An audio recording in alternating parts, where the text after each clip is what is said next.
of them as special as I think the one that we're about to have right now. A lot of you have heard his name, I'm assuming. For those that haven't, I'll let him introduce himself in a bit more detail so I don't butcher it. But, I know him as one of the first investors in the space, definitely hands-on, I think very opinionated, and has his vision for what, this community should really be and some of the direction that should be taken. So before I go on too long, Roger, do you want to introduce yourself and maybe tell everybody a bit about how you got into the space? Yeah, thank you, Patrick. So for those that don't know, I'm Roger Veer. I was the very first person in the entire world to start investing in this ecosystem. And I had the very first established business to start accepting Bitcoin for payments. Way back in 2011, my company Memory Dealers started accepting Bitcoin for payments all over the world. And then in 2012, I launched another website called bitcoinstore.com that only really old-time crypto people will remember. But before that, everybody said, oh, Bitcoin, yeah, what can you buy with it? Well, with the launch of that website, we could now say more than 500,000 consumer electronics products you could buy with Bitcoin at prices generally cheaper than Amazon. And that was a real big turning point that led to this mass adoption around the world of cryptocurrencies being used as currencies. And that's what excited me so much about this, is that now we don't have to depend on governments or banks or PayPal or whoever to give you permission to send and receive money with people over the internet. Now you can just do it permissionlessly, and you don't need permission from anybody, and it works for everybody, young or old, rich or poor, black or white, worldwide. What could possibly be more exciting than that on the internet? And so it just sucked up my entire life, devoted every waking moment to promoting that for almost 10 years now, full time. Definitely. And I know there's a lot to unpack there, and I want to try to get to it here over this call. But before we kind of go down that path, and you and I were talking earlier, there's for the 3,000-4,000+ students watching this, do you mind giving them your perspective a little bit? Like, what was your past journey even before blockchain? Like, what kind of led you up into this space, right? Like, what were your past experiences that you think kind of made this the right fit for you? Yeah, and I definitely had a great convergence of my background to be the person to appreciate this before just about anybody else. So my hobby for years before the invention of Bitcoin had been studying economics and monetary theory and what the origin of money is and how something comes to be used as money. And so I was reading all sorts of books on this subject by people like Ludwig von Mises and Murray Rothbard and Milton Friedman and these great thinkers in human history. And then there's a whole other story that I suppose we could do a whole other podcast on, but I actually did some time in a federal prison. And while I was in federal prison, though, I got to see on a micro scale exactly how the economy within the prison works. And I got to see the empirical evidence right before my eyes that the theories I had read about in the books about how something comes to be used as money was true in practice. So the book said in theory, something that's easily divisible, easily transportable, you can store for a long time, it's easily recognizable, and it has some other use there, wind up becoming used as money. And that was like,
Stay tuned to learn more about student interest in blockchain technology.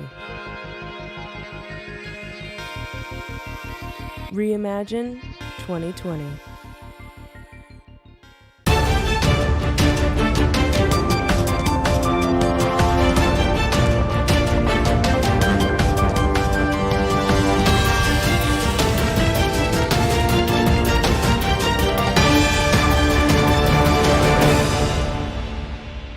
Hi, my name is Miko Matsumura. I'm a co-founder with the Evercoin Exchange, as well as a general partner with Gumi Cryptos Capital, which is a venture capital fund. I'm excited to be here at ReImagine 2020. There's a lot of seismic changes happening in the economy, and obviously this will have a really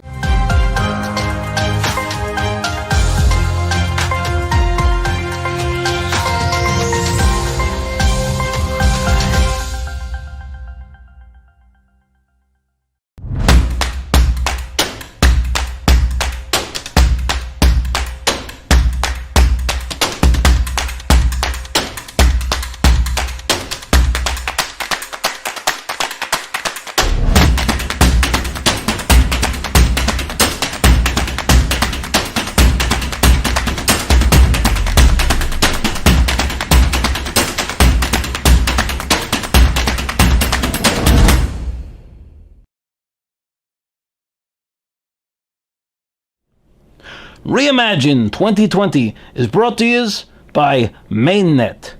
Mainnet is a blockchain that conducts real operations with cryptocurrency, forwarding it from senders to recipients.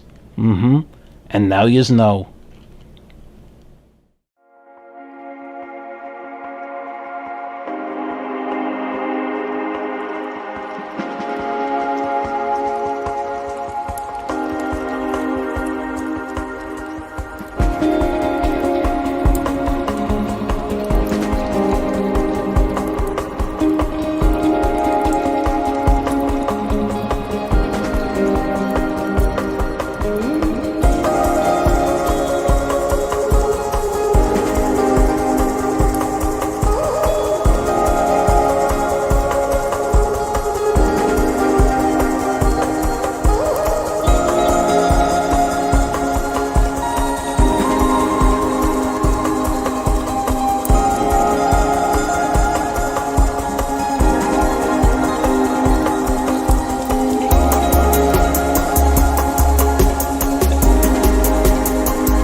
Greetings, fanciful leaders of this world, and wannabe authorities of all stripes. You thought that you could just print infinite money, did you? Well, the decentralized world of cryptocurrencies is on the rise. It's only a matter of time before the intricate web of blockchain architecture and distributed governance enables so much financial and existential freedom that your model becomes obsolete. Good luck. Time is running out.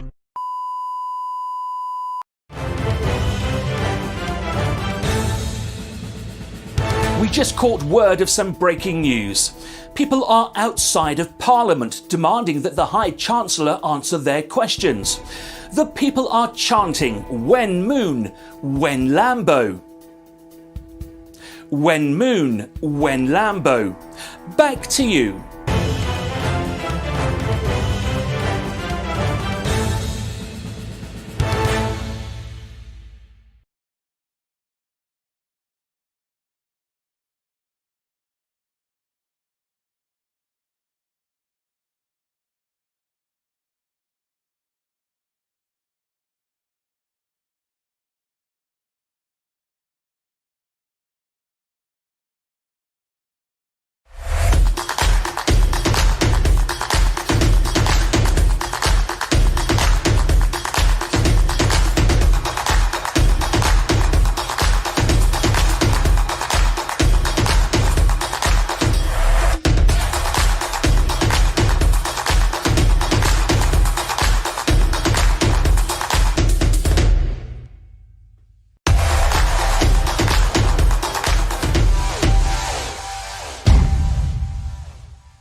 coming up next.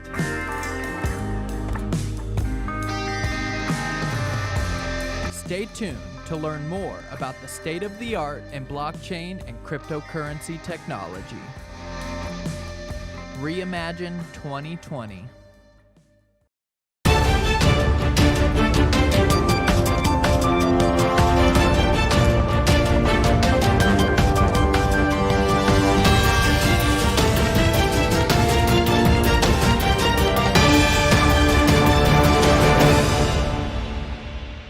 Hey guys, it's Mark Yusko. I'm the founder, CEO, and Chief Investment Officer of Morgan Creek Capital Management, also the co-founder and partner of Morgan Creek Digital Assets. It's really exciting to be here with you this morning at ReImagine 2020. Hey everybody, it is Patrick McLean, as you know, one of your hosts here for ReImagine 2020. As you know, we're going for 72 hours here, right? And the benefit of that, if you can find a benefit in the current situation, is that we get to do things now like virtual conferences. We don't have to pay our people to fly over the world and like buy hotel rooms, etc. Right? We get to have more conversations, right? Like I bet you if I were to throw a conference somewhere, my next guest, it would probably be a little hard for me to get him there, right? But like now I actually have a chance to talk to them today. And to kind of frame the conversation a little bit, and I'll let Mark introduce himself in a second. But again, we know that there's thousands of students watching this right now, right? We know kind of general crypto community or blockchain community is watching this right now. What the perspective I think Mark is going to bring is, both from an institutional side, right? Like how are investors thinking about this, right? Which is, I know on some aspects of the cryptocurrency world, we want to kind of act like rebels and that like, these kind of global thought leaders' opinions aren't relative, but I would tend to disagree. And before I go on too long, Mark, I want you to go ahead and introduce yourself and maybe tell everybody a little bit about how you got into blockchain. No, great. I appreciate the intro and exciting to be part of this event. I think all the points you made about, look, it's an historic time. Lots of excitement and enthusiasm around the space and lots of topics to talk about. So, I run this firm called Morgan Creek Capital Management, a traditional asset management firm, registered investment advisor based here in Chapel Hill, North Carolina. We do have a small office in Shanghai, China, where we do some private investing, and then we have an office up in New York. And to your point on the benefits of virtual conferences, I do think it's amazing. Don't have to travel halfway around the world and disrupt your life. On the other hand, given where you're hanging out in Thailand, I probably would be excited to join you there. So quick background on us. Morgan Creek was founded 15 years ago. The team and I came out of the university endowment world. I worked at my alma mater for a number of years, Notre Dame, and then I ran the University of North Carolina at Chapel Hill's endowment for 7 years. Brought my team across back in 2004, and we set up this registered investment advisor to help people think differently about investing. Our big thing has been integrating alternative investments into traditional portfolios, things like hedge funds, private equity, venture capital, other strategies that a lot of people at the beginning, if you go back 25 years ago, hedge funds, right? They were where all the bad people were. People were afraid of them. Or junk bonds, right? That's where all the bad people were. So we've tried to, soothe those rough edges, get people to understand these are institutional strategies. They're not really different asset classes. At the end of the day, they're four assets: stocks, bonds, currencies, and commodities. And so lately, we have been spending a lot of time in the blockchain space, the infrastructure space, and the cryptocurrency space. And we can talk more about how we got there, but that's why we formed this new entity called Morgan Creek Digital Assets as a subsidiary of Morgan Creek Capital. Got it. And, I want to get into quite a bit more about kind of how Morgan Creek's looking at the market. But, before we do that, I would like to hear a little bit about your story. So, and you and I were chatting just for a second before this call. Am I safe to say that like maybe your peers in the institutional space maybe aren't as bullish on blockchain or Bitcoin as you are? It is very safe to say that. In fact, I get all the time, why are you doing this, right? Why are you spending time talking about magic internet money? Or, why are you, diverging away from the traditional world into this, crazy alternative world of blockchain?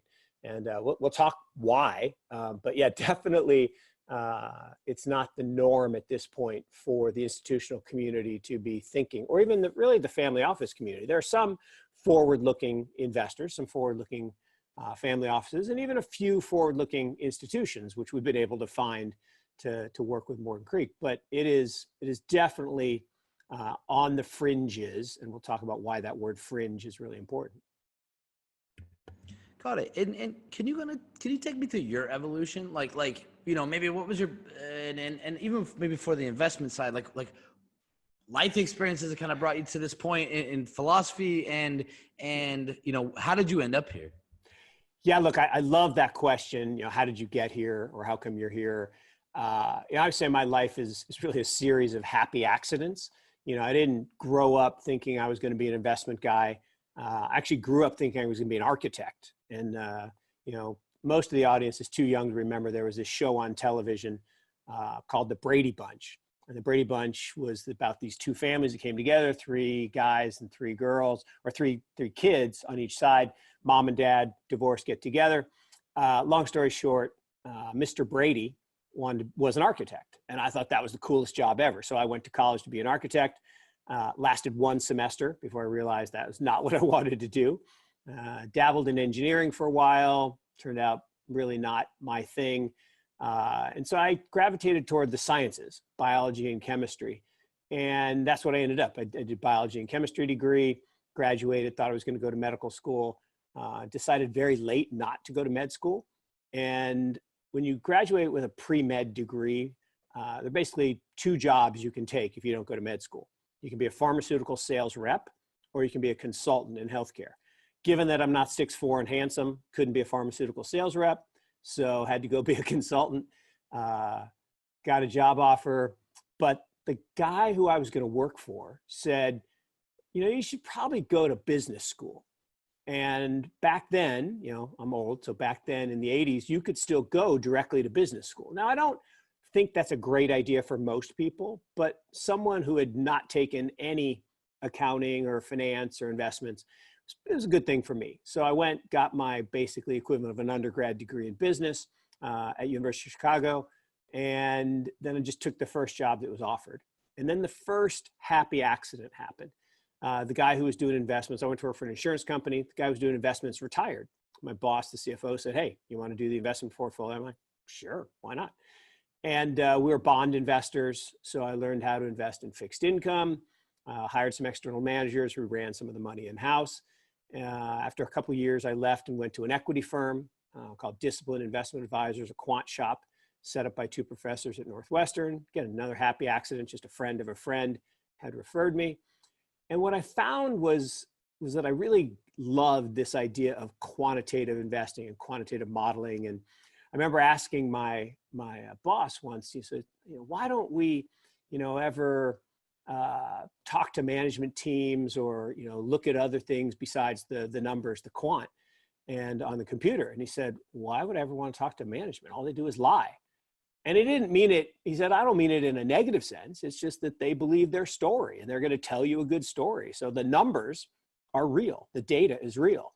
And we'll probably come back to talking about data and how good data leads to good decisions and bad data leads to bad decisions later when we talk about the virus and other things. But I don't do short well, by the way, so I'll try to finish up. So the last part of the story is I got the call. And again, most people won't remember this story, but there's this famous football coach named Lou Holtz. He was the coach at University of Minnesota, and he had a lifetime contract unless Notre Dame called. Notre Dame called, he went to Notre Dame, had a great career there. And I was kind of the same thing. I worked at this firm. We had $1 billion back when $1 billion was a lot of money in the early 90s. And now trillions is the big number, but $1 billion was a lot of money back then. And I probably never would have left. There were 5 of us. Now, the older guys kept all the money. So yes, young guys didn't make a lot, but someday maybe we would have done okay. But I got the call. I got the call from the alma mater at Notre Dame. And the neat thing about it was that when I went there, I realized very quickly that investing was not about picking stocks and bonds. Investing was about asset allocation, big picture asset allocation, getting into the right asset classes. Are you in stocks? Are you in bonds? Are you in real estate? Are you in commodities? Are you long? Are you short? Are you in Japan or Europe or the US? Those big decisions were way more important than whether you own Ford or GM. You know, everybody spends all their life analyzing companies or analyzing fixed income or balance sheets. That's a small part of returns, about 10 to 15%. And so this idea of asset allocation focused investing and this thing called the endowment model. And the endowment model is unique. It's basically a focus on long-term investing, equity orientation, value orientation, a discipline to rebalance the portfolio and not just let your winners run and your losers run. And then the last thing is that it's a consistent focus on innovation. And that's actually how we ended up here together today. Is the universities have this history of always investing in innovation through venture capital. And because of that, I've had a history of investing in some really cool technology companies. You know, back in '96, we invested in this little company, this little startup called Google. Now at the time, they didn't need to be another search engine. You know, they were number 21. There were 20 other good search engines. And what people didn't realize is that they were going to revolutionize search by doing it a different way through optimization and indexing. And so we put $500,000 in this little company through a firm called Sequoia. And, you know, long story is we took out $200 million. I joke there should be a quad at Notre Dame called the Google Quad. And, you know, from there, this internet innovation turned into the mobile net. And 10 years later, we made some great investments in Alibaba and Facebook and other companies around the mobile net. And maybe I'll pause there, and that's background, and then we can get to the next question on how we kind of got to this point on blockchain and crypto. Well, obviously a lot to unpack there. I'll start with a few things. One, I can't tell if you're 6'4" sitting down on Zoom, but you aren't bad. But you aren't bad looking. The second thing is I heard you say Brady Bunch. I'm laughing because the other day I posted something online and went viral. My friends have been messaging me all day, but I looked at an image of the Brady Bunch, like the TV shot where they're all in a quadrant, and I was like, the Brady Bunch of the original Zoom call. Right? Everybody's in quarantine on Zoom calls. I'm like, man, the Brady Bunch were like ahead of their time, right? Like, but you know, and I want to kind of get to more of your perspectives. I think like current global market, right, and kind of where we're at. But before we jump there, and again, I think for a lot of these students, and I feel like multiple things you just said, whether it's getting the call, right, like where people like. I think sometimes people think that their life is just going to like come to accumulation and they're going to take all these steps, they're going to get there. But it is kind of a series of luck sometimes, right? I've seen that myself, and I find a lot of people, you know, now we can influence this. So I think it's important, and we'd like to get your perspective a little bit more, so maybe people can learn from you. But can you tell me, like, when was your like aha moment? Like, when is the first time maybe you heard about Bitcoin or blockchain? Then when did you like jump into it, and what year was that roughly? Yeah, so a couple of things that are really important there. So, you know, funny thing is when I'm sitting down, I am like 6'3", 6'4". When I stand up, I'm 6 foot. I got no legs. So that's why you couldn't tell. But this is the Zoom effect. Yeah, and I do appreciate the comment on the looks. But the Brady Bunch definitely were the earliest Zoomers. And now here we are all Zooming. But what I think is interesting is students in particular, you know, we've been beat into us when we're young. Oh, we have to know what we're going to do the rest of our life. Look, I had multiple majors. I sampled lots of stuff. You know, I started in insurance, ended up doing investing, ended up doing asset management, ended up going to a university, then ended up, you know, spinning out and forming my own firm. But it wasn't until I was 41 years old. So, you know, life doesn't have to be known on day one, and you should try lots of things. And one of the big things is part of our culture is all about focusing on what you're not good at, right? If you get 4 A's and a D, what do your parents do? They hire tutors. They make sure you focus on your D. What they should do is say, hey, drop that class and focus on the A's, because you're actually really good at that and you suck at that. So it's okay. We don't have to be good at everything. Let's focus on our strengths, not try to be great at everything. And that's this whole participation trophy problem, right? Everybody participates, everybody gets a trophy. No, winners get trophies. So it is about winning.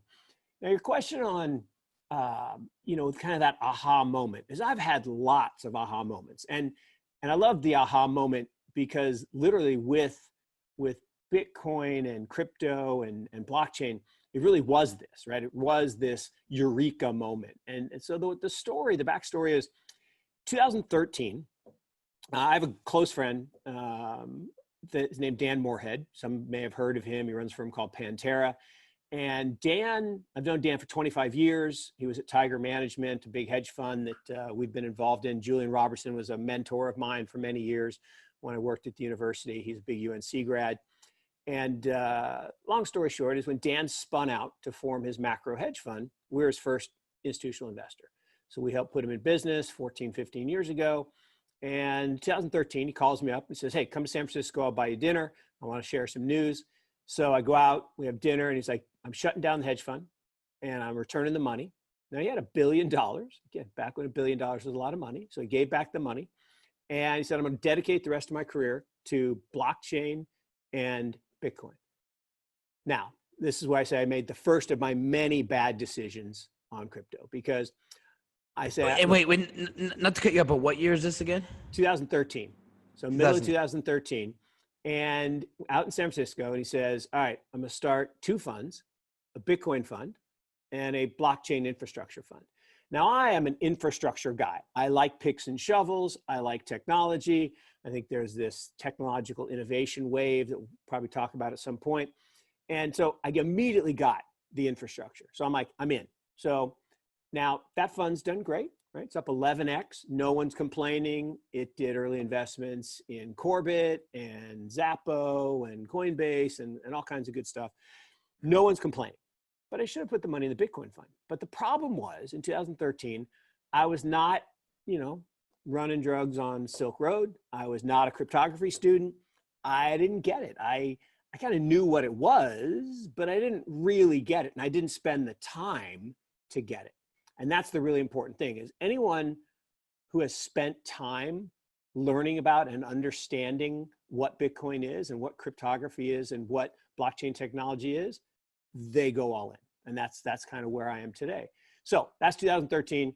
I put some money in infrastructure, don't put any money in Bitcoin, which I should have. So about 6 months later, I write these long letters on a quarterly basis. And I wrote one paragraph in a 40-page letter saying that I thought Bitcoin was an interesting special situation investment.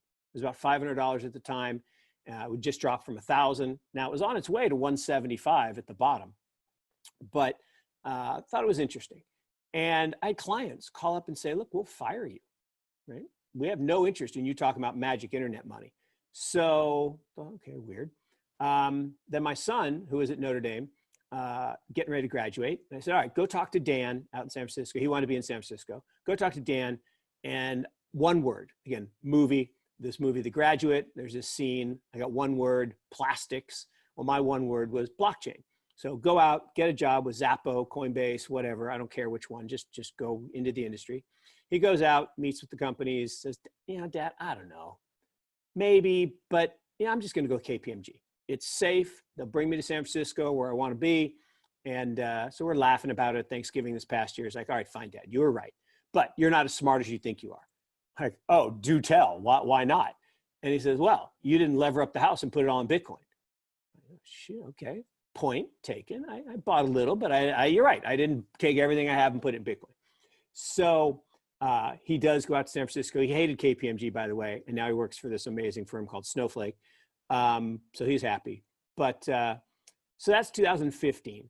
Now, by then, I started to convince clients, friends, others that there was something here. And I had started to dive into the rabbit hole. The thing about the rabbit hole is it doesn't go like this. It doesn't go straight down. It goes like this. The further down you go, the wider it gets and the more you get sucked down the hole. And so I was really starting to buy in. I went from spending no time in 13 to 5%, 10%, 20%, 25%, 30%. And by kind of 2016, 17, I was up to spending a third to 40% of my time on this. And I met this guy, and a lot of people know him. His name's Anthony Pompliano, goes by Pomp on the internet. And Pomp and his partner, Jason, were running this firm called Full Tilt. They were doing early stage investing. And we both made a late stage investment in a company called Lyft. We've done a lot of direct investing over the years, a lot of investing in innovation. We were early investors in Uber and Lyft and Quadi before it became Didi, and Ola and Grab. We loved ride sharing. And we're all doing, this investment together. So we met 15, 20 minutes, didn't think too much of it. But about a week later, I heard him on Patrick O'Shaughnessy's podcast. I'm like, that's interesting. He sounds smart. Wait, I would have said that. That sounds like something I would say. That sounds like something I did say. Wait a second. And I would say, talking to Pomp is like talking to myself, younger, better looking version, but it's like talking to me. So I got to spend this time with this guy. So I meet him for breakfast. Hour turns into 3 hours, turns into the next day, turns into just about every day for the next week. I'm like, all right, we got to work together. So end of 2016, beginning of 2017, we say, all right, we're going to do this. And we folded their Full Tilt into Morgan Creek. We opened up Morgan Creek Digital, and we set off to create our first fund in blockchain infrastructure. Got it. So, and again, by the way, love that story, right? And I hear part of what you're saying, and I kind of came a little late to this game. Like I've been in technology my whole life, so it's like I know the tech side, I know a little bit about the business side. When I came to it, I think there was enough people where I was watching it, right, and it was like, maybe on some parts there's like the general population thought they were like investors all of a sudden. Maybe you could reflect back on this ICO era. Really started to look at the technology clearly and just say, I was always kind of known for having a lot of developers. So, started dabbling in, right? I had a friend called me, I think mid 2017, and he almost had a breath like, Patrick, I just got off like a call with a bunch of powerful people. They presented research. And one of the key points they drew out was some lady at the very end presented, and I think this is again, mid 2017-ish, said, we think there's less than 5,000 competent blockchain engineers, really, like globally, right? And then I'm looking at the market size, and I'm like, okay, like what's the opportunity here, right? Yeah. So we kind of started looking at it and saying, okay, like this isn't easy to build, right? So I think there's, on one side, it's like you have a very probably misunderstood technology, and I think a lot of the facets of what happened either in the news cycle, past projects not living up to expectations, people not maybe being financially responsible, in certain creative fundraising mechanisms, right? I kind of applied this dark cloud over it. But, what you just said, and why I think these conversations are interesting, again, what people can love him or hate him, talk to Craig Wright the other day for 2 hours, right? And listen to what he's saying, talk to Roger Ver, talk to these people and really listen to where were we at 2011, 2013, and we've seen it from the education side. And I try to tell people sometimes, I've seen schools, 19, 20-year-old kids form on campus blockchain organizations and then get basically a cease and desist letter from the university, right? Binding them. It's like, we can't affiliate with drug dealers, right? So, I think this Silk Road effect can't be understated enough, right? Is that in the beginning of this technology, it was controversial, right? And it couldn't just be a technology, whether it's financial regulators not acting or acting aggressively or just not acting at all and creating vacuums, or things like Silk Road, where now it can't just be a technology, it's the drug dealers technology. And then, a few other missteps I think that happen. So I kind of understand that to be true, what you're saying, right? And so I guess, and I want to kind of move on here, but through those years, what did you learn? Like, if you were to go back in time, I guess maybe to 2013, like, what advice would you give yourself? And like, what did you see evolve the most? Yeah, so I definitely want to answer that question, but let me hit your point on the fringe, because this is really important. Every new technology starts on the fringe, right? Who is the first person to have a pager? Drug dealer. Who are the first people to use the internet widely? Porn. It's just the nature of the business. Why? Because the traditional world is locked out for them, right? Take cannabis today, right? Why did the cannabis industry start using, digital technologies? Well, because the banking system said you can't have bank accounts with us. That seems silly because it's not nationally legal. It's only state legal. So every great technology starts with the fringe, cell phones, everything. So if you think about Bitcoin and blockchain, the same thing happened. And when you're on the fringe, you get labeled as dangerous or negative. And that's why you see all these big incumbent players with their FUD, right? The fear, uncertainty, and doubt. Jamie Dimon says it's a fraud. Now Jamie Dimon's going to make loans to Genesis. So all these people start off saying it's bad. Warren Buffett says it's, like rat poison. I'm like, well, how do you know what rat poison tastes like, Warren, unless you're a rat?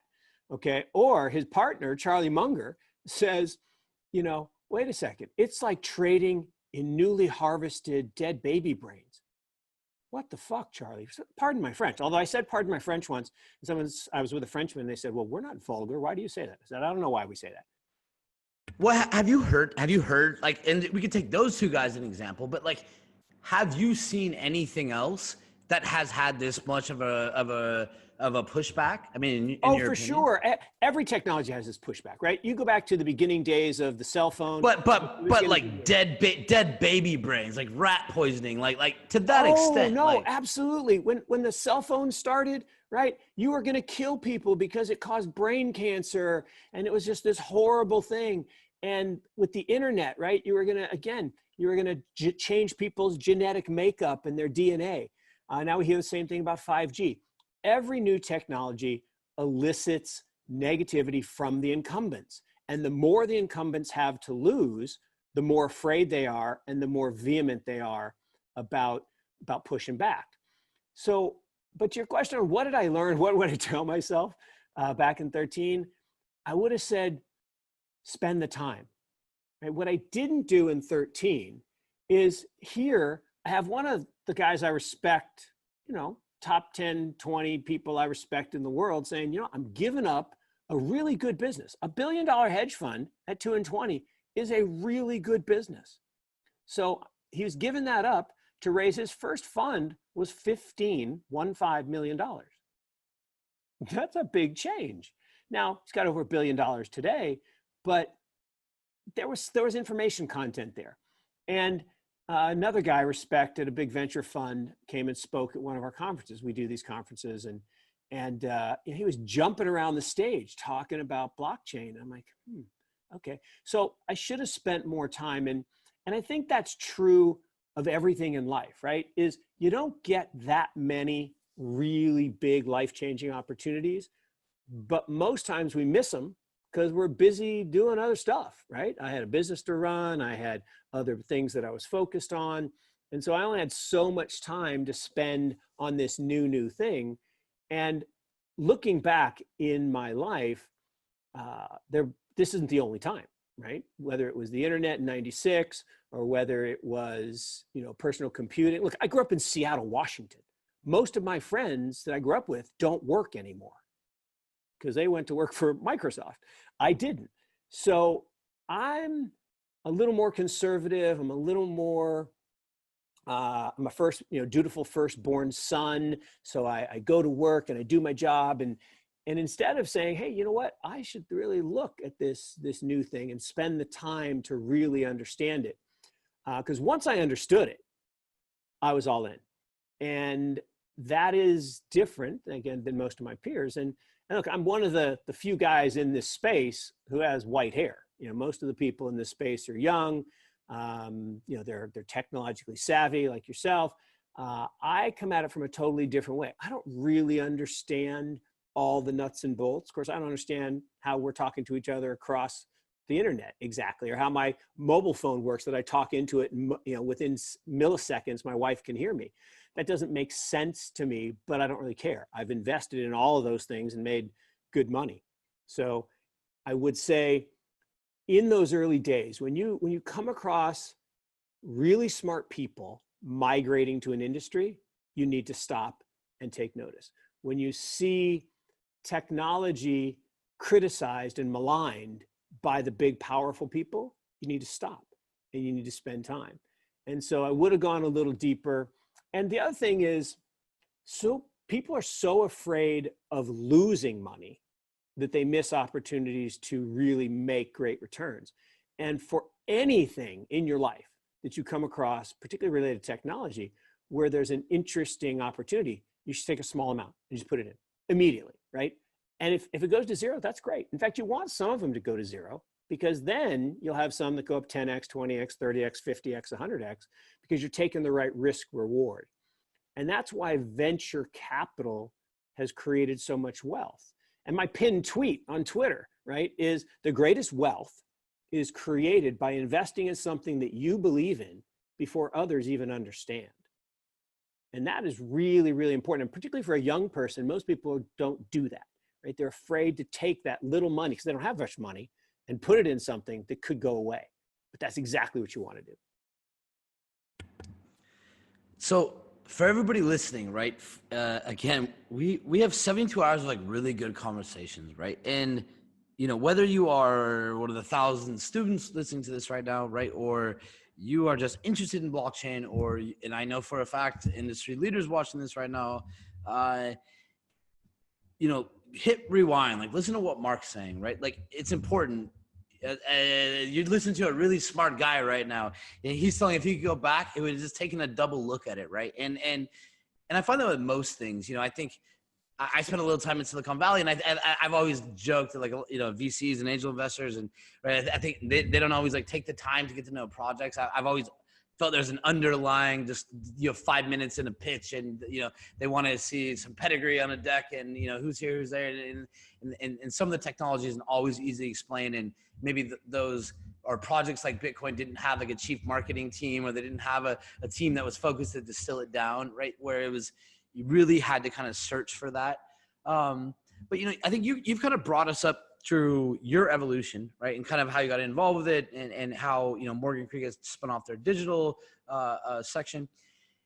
So you've kind of had a decent, I would say, front row seats. You would say you're one of the, you were in it earlier, you're not Satoshi, but you're in it like pretty close after. So my next question is kind of like, where are we at today? And I'll caveat that with a few things. So you and I were joking before the call. I'd say I've always laughed that, I grew up in Las Vegas. I bought my first house when I was 19. I literally sold it like 6 months before the market completely crashed. I'm 21 years old. I had just started my first company, and I'm watching Las Vegas I'm watching the entire U.S. economy collapse, right? And I'm watching housing collapse. And this is a lesson that's always stuck with me, right?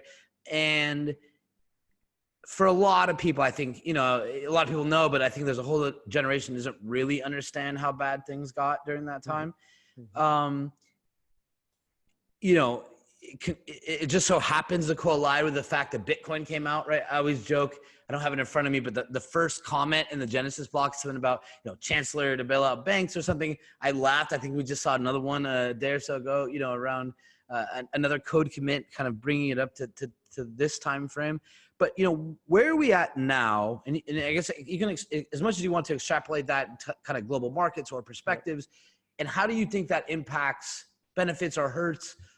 Some people will say in this time, this risky store of value won't be good, and other people now are starting to kind of double down on it. But where are we at today, and how do you think that impacts the future?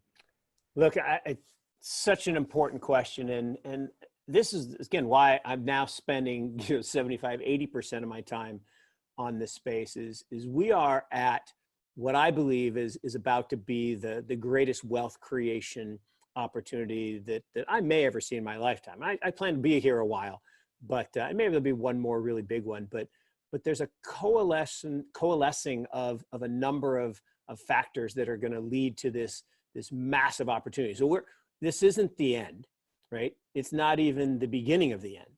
It may be perhaps the end of the beginning, as Churchill said. So the key is that what we're seeing is this evolution of technology. So you asked, what was my aha moment? My aha moment was when I finally realized this was not a get-rich-quick scheme. It was not a Ponzi scheme. It was not a bunch of tech anarchists trying to overthrow the world. The funny thing is, right, this all started way back in 1988, right? The Anarchist Manifesto, right, was written by Timothy May, God rest his soul, and no one read it, right? Because when you're an anarchist, you don't have any friends and you don't have any influence. So it spent 20 years doing nothing until, you know, he, she, they, whoever Satoshi-san happens to be, came along and said, oh, I can use this anarchist manifesto thing to create crypto anarchist manifesto to create this great thing called Bitcoin. And it was that seminal event. And I love your point about, look, the millennials are maligned and everybody says, oh, they're lazy and this. The millennials are going to turn out to be the next greatest generation because look, they've had to endure so much and they've had to grow up so fast and they've had to be resilient far beyond any other generation that had it so easy. So I really do think that there is a cycle of technology, and it's a 14-year cycle. And it's a 14-year cycle partly because young people create new things. It's not the old people, right? It's always young people. Like Mark Andreessen was 19 when he invented the web browser.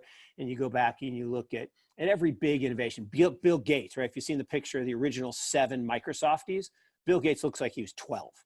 Now, you know, he was only about 19 or 20, but he looks 12. I mean, he was 6'4" on Zoom. Yeah, exactly.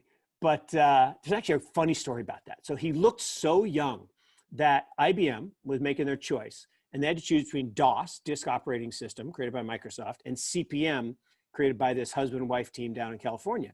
CP/M, far better, right? Doesn't crash. You wouldn't have to reboot your computer, you know, all the time. Way better. So IBM guys go to Washington. They meet with Gates. They thought he was the coffee boy. Said, nope, we're not doing it. They left, went to California. And the guy at CP/M would not meet with the IBM people until they signed an NDA. And the IBM people were like, no, we're IBM. We're not signing an NDA. He said, fine, then we're not meeting. So they left, went back to Seattle and bought DOS. And that's why Microsoft is Microsoft. So if you go back in time to 1954, right? Governments had computers, no businesses had computers. And there were these companies that said, we're going to create mainframe computers, right? DEC and Wang, and we're going to build these computers for businesses. And people are like, I don't need a computer. Well, yeah, they needed a computer. So then you go 14 years later, 68, the microchips invented, and suddenly smaller computers. So now it's not just big business that can afford it. Now you got small businesses, and Spark workstations and IBM VAX computers and all this stuff is now available broadly. So then 1982 comes, okay, 14 years later, and there's the personal computer. And Steve Ballmer goes to work for this firm called Microsoft. And his mom says, you know, honey, why would you work for that company? No one ever have a computer in their house. Yeah, he has 18 billion reasons he was right, mom was wrong. So you go to 1996, the internet. You know, internet's never going to be more important than a fax machine. So says Paul Krugman. No, more important than a fax machine. So we made lots of money in the internet. Then 14 years later, the mobile net. And I actually remember being in Craig McCaw's house for an event up in Seattle. He's a big famous guy who did one of the first mobile companies. And I asked his family office guy, you know, do you think the mobile net is going to be as big as the internet? He says, Mark, are you kidding me? You ask people if they want a personal computer. They're like, yeah, I don't really need that. If you ask them if they want a cell phone, they say, well, I already got 2. Probably don't need another one. So the mobile net, right, these handheld personal supercomputers that we all carry around, that's incredible. And iOS and Android became the operating system for that. Well, fast forward to 2024, which is still 4 years from now, we're going to have the greatest innovation wave around the trust net, as I call it, or the Internet of Everything, or the Internet of Value. And blockchain will be the operating system, the same way that DOS was the operating system for PCs, the same way that the TCP/IP was the operating system for the internet, the same way that iOS and Android are the operating system for mobile supercomputers. Blockchain will be the operating system for the Internet of Everything, and everything will run on a blockchain because triple entry accounting is superior technology. And it gets rid of these middlemen, which are the ones that fight hardest against this thing. So again, students are listening to this, thinking about this. We've all seen a parabolic curve, right? A curve that starts off pretty low and then starts to bend and then goes parabolic on the other side. So if you think about that curve and you think about the area under the curve, back to math class, the left-hand side of that curve is Internet 1.0. Very low slope, doesn't even look like that much area under the curve, but that created a lot of wealth. Microsoft, Cisco, lots of great companies. But that wasn't even that big a deal. Web 2.0, area under the curve is bigger because now we're starting to curve up on the curve. That area, much bigger, but that was Facebook, Alibaba, Amazon, e-commerce, all the things that have happened in Web 2.0. But Web 3.0, which is the blockchain era, now we're going parabolic. The area under that curve is incomprehensible. And so the idea that the best is yet to come is really exciting. And that's why I'm spending so much time here. It's why we've raised 2 venture capital funds. It's why we invest in the protocols themselves. It's why I think that, when we think about Bitcoin as an asset or as a safe haven, Bitcoin is digital gold. It has all the benefits and all the characteristics of gold, which gold has been hard money for 5,000 years. 1 ounce of gold buys a fine man's suit for 5,000 years. Cleopatra's time, turn of the century. Today, 1 ounce buys a fine man's suit, although no one wears suits anymore. But that gold is really hard to use. I don't know if you've ever seen the movie, again, I'm a movie guy, ever seen the movie Knight's Tale? It's about jousting, Heath Ledger, again, God rest his soul. Yeah. He's like the poor guy, they find him and then he becomes a prince or something. Yeah, exactly. And there's this scene where he wins the tournament and he gets this calf made of gold and he needs to pay off the debt for his squire. And he literally bangs the thing on the table and breaks off the leg and says, okay, go do what you do. That's a really bad way to divide assets, banging it on the table. So what Bitcoin can do as digital gold, as a digital store of value, is it can be down to 8 decimal points into Satoshis, and you and I can exchange very small amounts or very large amounts. And it's just a better way of thinking about, as we move from the analog world to the digital world, why a digital asset is going to be so critically important. So many ways we could go with this, but the bottom line is it's early. There's so much yet to be done, and there's so much opportunity. And so everyone listening to this and talking about this and attending the conference should definitely reimagine what they thought their future was going to be like, that engineering is just about this, or finance is just about this. It's that merging of technology and finance that is going to be so important. And money over internet protocol is the biggest thing we're probably going to see in our lifetime. Got it. Beautifully said, by the way. I think if we, the thing I'm curious about next is, and I just while we're talking, I'm pulling up your guys' site, right? So, and I want to hear your thoughts. I think we could take, and I've always been intrigued by this. I think there's I always tell people sometimes, or I feel like people always struggle to kind of explain Bitcoin or things. And one of the things I've always tried to do in my life is be really good at distilling technology from complication to the average user, right? So I think sometimes tell people, hey, if blockchain was the app store, the #1 app would be Bitcoin, right? So, we kind of know that the fintech, the financial applications of blockchain, these have kind of worked, right? We know Bitcoin works. I ask partners or people sometimes to say, okay, would you send $1 billion in Bitcoin and be very sure that it would get there? Yeah. Okay, cool. Then now, okay, we know Bitcoin works. Or we, at least the perception or the social kind of acceptance of it is there on that forum. And again, looking at your guys' site, you guys kind of list very clearly whatever your portfolio holdings looks like. And I don't know if it's updated. So I see 82% Bitcoin, 9.8% Ethereum, et cetera, et cetera.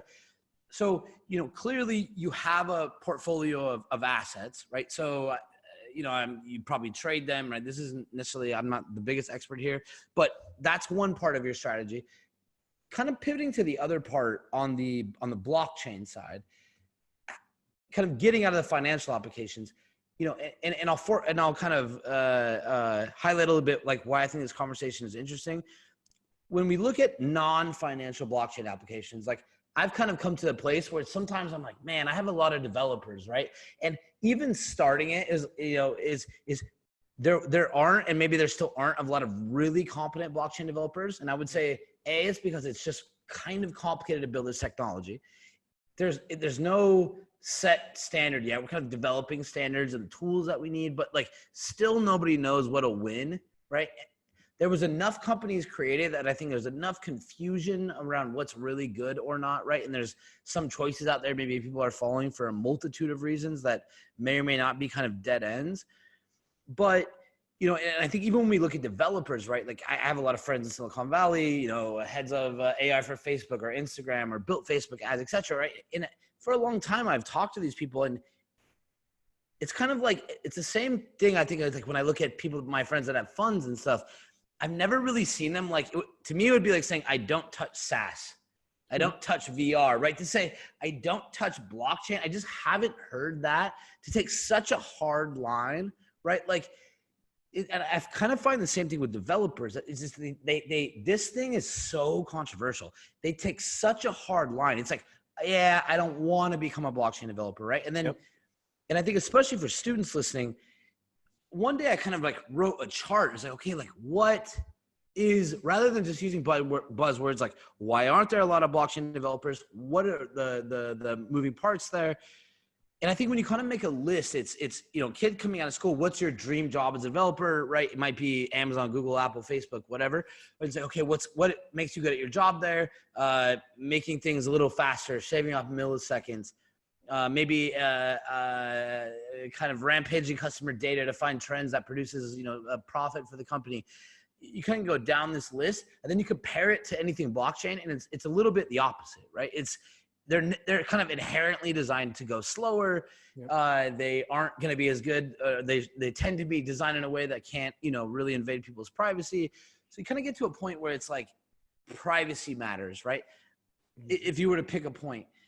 And I think, and not to go on too long, but I really have thought, you know, I do a lot in corporate innovation. So I deal with a lot of corporate partners, enterprise partners, and I've consistently taken this stance where I think you can kind of remove privacy when you go to use cases for enterprise, right? Where it's like, I think the blockchain community is waiting for all these stats. It's like billions of users are using this, right? Which means that either banks are going to have to pick it up, right?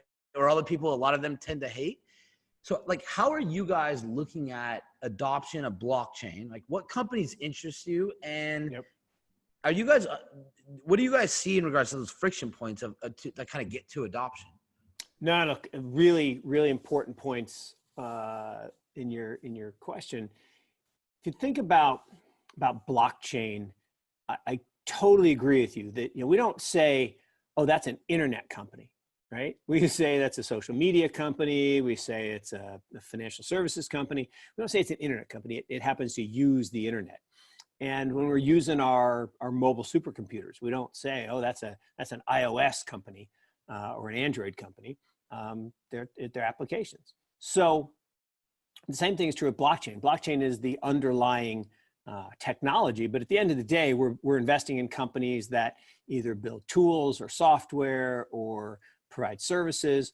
And so what we set up Morgan Creek Digital, and we went out to raise a fund. It's a venture capital fund that focuses on infrastructure, blockchain technology related infrastructure. So we invest in exchanges, tools, protocols themselves.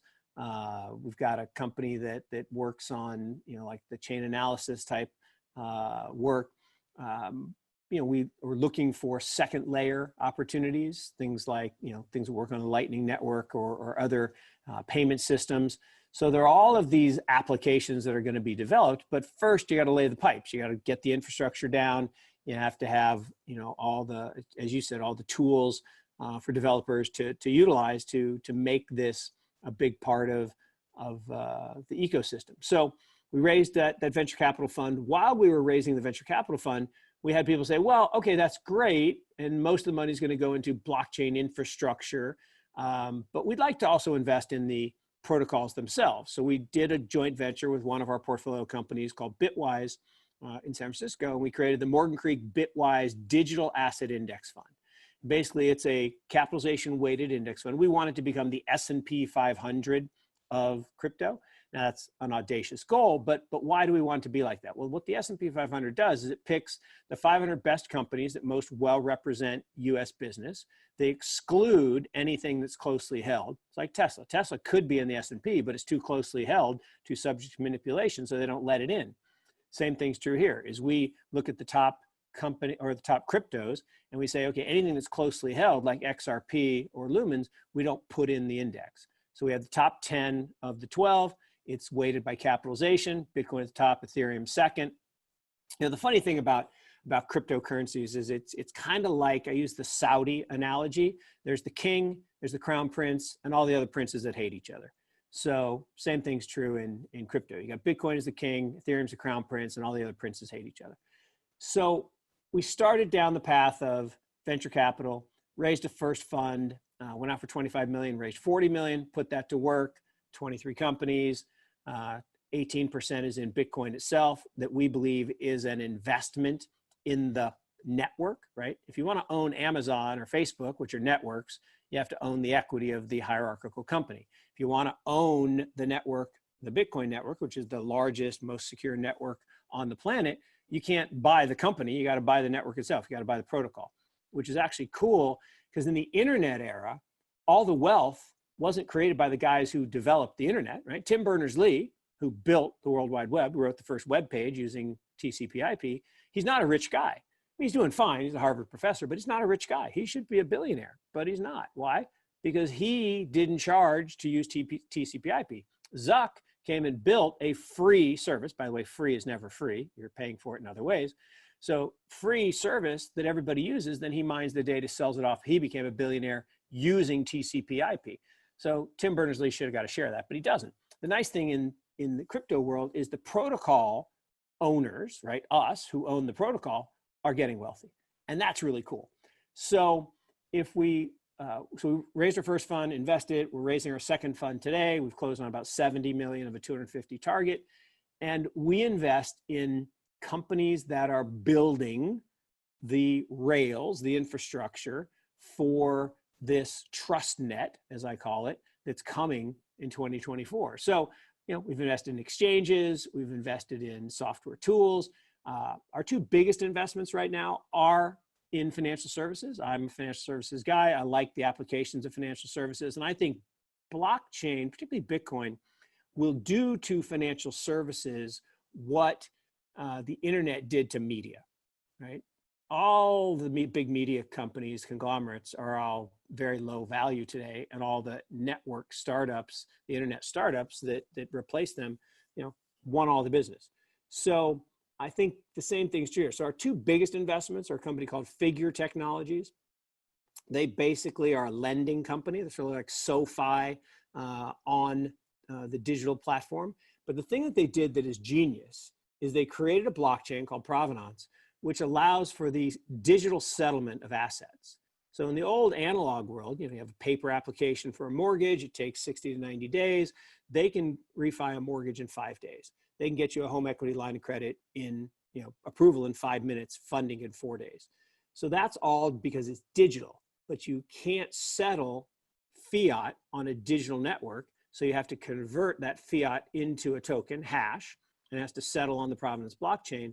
So while a lending business, a digital lending business could be worth $4 or $5 billion, the DTCC, you know, which is the analog version of how we trade stocks and bonds. Like if I want to trade a stock with you, right? My broker sends it to your broker, but the physical stock certificate, the paper certificate, 400-year-old technology, sits in Dallas, and this company DTCC processes 1.8 quadrillion, not even sure how big that number is, it's a lot of zeros, $1.8 quadrillion of volume, and the banks get a little piece of that. So the banks don't want that to go away, but Mike Cagney has built the digital version, which may actually displace that. That could be a $100, $200, $300 billion company. Huge opportunity. So second one we like is BlockFi, right? Blockchain finance. Don't call it a bank. It's a bank, right? You deposit digital assets. They lend those digital assets out. They charge interest, and then they pay their depositors interest. So if I take my fiat, put it in the bank, I make 1%. If I convert that fiat to a stable coin or Bitcoin and I deposit it at BlockFi, I get paid 6 to 8%. That's better.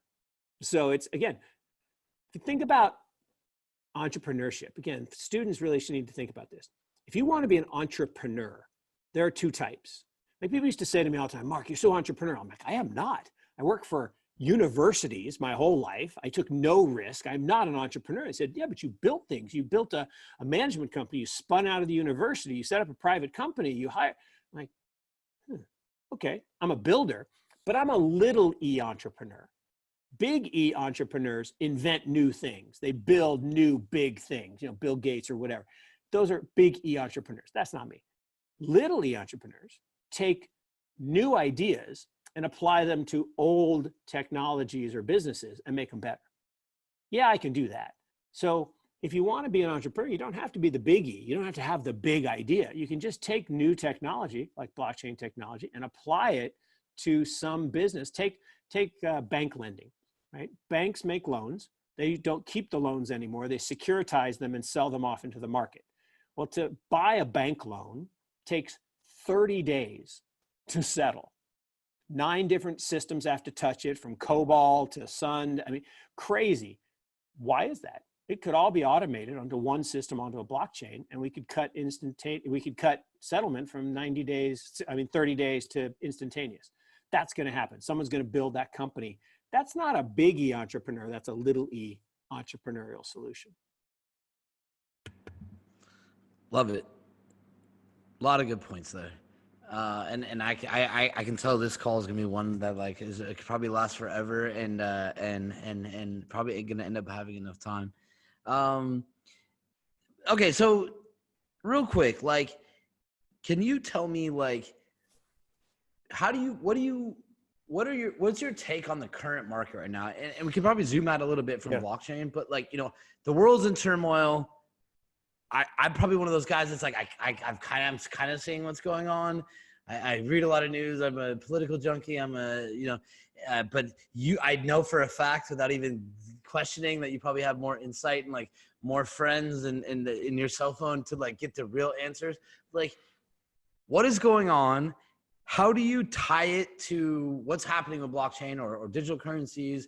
And how do you really think that it will impact the future of this industry? Look, it all goes back to what you said earlier, that there's a reason that Satoshi Son created Bitcoin in the depths of the crisis, post global financial crisis. And that's because the fiat fiasco, as I like to refer to it, started in 1971 when we went off the gold standard and allowed fiat to be created from thin air. That's what word fiat means. And governments have a propensity to spend, right? If you think about the history of governments, every single one eventually fails. Why? Because they overspend. Every empire, right? The Roman Empire fell because they overspent. The British Empire failed because they overspent. The American Empire failing because we overspend. And so all governments have this propensity to do dumb things because you get a smaller and smaller cohort of cronies that become in charge. And the worst example is when you get to a single person, a dictator, and I call it the dictator playbook. And if you go around the world and look at the disasters, whether it be Zimbabwe or Venezuela or Argentina, it always comes down to this dictator playbook. And unfortunately, that's playing out all over the world. It's actually playing out in spades in the United States. So the problem we have with global markets is it's not the virus, right? The virus itself it's just a viral malady, and we've dealt with viral maladies for thousands of years. This virus is no different than any other virus. The problem is the response. The response to the virus has plunged us globally into what will come out to be one of the worst recessions, if not depressions, in history. What does that mean? It means that the people at the bottom of the pyramid are being impoverished at a rate that we haven't seen in decades because we were going the other way, right? That globalization was raising people out of poverty. We had 700 million people in China come out of abject poverty in the last 30 years. Absolutely incredible. We've had all kinds of breakthroughs all around the world because of globalization. Look, Adam Smith was right 400 years ago that specialization, right, comparative advantage works. Right? If you are good at making sweaters and I'm good at making, bottled water, I should make bottled water and you should make sweaters and we should trade. That's how it should work. You shouldn't learn how to do bottled water and I shouldn't learn how to make sweaters. And so this idea of now going back to populism and nationalism and, everyone on their own is lunacy. But why would anyone want to do that? What's wrong with the system we've been moving toward? Well, the system we've been moving toward is more democratic. It's more equal. And what people at the top want is they don't want equality, right? They want cronyism. They want to be at the top. And so every dictator that comes along, they have a playbook, and they concentrate the wealth in the hands of a small number of people, and then they devalue their currency. And that's exactly what's happening in every Western country in the world, where they are devaluing their currency. They're creating toilet paper out of their fiat currency. And because of that, it creates this massive opportunity for gold and other hard assets, and for Bitcoin as digital gold.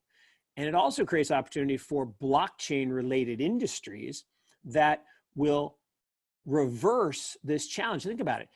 If suddenly we're going to take the supply chain that's gone global and bring it back, and everyone's going to have their own supply chain, what does that mean for global profits? Well, they're going to go down because everybody's expenses are going to go up. Well, blockchain can strip some of those costs out because it's more efficient, it's more scalable, and we can have a single system. The other thing that blockchain does is it allows us for the first time to have truly borderless businesses and a world, right? If I want to send you $1, I have to have a bank account. You have to have a bank account. The bank charges us fees. They charge a fee if I want to send you that $1. And there are certain jurisdictions where that can't happen because of sanctions. Sanctions is just a sanitized word for financial terrorism. That's what it is, right? You want to be, really bad to a certain country, you put sanctions on them. And if we called sanctions starving children, we probably wouldn't do it, right? We put sanctions on Iran and kids go hungry. That sounds less good than saying, oh, they're bad people and we need to sanction them.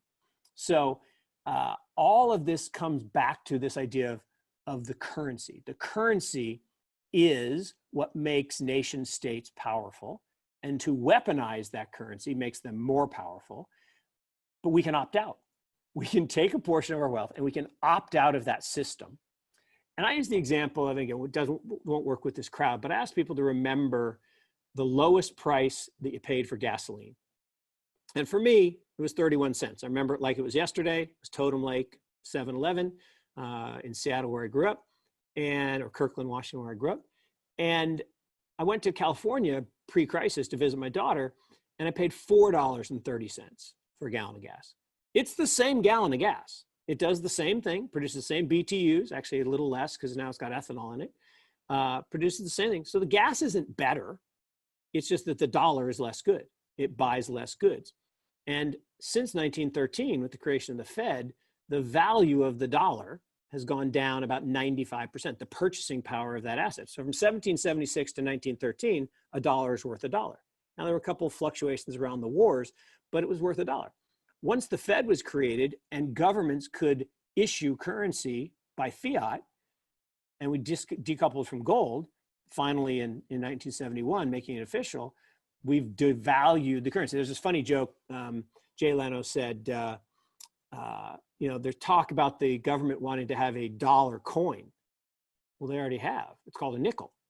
So, by devaluing the currency, they have achieved their goal, which is to increase the nominal price of the assets of the people at the top. So think about Argentina, Zimbabwe, Venezuela. People forget the last 2 years, the top performing stock market in the world was Venezuela. Would anyone want to own Venezuelan stocks? Hell no, because you got destroyed because the Bolivar went down. Now, if you owned Venezuelan stocks denominated in Bitcoin, that's interesting. For everybody watching, you've watched me for many hours the last 2 days. I like this guy. And I want to go through probably a few points you said, because I agree a lot. What you said about Pomp earlier, man, I talked to this guy and I like him. And I'm here's the things I say on a daily basis. One, I've been working for a while. No one knows this, open source software. Because I've looked at Venezuela, Zimbabwe, whatever, and I'm I feel like I know the first country people that are really going to adopt blockchain and scale. It's going to be failing governments. Yep. So for fun, I have a team of people working on government in a box. So as these governments fail, we have an open source solution. You deploy it, right? So I agree with this, right? And then awesome. I think if you go, a little farther down that, looking at kind of where we're at in the market right now, you know, and I think my experience with it had been, and I kind of mentioned earlier, and I'll use this in the context of 2008, because like for me and for any college student listening, like I don't have like the longest lifetime of experience, but I can tell you what I like, the only little bit I do know. You know, I'm 21. I had just taken my money from selling a house, start a company in technology to do smart homes. Well, there's signs of the market crashing. And I remember my grandmother telling me, you know, Patrick, how is this going to affect you, right? And I didn't know at the time, right? So I was like a little confident or cocky, you could call it. And I don't know, I'm not, you know, it's not going to touch me. Well, then I have $250,000 at 21, a product in some speculative home that some investors building, right? And then their deed goes out, and I quickly learned that banks have the first rights to the property before I do, right? And then I'm working with all these big guys who are construction companies, and they start, I just start, you know, I have literally no idea what's going on, right? I'm 21, and I watched one guy selling his boat, next guy selling his second house, right? And just slowly to the point where it got to me. And, you know, it was like, and I think people don't understand how connected this world is, right? Yeah. So my fear is that the last few weeks, if we go back 8 weeks ago, 9 weeks ago, when like the Dow started to drop, et cetera, right? We hit 19,000. I think it's a big red flag. Everyone is freaking out. Cool. Now one of the things I think is people have very short-term memories, right? So then it goes back up to whatever $2,400 range. So I feel like people are kind of a little bit more calm now, you know, to a certain extent. But, you know, I guess my gut feeling is that there's probably some inherent structural issues that are being exposed right now.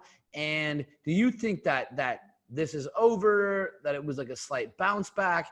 And I'll kind of cap it off with this, is psychologically, right? Like, another point is, I always tell people, you know, especially people that aren't Americans, a lot of people I deal with, and say in 2007 or 2006, when you went to the bank, there was a placard on the table that said your investment or your deposit insured $100,000. Well, that number changed, right, to 250.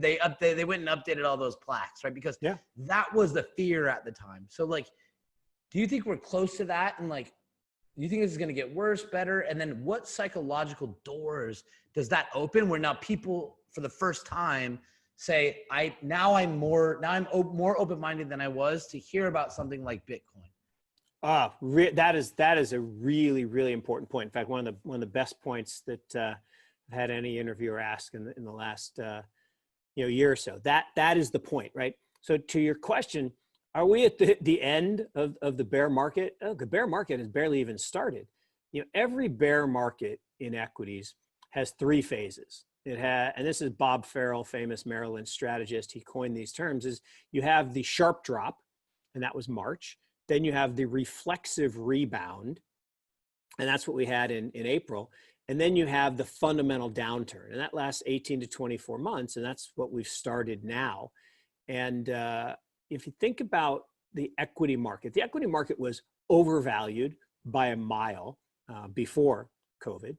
And COVID was just the pin to prick the bubble. The bubble had been created by excess debt and buybacks and stock price manipulation and QE from the Fed. And all these things led to the bubble. And the bubble started to deflate.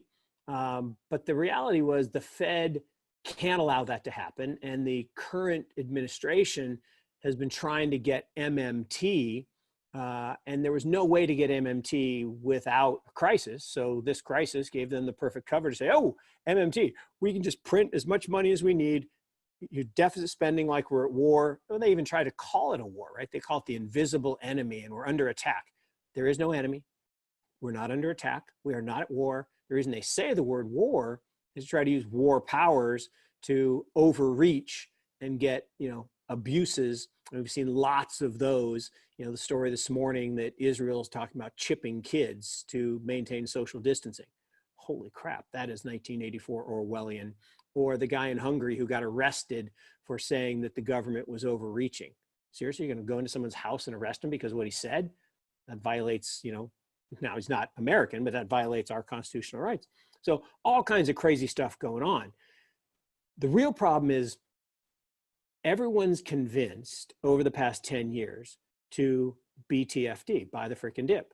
Well, why are they convinced about that? Well, because every time the market went down, the Fed or the ECB or the Bank of Japan or the Bank of China was there to pump liquidity into the system, and it went back up. Now, that's fine in a normally functioning economy.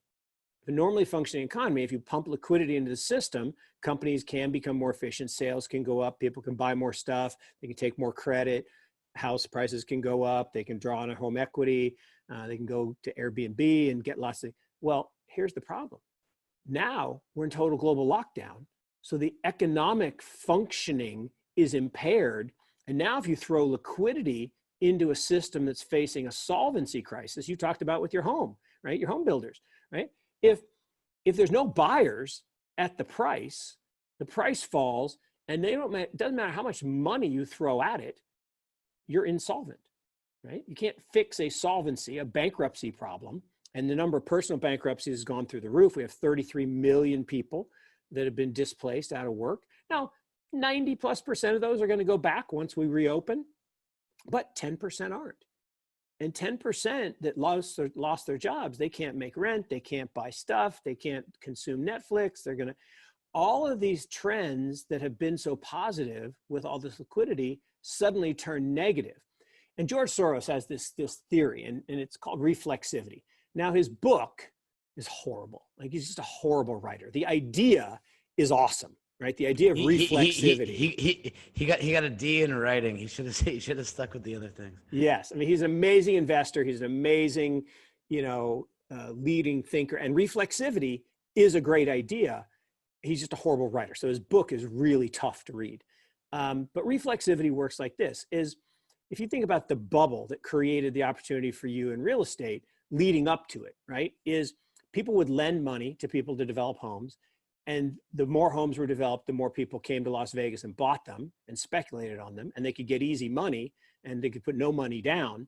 That actually has an impact of increasing the price of homes. It's a reflexive, virtuous cycle. The more money that's created creates increasing prices, which creates more money, which creates increasing prices. And that virtuous cycle goes up. The problem is once it turns vicious, and now prices go down, now there's no buyers. Prices go down more, now there's fewer buyers. And the same thing's true in a market crash. And so the only thing that could stop the market from crashing in March was for the Fed and the government to come and say, oh, we're going to put in trillions, like 6 trillion. And again, just for the people on the phone or a trillion, when I say that word, you should shudder, right? You should go, because a trillion is $1 every second for 31,710 years. That's a big ass number. So 6 trillion is a lot of money. And actually, if I go back, I think it's 2007, it is Obama versus McCain. McCain pauses his campaign, makes a big deal of it, goes to Washington, right, to kind of negotiate this deal. And I forget what the first kind of bailout was in 2008, right? But I think if we reflect back on the numbers now, like comparatively, they're minuscule, right? Oh, yeah, but 700 billion. 700 billion doesn't even sound like real money. Right. And so, like, do you feel like this is just happening? I mean, I feel like the magnitude of the conversation, or how much people are reflecting on it, or it's really hitting their radar, right? I mean, I think what's really interesting about this is that the primary talking point that kind of sits above everything is COVID, right? So then it's like everything under that is less, right? But in 2008, we didn't have that. It was inverse. It was all economic. So anything with money was the conversation, where now it's the conversation is COVID, and then the byproducts are economic. No, and that was the genius of your question earlier, which is this set of circumstances creating an environment where more people are suddenly going to pay attention to blockchain technology, cryptocurrency, and Bitcoin in specifics? Yes, absolutely.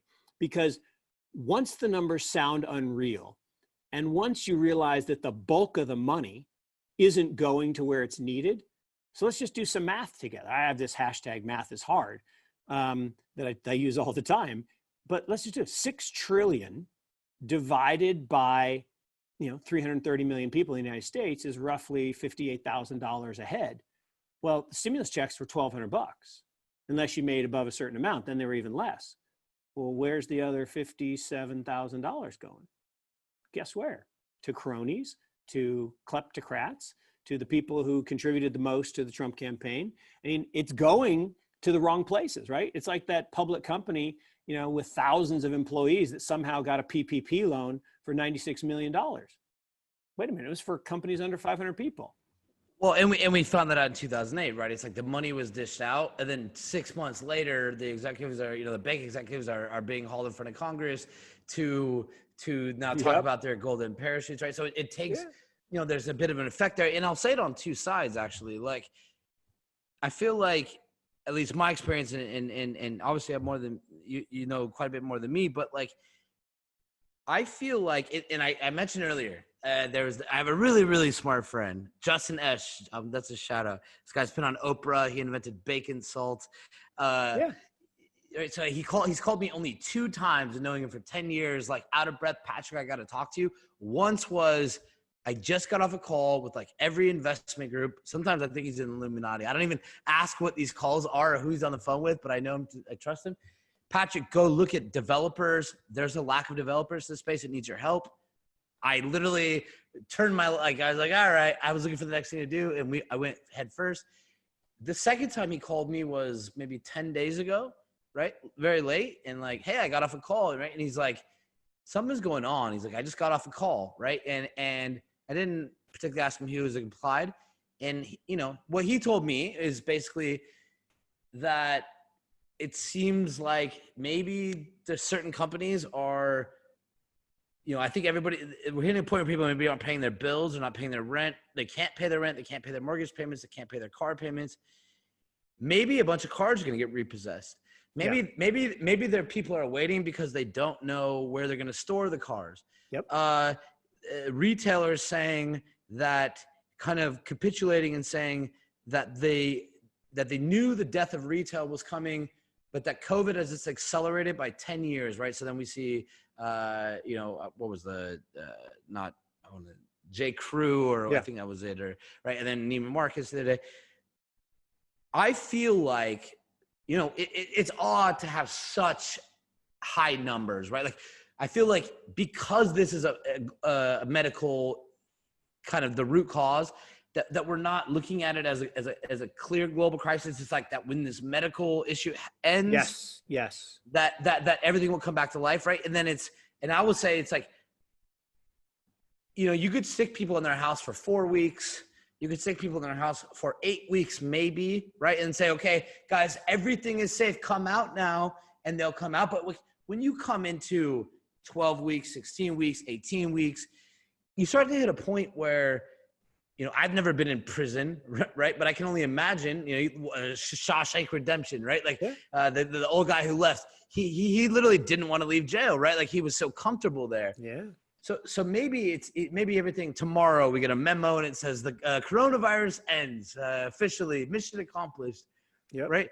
And maybe people don't come out of their house, right? Maybe the market changes, and like you mentioned, 10% might seem like a small number, right? But like when you're saying historically 10% unemployment is big, right? Now we're talking 25 plus. Yep.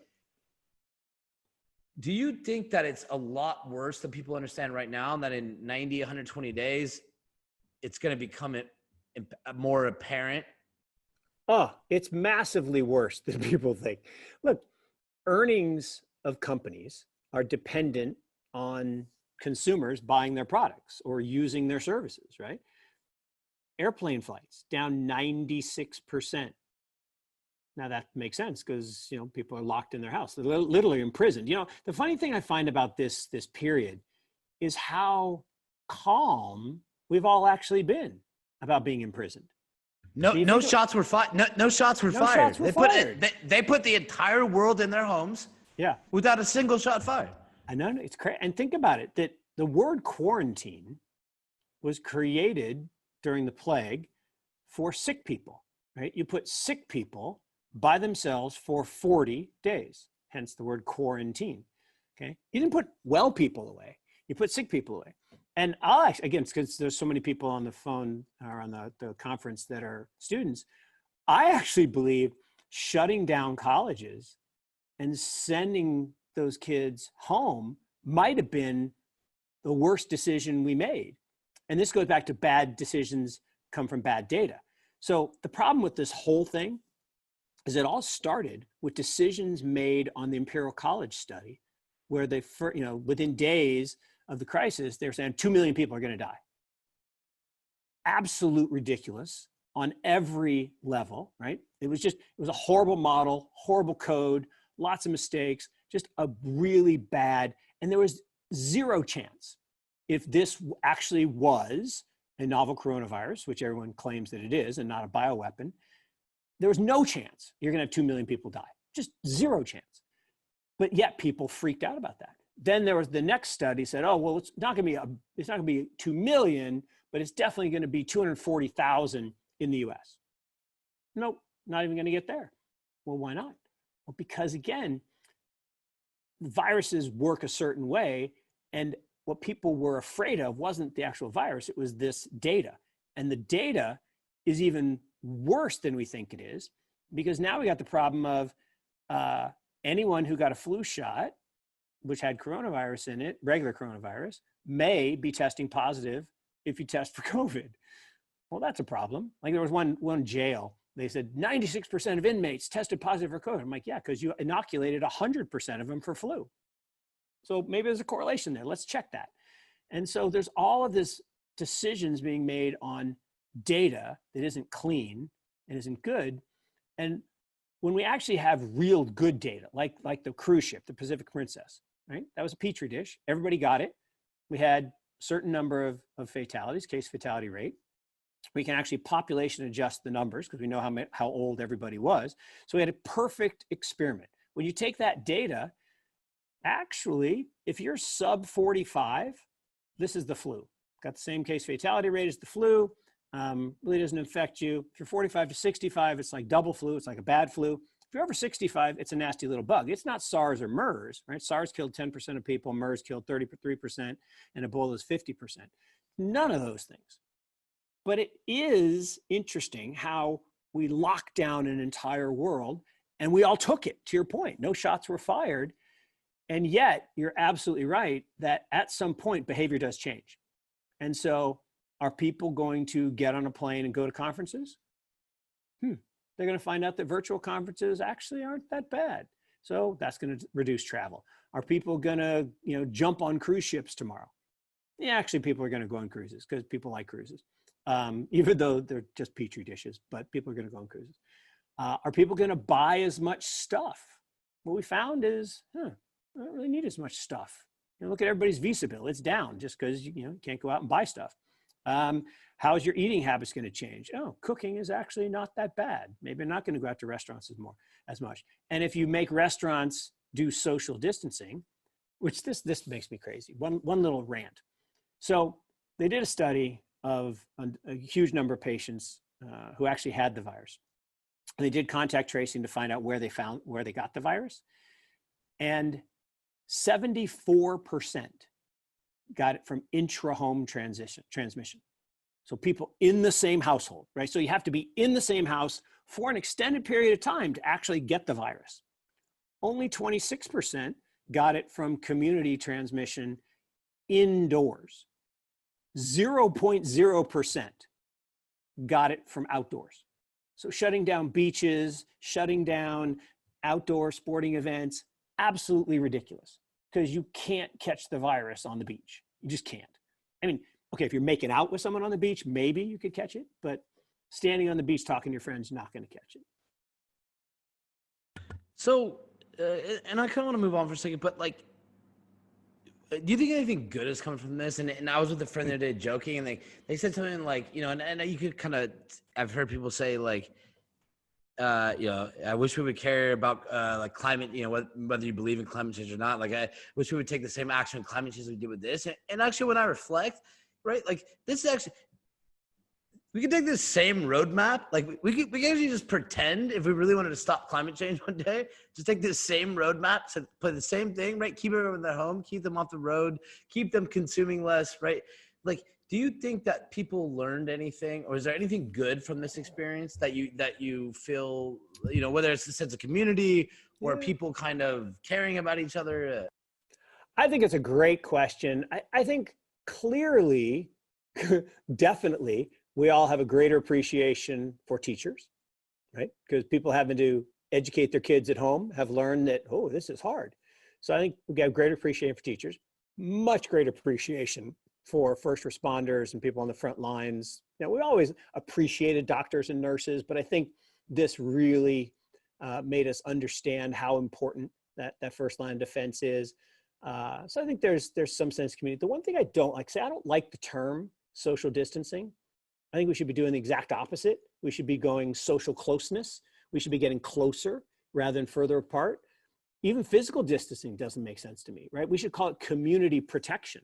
We should protect our communities. We should protect the vulnerable, right? We should take the people like my parents in their 80s, make sure they don't get the virus. We should protect them. But the people who are under 45, you're unlikely to even get the virus. Even if you get the virus, you're unlikely to be impacted by it. They should be, out being socially bonding, to your sense, forming community.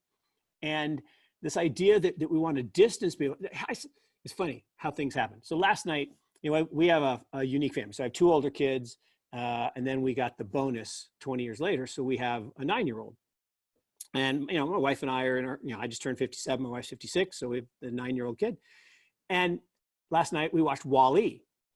And I didn't remember this from the first time I watched it 20 years ago, that in the story, WALL-E is this little robot that's cleaning up the earth, right? Which had basically blown up, and they sent the ship out, and for 700 years before it could come back, before life actually grew again on the planet. And to your point about climate change, and maybe we should address some of those things, but the real amazing thing was, on the ship, the people had devolved into these big blobs that were carried around on these floating chairs with the screen. And they watched the screen all day and did nothing else. And if you think about it, by imprisoning us in our homes, we're supposed to just consume Netflix all day and do nothing productive. And then they're going to send us money to do that. I was like, holy shit, this is the future? I don't want this future. It's getting dark. Like really, I look at it from a few points. Like you said gold earlier. I'm not an economist. I've always been very good at math, so I understand principles. Like I always laugh if there ever was such a thing that people adhere to, like the gold standard, where maybe I looked at it and say, if that's been replaced, like if there is a hard asset that probably holds true, maybe it's real estate-ish. When I look up into space, it's always intrigued me, right? Like when I see companies like Planetary Resources, where it's like the minute I knew that like a company's goal was to put out little satellites, find rocks with like high levels of platinum or gold or whatever, go tow them back to Earth, put them in orbit around the moon, mine them, bring the resources back. You could theoretically start to make economic models to say, if you brought back trillions and trillions of dollars of platinum or gold or whatever, then you say, okay, maybe you could start building apartments in space, right? How much cash or how much money would you need printed to buy 1 billion condos in space, right? It's essentially endless. Like you now hit the point where you would have to turn the money printers on, right? Again, I'm not an economist, but I can, at least in my simple napkin math, I can't find high level arguments. And then you look at things like AI and automated jobs, the gig economy, et cetera, where I think, again, people don't really understand. You just take the trucking industry being automated in America. People don't get it. They think of it as just truck drivers aren't there anymore. But it's, as you drive across America, for everyone listening, the reason you see so many McDonald's and motels and gas stations is not for you, the guy going to the park. It's for the people driving the trucks around for your products in Walmart. So you just don't take out the truckers. There's this kind of, umbrella effect. But, so I think we've kind of seen things, and I'm playing off what you just said about the government paying people. We've kind of seen examples of universal basic income. You've seen in European countries testing it. You've seen Y Combinator do things like in Sam Altman in the East Bay, and I think in Oakland, right? They really start. So people look at it, maybe there's clearly, I'm probably speaking from an American perspective, like, you know, you could say one half of the political side says, oh, we don't want to give money to people, right? Like then people paying their politicians that are okay with tax breaks, right? But, you know, I think in this sense, essentially right now, everyone's living off a stimulus check, right? And Yeah. Not everyone, but like, I mean, a lot of people, and it's to the point where they can't pay their rent, they can't pay whatever. And now they kind of need another one, right? Like they're not back at work yet for the most part, right? And they need another one and another one and another one. So it's like, we might get stuck in that model, right? And, you know, so I don't want to go on too long. And these are one of those. You brought up a bunch of really important points, and you know, we're running out of time, but the key to this is it's a bad system. And I say it all the time. If creating wealth was as simple as printing money, every country would do it. Every country would just print money. It doesn't work. And in fact, there's lots of examples, Zimbabwe, Venezuela, Weimar Germany, where it doesn't work. And hyperinflation comes, too much money chasing too few goods. The only way creating money can create wealth is if it stimulates economic activity, right? If you and I get off the couch and we go build something. The problem is we're doing the exact opposite. We're incentivizing people not to work. And that's where the system breaks down, and that's where you devolve into this disaster. Because money won't create condos in space. Money won't mine platinum off asteroids. You actually have to have physical people build the rockets and build the condos. And that requires human ingenuity, human engineering, human activity. Everything we do in the world, and this is perfect because it wraps it right back to Bitcoin. Everything we do in the world is about converting energy into value, right? We turn on the lights, we get in the shower, we're consuming hydrocarbons from that electricity or that hot water to then reinvigorate ourselves in the morning to go out and do good in the world. And so it's our human energy. We put fuel in our body to create energy, to create value. Bitcoin takes energy, stores it in value, and becomes the perfect store of value. And Jimmy Song talks about this. If you haven't had Jimmy Song on, you should have him on. But he talks about this in the sense that fiat currency is all about spending and about waste, okay? Bitcoin is all about saving and entrepreneurship. If you know that your money is sound, and you know that you can get sound money by providing a good or a service, you will do it. If you think you can get more toilet paper money printed and handed to you for doing nothing, you'll do that. A country or an economy or a globe that does nothing will devolve into nothing.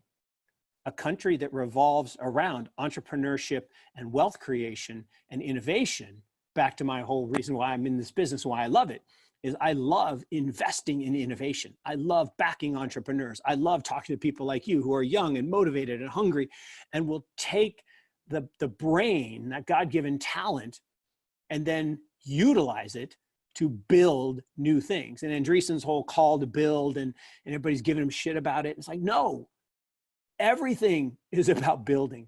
If we don't build, we die. And I'm a biology guy, right? I studied biology. I think it's the best training in the world for investing and for life. And it's because of the scientific method and hypothesis testing and gathering data and interpreting the data dispassionately without bias. And then, you know, nice thing about science and hypothesis and in experiment, either right or you're wrong. It's not about, I think I'm right. I did the experiment, it either worked or it failed. But in biology in particular, there are only two states, growth and death. I like the first, I don't like the second. And to your point, the cousin of death is boredom, or boredom is the cousin of death, right? The mind numb brain, right? And actually, if you and for everybody listening, like we were supposed to be on for 45 minutes. Mark's been nice enough to give me quite a bit longer than that. What I was going to say is that even go back to like one of the first times in human history that we see a first world country like America where death rates, mortality rates are going down in Caucasian males. This is a byproduct of the 2008 recession where people have this expectation. As you said earlier, people kind of give millennials shit, right? Where like there may be a little more battle hardened than people understand, where 35, 40-year-old people in 2008, when they realized like what they thought their life was going to be was not, they started drinking and taking opiates, right? So there is we think that just watching Netflix and not having a job, it's fun for about a month, right? It's fun for about 2 months, and then like, it's not as fun anymore. So no. I'll kind of lead us to one last question and we'll wrap it up. And again, it's been a pleasure. Honestly, this is one of those conversations I could probably do for a lot longer.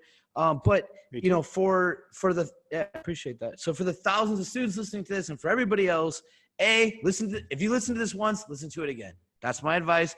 But like Mark, for the 19 to 21, 22-year-old student listening to this right now, if you could go back in time, you're a college kid today, what would you tell them? Like, and I'll preface it just a little bit.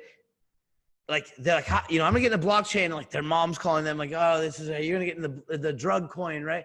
Or, and it always surprised me that how many legal students we see from the university program we have coming to the table, business development people. Yep. What advice would you give them today? How would you tell them to think about this? Yeah, no, I love this because I do tweet about this. Advice to my younger self. I've done it multiple times, and I believe this. Right, one is I would take more philosophy and psychology, just because that's most of life is about dealing with individuals and understanding how people think. So those are two things. Second is to write a lot.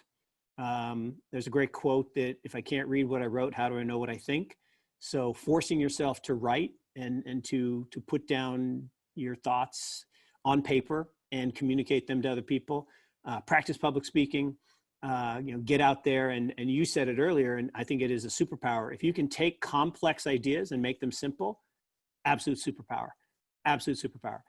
The other thing is to take more risks. Right?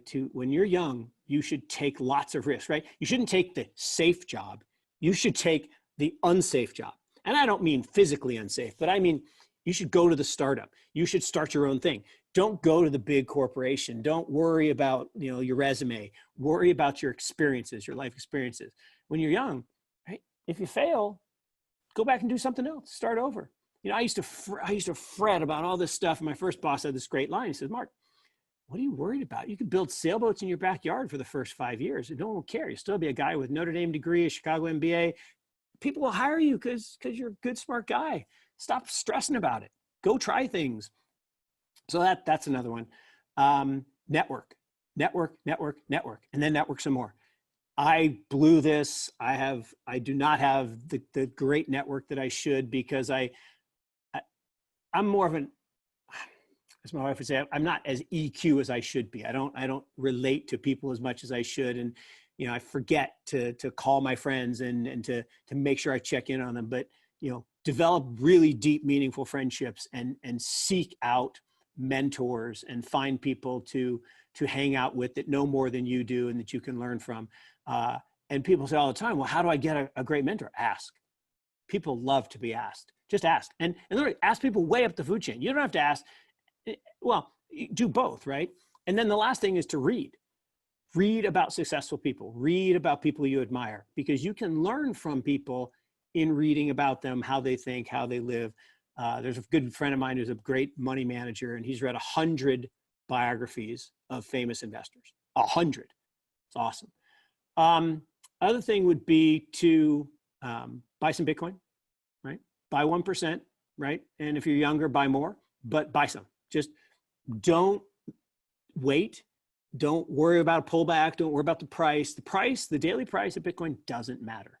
What matters is ownership of the network. You have to own a piece of the network in order to win.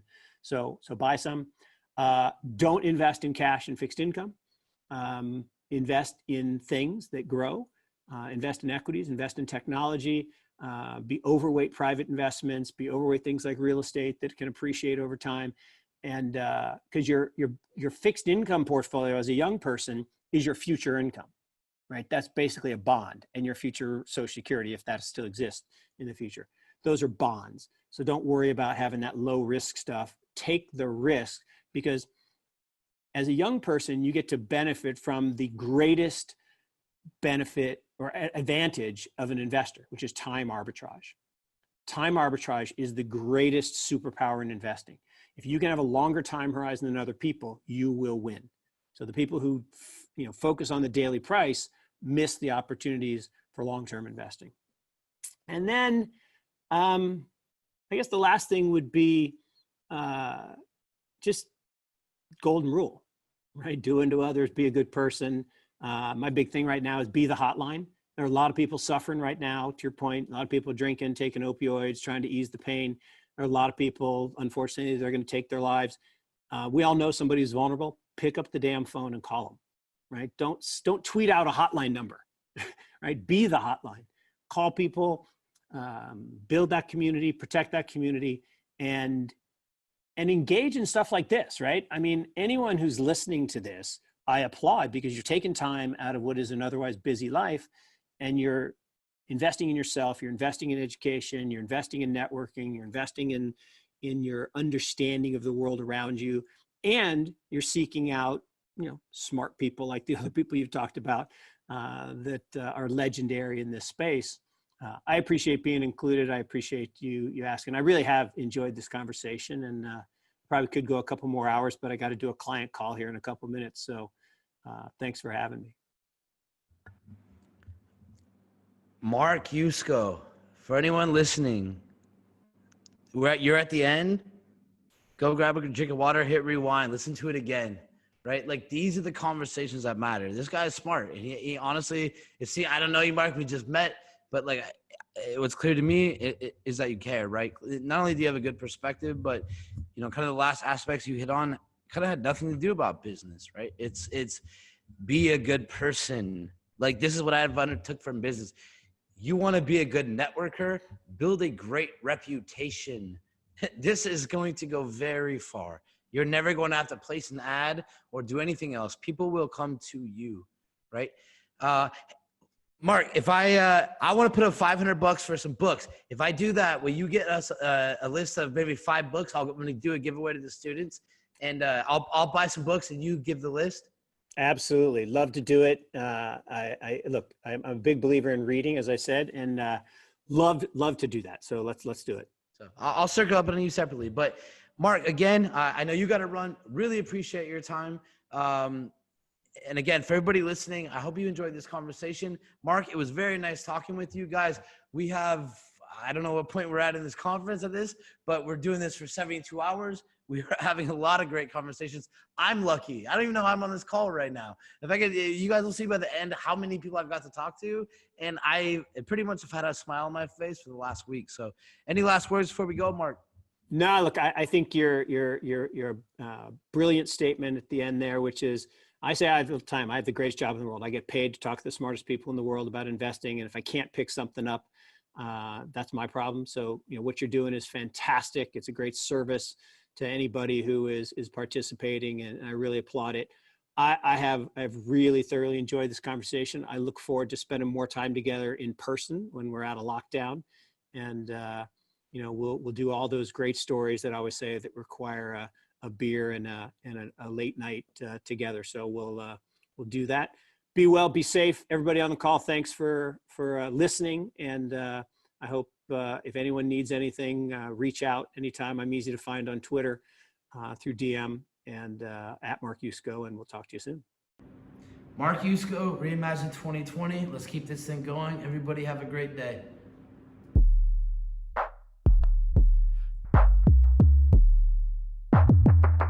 Stay tuned to learn more about the state of blockchain education at major universities all around the world. ReImagine 2020. Hey, it's the Crypto Twins. I'm Litecoin Lucy. And I'm Tammy Tezos. Trading can be hard, but we're here to give you some important tips. The Bitcoin halving will always give you 2. How do you think we got here? Dr. Fauci Nakamoto here, advising all of you on CryptoVid-19, reminding you to quarantine your private keys. Now, don't forget that if they aren't your keys, it's not your crypto. Be sure to put a mask over your hardware wallets. Greetings, fanciful leaders of this world, and wannabe authorities of all stripes. You thought that you could just print infinite money, did you? Well, the decentralized world of cryptocurrencies is on the rise. It's only a matter of time before the intricate web of blockchain architecture and distributed governance enables so much financial and existential freedom that your model becomes obsolete. Good luck. Time is running out.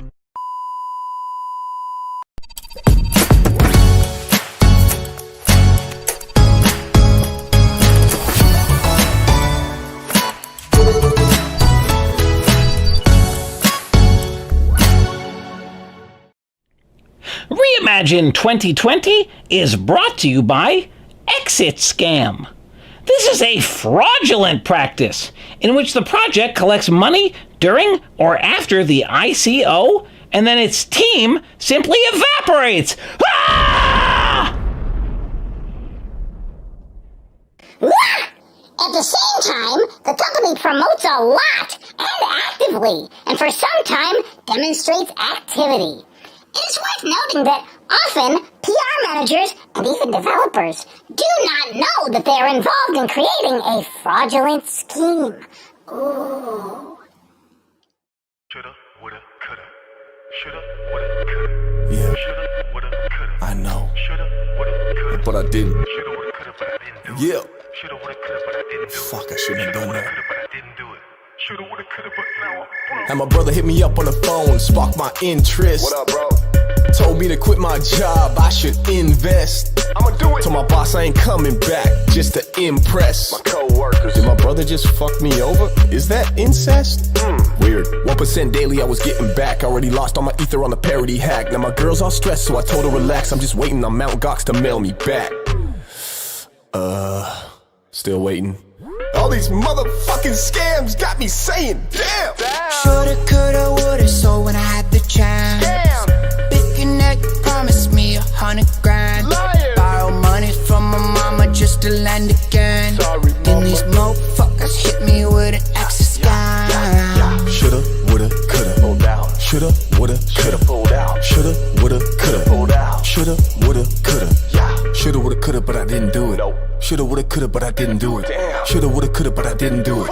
Shoulda, woulda, coulda, but now I'm broke. Shoulda, coulda, woulda, but I fucked that up with a bad investment. BitConnect put me in debt. Had full faith in what I spent. Had a sublease just to pay my rent. It's like a foreign language, how do I vent? Got me tapped out on what I spent. Might lose my crib and have to pitch a tent. I just hit a wall, caught a president. Thought crypto was heaven sent. Still holding on like James Bond, trying to moonshot Neil Armstrong. The market cap was right on track. Used to Uber, now I'm walking back. Shoulda, coulda, woulda, but I still hold no looking back. Shoulda, coulda, woulda, so when I had the chance. Damn. BitConnect promised me 100 grand. Liar. Borrow money from my mama just to land again. Sorry, then these motherfuckers hit me with an extra scam. Shoulda, woulda, coulda. Pulled out. Shoulda, woulda, coulda. Pulled out. Shoulda, woulda, coulda. Pulled out. Shoulda, woulda, coulda. Shoulda, woulda, coulda, but I didn't do it. Nope. Shoulda, woulda, coulda, but I didn't do it. Damn. Shoulda, woulda, coulda, but I didn't do it. Shoulda, woulda, coulda, but now I'm broke. Shoulda, coulda, woulda, so when I had the chance. Damn. BitConnect promised me 100 grand. Liar. Borrow money from my mama just to land again. Sorry, then these motherfuckers hit me with an extra scam. Shoulda, woulda, coulda. Pulled out. Shoulda, woulda, coulda. Pulled out. Shoulda, woulda, coulda. Pulled out. Shoulda, woulda, coulda. Shoulda, woulda, coulda, but I didn't do it. Nope. Shoulda, woulda, coulda, but I didn't do it. Damn. Shoulda, woulda, coulda, but I didn't do it. Shoulda, woulda, coulda, but now I'm broke. Shoulda, coulda, woulda, so when I had the chance. BitConnect promised me 100 grand. Borrow money from my mama just to land again. Then these motherfuckers hit me with an extra scam. Damn.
Breaking news, this just in.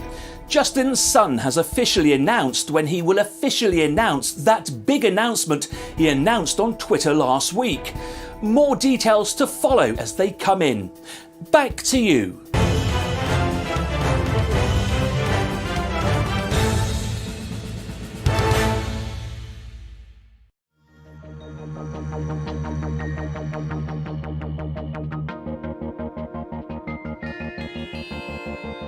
Stay tuned to learn more about student interest in blockchain technology.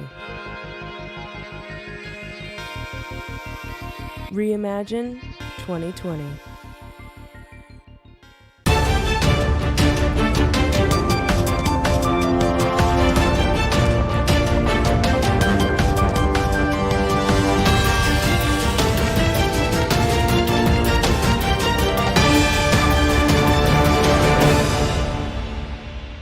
I'm Bill Barheit, founder and CEO at Abra, and let's get ready to reimagine 2020. Hey everybody, it's Patrick McLean here, your host of ReImagine 2020. I think we have a pretty interesting guest here. I spent some time the last few days reading a bit about what he's written and kind of some past talks he's done. Very excited to be sitting here with Bill Barheit. Am I not butchering that? You got that right, Barheit. Yeah, well done. He told me it's like a bar stool, bar height. I like bars, so it's there you go. Can't go wrong with bars. So introduce yourself, Bill. Yeah, hey, I'm Bill Barheit. I'm founder and CEO of Abra, based here in California, where I'm talking to you during self-custody. So yeah, I mean, I'm a long time crypto guy, actually cryptography. So crypto before it was cryptocurrency. I was a cryptographer for the government for many years, then at the CIA, then I engineer at NASA, got the internet bug in the early 90s and kind of made the transition there. And yeah, I've been really doing fintech and then now cryptocurrency work, Bitcoin work for the last almost 10 years. Yeah. Got it. So, and I kind of asked you before we started this conversation, but it's safe to say you're technical. Yes, I think I have a pretty good, reasonable understanding of software technology. Yeah. As I was kind of reading up a bit about you earlier and watching some of your past conversations, you know, I couldn't tell if you were technical or just really kind of a global thinker. But you know, as I read your resume, I'm reading CIA, U.S. government, NASA, Goldman Sachs, right? And as you're describing it, you know, it's somewhat clear that you're technical, or you feel comfortable describing yourself as that. But you know, where do you kind of see your role in the blockchain space, and how do you kind of think of yourself as a leader? Sure. Well, I'm probably one of the old guys in this community in my 50s, right? There's not many of us. A lot of the kind of founding CEOs are mostly in their 20s and some in their 30s, I suppose. And I think I bring a broad experience of you know, having run multiple companies, having lived and worked in probably 50 countries at this point, run multiple businesses, and I have I think a very broad kind of multi-pronged perspective on where the global economy is going long term, what the issues are. I've seen many global downturns. You know, I actually remember waiting online for gasoline in the 1970s in the US when we had the oil embargo. Many of you viewers have no idea what I'm talking about. So I think those different perspectives help shape a worldview that might be a little bit broader than, you know, what some of the other folks in the space might have. And hopefully I can bring something to the table with all of that experience. It sounds like you're bringing wisdom. I don't know about that. We'll see. The problem with wisdom is that, you know, it's really good to measure when we're all dead. So it's hard to measure wisdom in the moment, right? So so hopefully I can add value in the moment as opposed to measurable value when I'm gone. The history books will tell us who's right. Yeah, for sure. Well, they'll do that anyway, for sure. Yeah, absolutely. Yeah, absolutely. Yeah. So, you know, what were those unique experiences that you had in your past that kind of led you to here? Or if you were to pull a few out, like what would you say are the most relevant? Well, let's see. So I spent a lot of time traveling the world, working on money transfer and remittance products with a company that I started about 15 years ago. And I learned a lot about how people in developing markets live, how they bank, how they don't bank, how families are dependent upon migrant workers and their families. For example, Mexican farmers in the US sending money back home, Haitian taxi drivers in Miami and Boston sending money back to Haiti, which makes up over 25% of the company's GDP, gross domestic product. How oil workers in the Middle East from India are sending money back, which is one of the largest migrant communities in terms of money transfer in the world, and what this all means to their families, and how the banking system works, how people get left behind from the banking system, how the people who pay the most fees in the banking system are the kind of underprivileged or kind of what we call now unbanked or underbanked sometimes in the fintech community. So people's goals aren't necessarily to have a bank account. Their goals are to survive and thrive. But you need access to certain types of financial services in this type of economy in order to do that. And those people are often left behind. And so that, combined with a lot of the technology work that I've done over the years, worked on one of the first credit card gateways for the internet back in the mid 90s, worked on some of the initial certificate authorities that were enabling web servers to process credit cards securely. So my understanding of that technology, combined with a lot of the things that I would see on the ground for everyday consumers, kind of at the bottom of the income pyramid, really led to my worldviews and shaping what I think needs to happen from a technology perspective and where I want to be able to spend my time in the coming years. Got it. And actually, I understand some of your point. I mean, I think I was 25 years old, so about a decade ago, I lived in Tanzania and Kenya for many years, right? So seeing what M-Pesa did, or people kind of distributing money digitally from their cell phones, right? It seemed, I think in a lot of ways, people would look at third world countries and say they're not as advanced as us, right? And then you see Venmo come out 6 years later and say, oh, wait, maybe it was already here, right? And maybe it doesn't need to be as complicated as you need it in an app. Maybe it can be as simple as a short code in a Nokia phone, right? That can process. Both of those examples were very practical. M-Pesa is very practical for the Kenyan consumer. Venmo is very practical for the US consumer. And both solve a problem unique to our domestic audiences, right? Most people in Kenya operate using feature phones, and most people now in the US operate using smartphones. Most people in the US have a bank account. Most people in Kenya didn't have a bank account. And so both services, M-Pesa in Kenya, Venmo in the US, basically did what they needed to do to add value in their respective markets, taking advantage of what was already working in those markets. No, 100%, right? And that's a great point. I think if you look at East Africa, you could be in a bus station and some kid's walking around and he gives you a little scratch card. You scratch it off, you pay him, you enter it into your phone, and that's now transferable money right now. If you would imagine someone doing that in the US, there's like pretty low chance that John or Jane Doe is going to go like buy a scratch card for some kid at the bus station, right? So I guess in saying that, like, well, I guess I have a side question. Like, sure. Is your primary, do you think of a blockchain in primarily financial sense, or do you view it also kind of the subset of just decentralized data, decentralized applications? Like, are you more attracted to the financial applications of it? Well, first and foremost, I see it as software, and which leads to a lot of issues I have with the way it's regulated.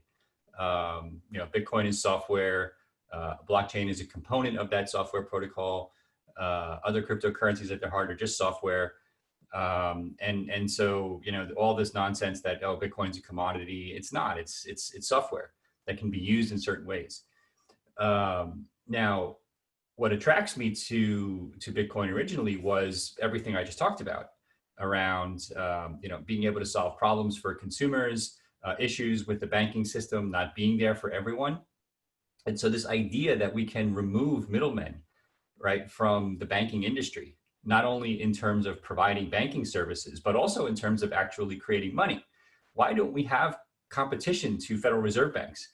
What gives them the rights to decide that, you know, their bearer instrument is the only bearer instrument we can use as money, right?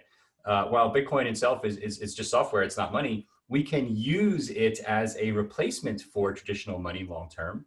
We can also use it as a replacement for the banking system, the verb that uses the money, right? So you have two aspects of this kind of global problem that need to be fixed over time. The first is people's access to banking services, which we've talked about, remittances, other money transfer capabilities, lending, which I think is going to become a big part of the cryptocurrency and Bitcoin ecosystem over the next few years. And then the second, which is government's irresponsibility in inflating the currency over time such that its value. Hey, I lost you for a minute. I got you back.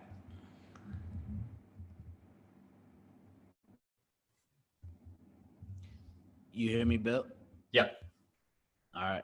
We're gonna for everyone that's watching, for probably the 20,000 people that are gonna watch this live, and I'm guessing 500,000 people after, we're gonna experience technical difficulties. This is one benefit. I probably couldn't get Bill to speak to me right now in like a stage in New York, but I can get Bill to speak to me in Zoom.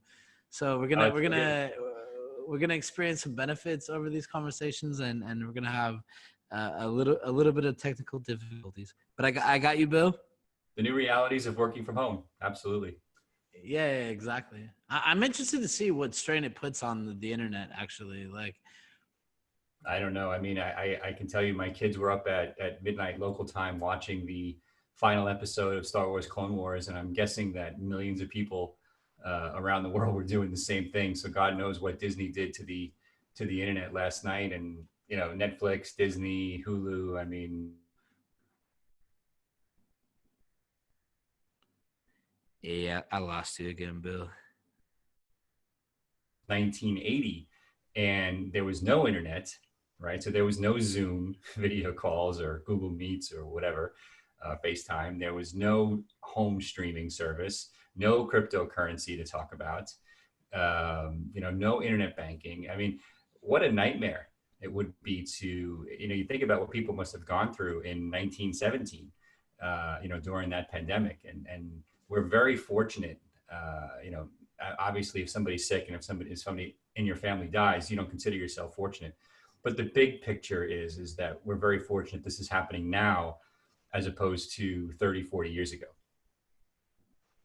Yeah, no, I think the benefits of connectivity will hopefully like shine right now, right? There'll probably be some negative drawbacks, like everything.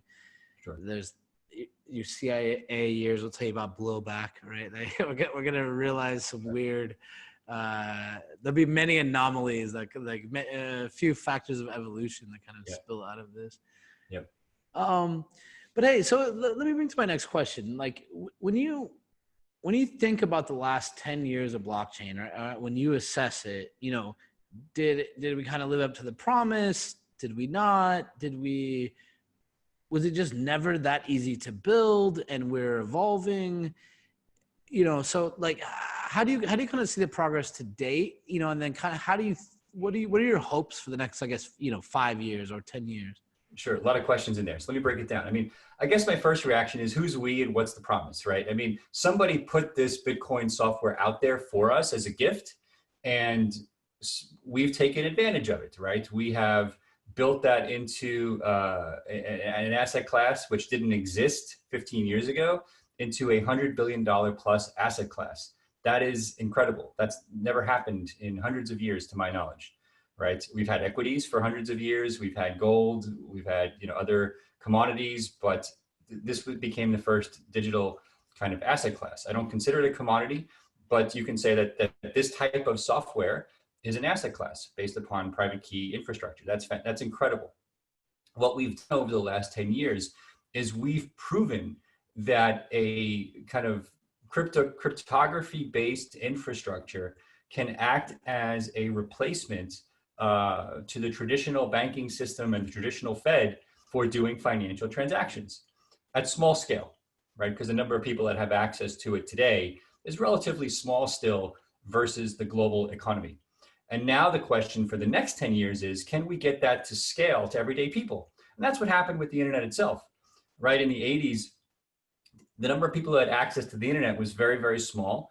In the mid 90s, it started to get used for commercial applications. A lot of people were worried at the time that it wouldn't scale, right? A lot of very smart people who worked on the internet said, hey, what we're doing will not scale. Ultimately did, because we fixed the software, we fixed the hardware. And I think that that's what has to happen next for Bitcoin and other cryptocurrencies. And that's one of the reasons I'm also very bullish on having lots of different cryptocurrencies out there, is that we don't want to basically test all these new technologies on a blockchain whose asset is worth $100 billion. We want to use competing technologies that may even die eventually to test new and innovative ideas, which is where a lot of these so-called altcoins come in. So we had this, kind of first 10 years, prove that it works, prove that it can't be hacked, prove that lots of people can use it.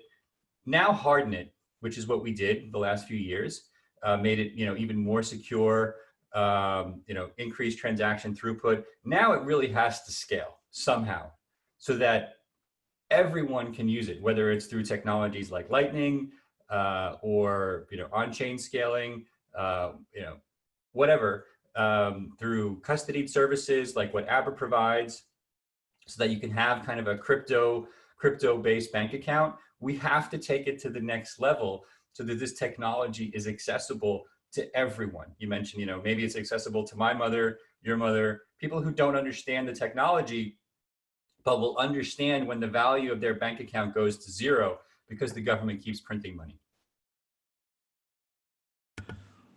100%. And I think there's two parts I want to discuss. I would say one is around adoption. And I think the other kind of falls into it, which I would say maybe some governmental kind of outlook on it. Do the superpowers of the world really want adoption? Like, are they going to let that slide? Like, is this something they actually want?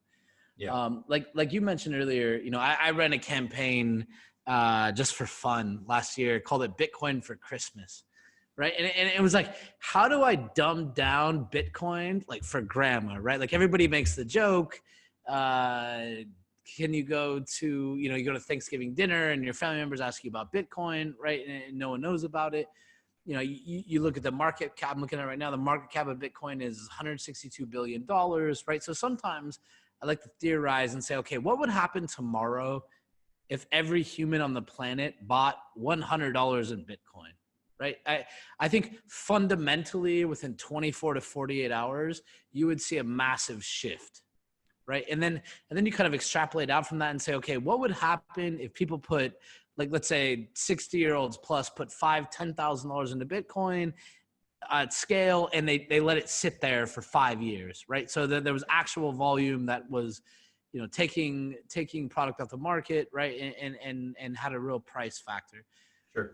So on one side, I think there's an adoption element, right? Now, I think when you look at who owns it now, I would say, I don't have the hard data in front of me. I would say it's kind of skewed towards technologically advanced, maybe the people with like a little bit of anarchism in them, right? Like maybe a little bit of like technologists. Certainly libertarianism, I would say. Yeah, not all there you go. But yeah, certainly I'd say libertarian bent to it, right? Add Ron Paul to this conversation next, right? So when I think about grandma, like you kind of hit the roadblock where it says like you need the fiat on ramp, right? Yeah. And like, what are those roadblocks you think that like governments are putting in place that kind of stop adoption? Like, do you think that there is a green light, which is like we want our populations to accumulate cryptocurrency or we don't, and that it is easy enough for people to kind of adopt? I don't think governments are the biggest impediment to crypto adoption, right? People who really want Bitcoin or other cryptocurrencies, Ethereum, have put themselves through whatever minimal pain they've had to go through to get it. I think I think we overestimate how governments spend time on Bitcoin and cryptocurrencies. I don't think they care that much honestly. I think certain regulators in the banking system, people focus on things like custody and ICOs, particularly ICOs in the past couple of years, or IEOs, whatever we call them now. I think those people look at raising money from the public and retail investors as a little bit different. So I do think those governments focus on this. I think most of the issues with cryptocurrency adoption are basically two primary things. What is it and why do I need it? That's kind of one big bucket, right? So grandma says, I don't know what this is. I understand what gold is. I don't understand what Bitcoin is. And that's 10 years later, most people have heard of it, but they still don't understand exactly what it is, right? Even computer scientists don't understand exactly what it is. But even at a more rudimentary level, most of the public still doesn't understand what it is or why they would want it or what it does for them. The second bucket is, okay, well, even if I do understand in some way, let's just say my rudimentary understanding is, oh, it's kind of like digital gold, right? I can store it on my computer, I can store it on my phone, I can use it as a digital replacement for gold to store my wealth. Let's say people understand that. Now the question is, how do I use it? How do I get it?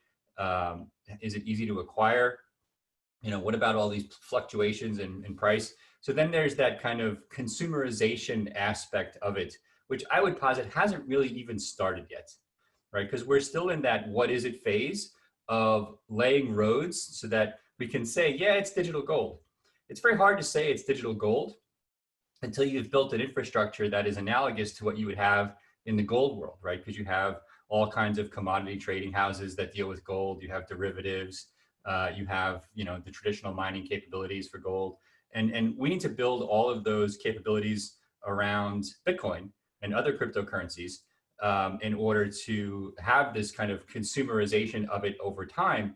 And we'll see if that happens, because that's not the mode we're in right now. Right now, we're in this mode where what's happening with Bitcoin is that it's becoming this kind of new asset class for trading, right? Just like gold and oil and other, you know, other asset classes. So we'll see if that consumerization happens over time, but a lot of things have to happen, right? The average person doesn't think that, oh, if I don't have the cash in my hand, it's not my cash. To some degree, that's true because of the way fractional reserve banking works. But there's a lot of people who think that, oh, if it's not your keys, it's not your crypto, right? Meaning you can't give your Bitcoin to somebody else to hold. That's not true. Most people who are operating in the Bitcoin world have someone else holding that Bitcoin, right? Companies like Abra, other exchanges, other wallets, whoever. And so over time, right, you're going to see a mass adoption of cryptocurrency, in my opinion. But the first generation of mass adoption is going to be via services that manage your crypto for you. And they're going to have to make it very much bank-like in terms of its ease of use in order to get people into it. Otherwise, it is simply not going to happen for the average consumer. And so we're not there yet, but I think the next 5 years, we'll see lots of startups, lots of existing banks, lots of other companies try to get into that space to make this cryptocurrency world adoptable by the average consumer. Got it.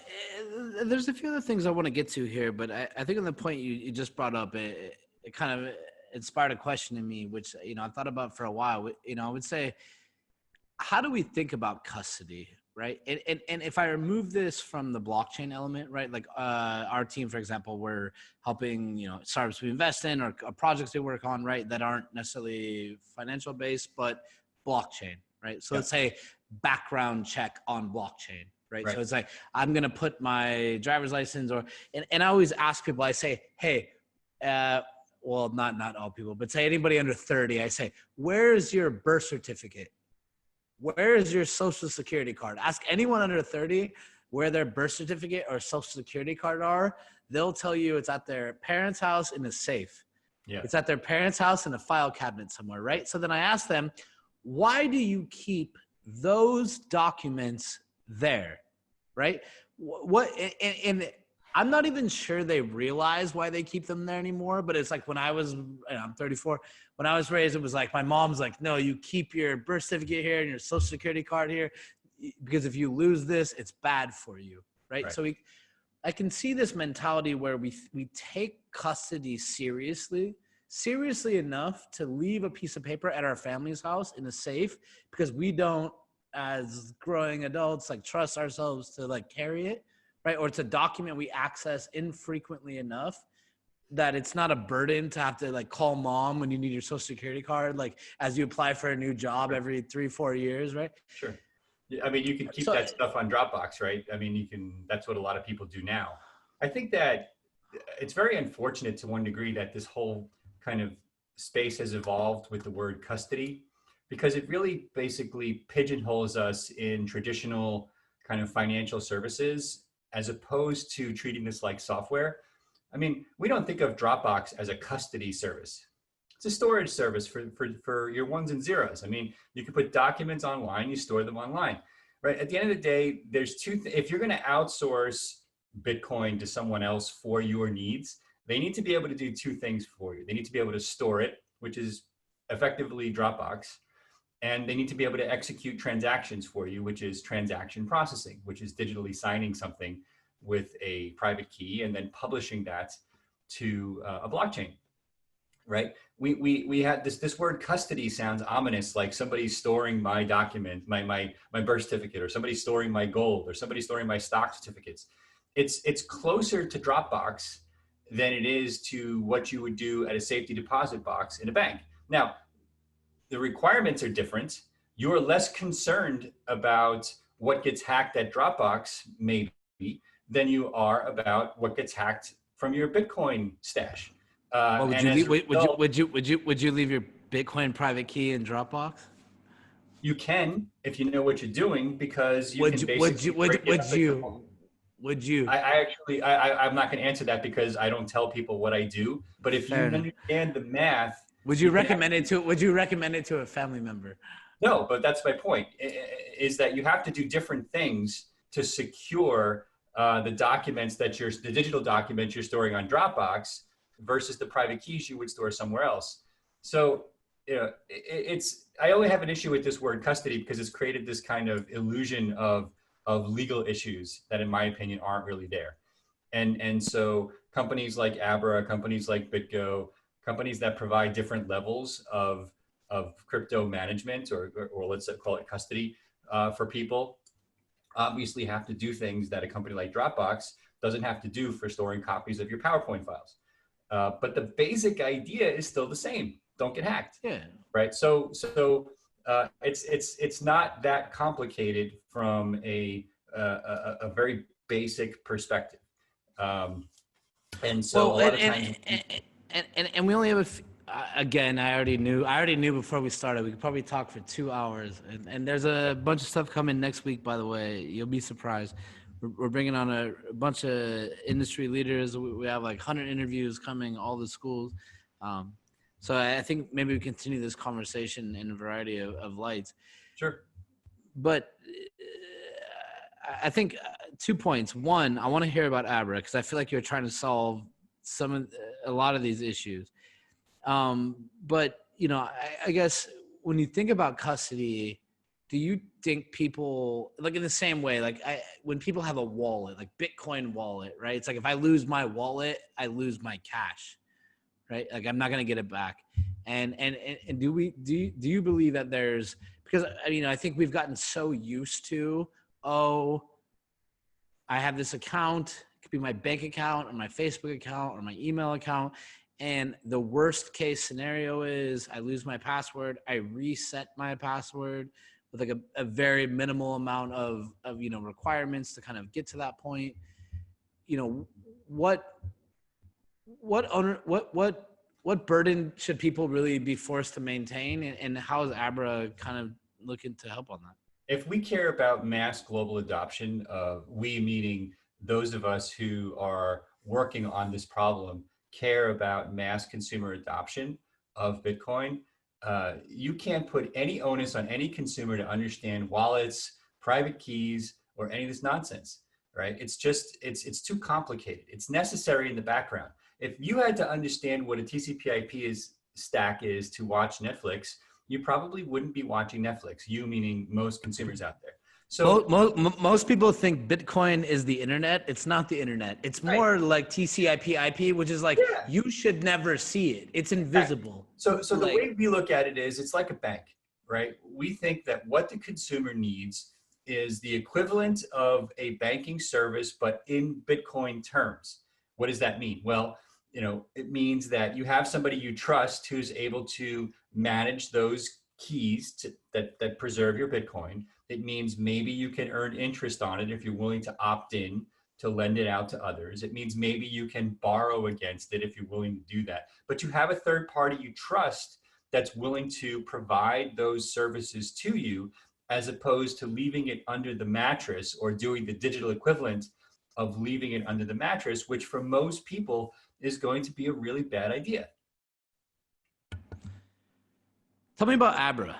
And Sure. again, we could talk for hours. I want to talk with you again. You're smart. Yeah, let's do it. So I'm like barely as smart. So tell me about Abra. So Abra is one of the leading services out there for making Bitcoin and cryptocurrencies accessible to the average consumer, the average retail investor. We provide a very simple iPhone and Android application for smartphones that allows you to buy, store, sell, hold, exchange over 100 different cryptocurrencies.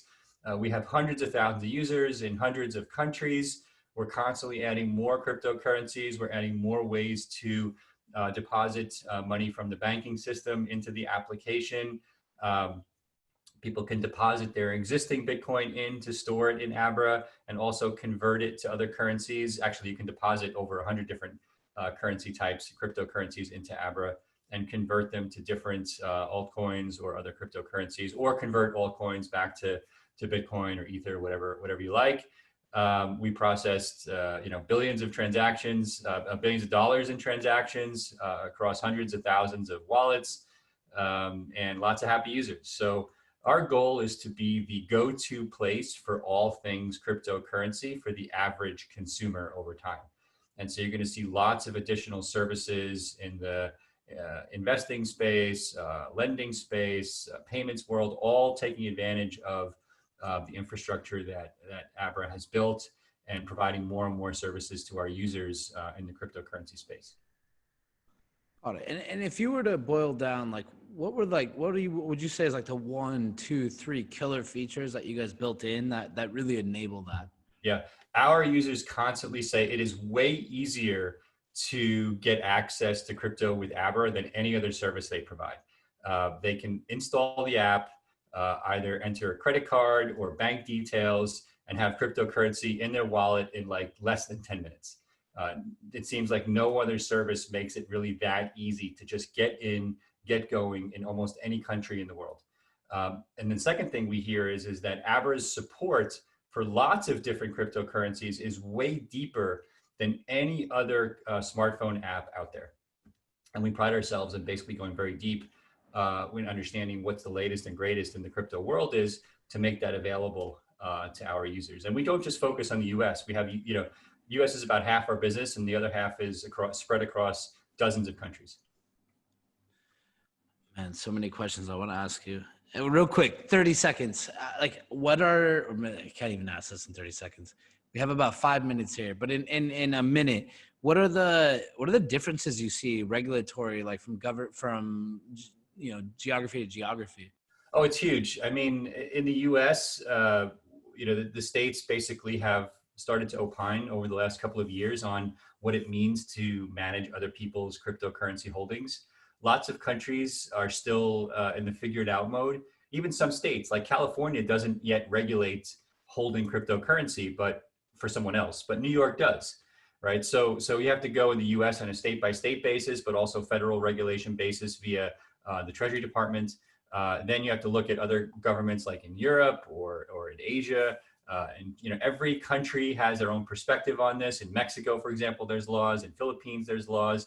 And we operate in all these countries. And so we have to sometimes operate with local partners or partners that are at least are licensed if necessary to be able to hold and manage cryptocurrencies in different countries, but also hide the complexity of all of that.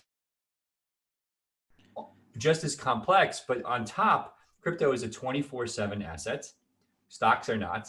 right? Gold is not traded 24/7 for most Americans. Stocks are not. You can enter an order at Robinhood on the order doesn't get executed until Monday morning when the stock market opens. You enter a buy for Bitcoin on Sunday evening, the order is executed in real time. So we have to operate a 24/7 service infrastructure. And so anyway, all these things basically point to, lots of legal overhead and compliance overhead. Money laundering is another one where we have to spend a lot of time and resources. Got it.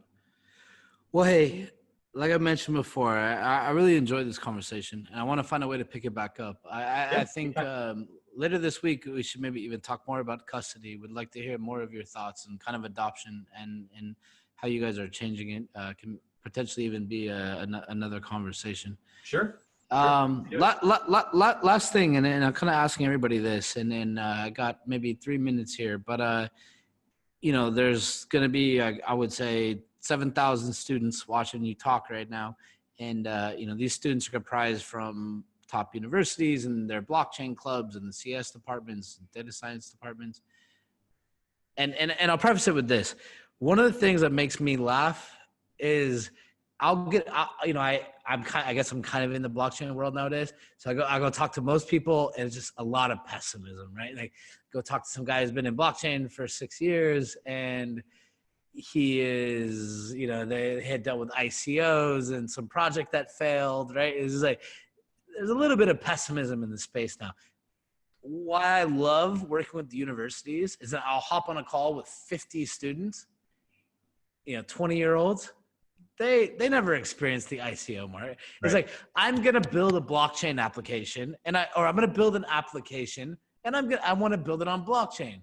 Why not? Right. So what would your message to the students be? I would say, if you want to basically think about this new kind of decentralized world where we can basically build these applications that don't have to sit on a single server like Bitcoin, it really requires more of a holistic, different perspective than the kind of 1990s, 2000s perspective on building, Facebook would have, right? I think you need to understand a bunch of different things. You should understand a little bit more about economics, right? You should go in and read some of the, Austrian school versus Keynesian school in economics and educate yourself a little bit. I'm not saying people should all become libertarian anarchists in order to get into this space, but you should understand why this software was created in the first place and the problems it was trying to solve. Not every problem lends itself to internet scale decentralization. Decentralization comes at a cost. So blockchain for the sake of blockchain, but that decentralization plays a critical role in the problems you're trying to solve.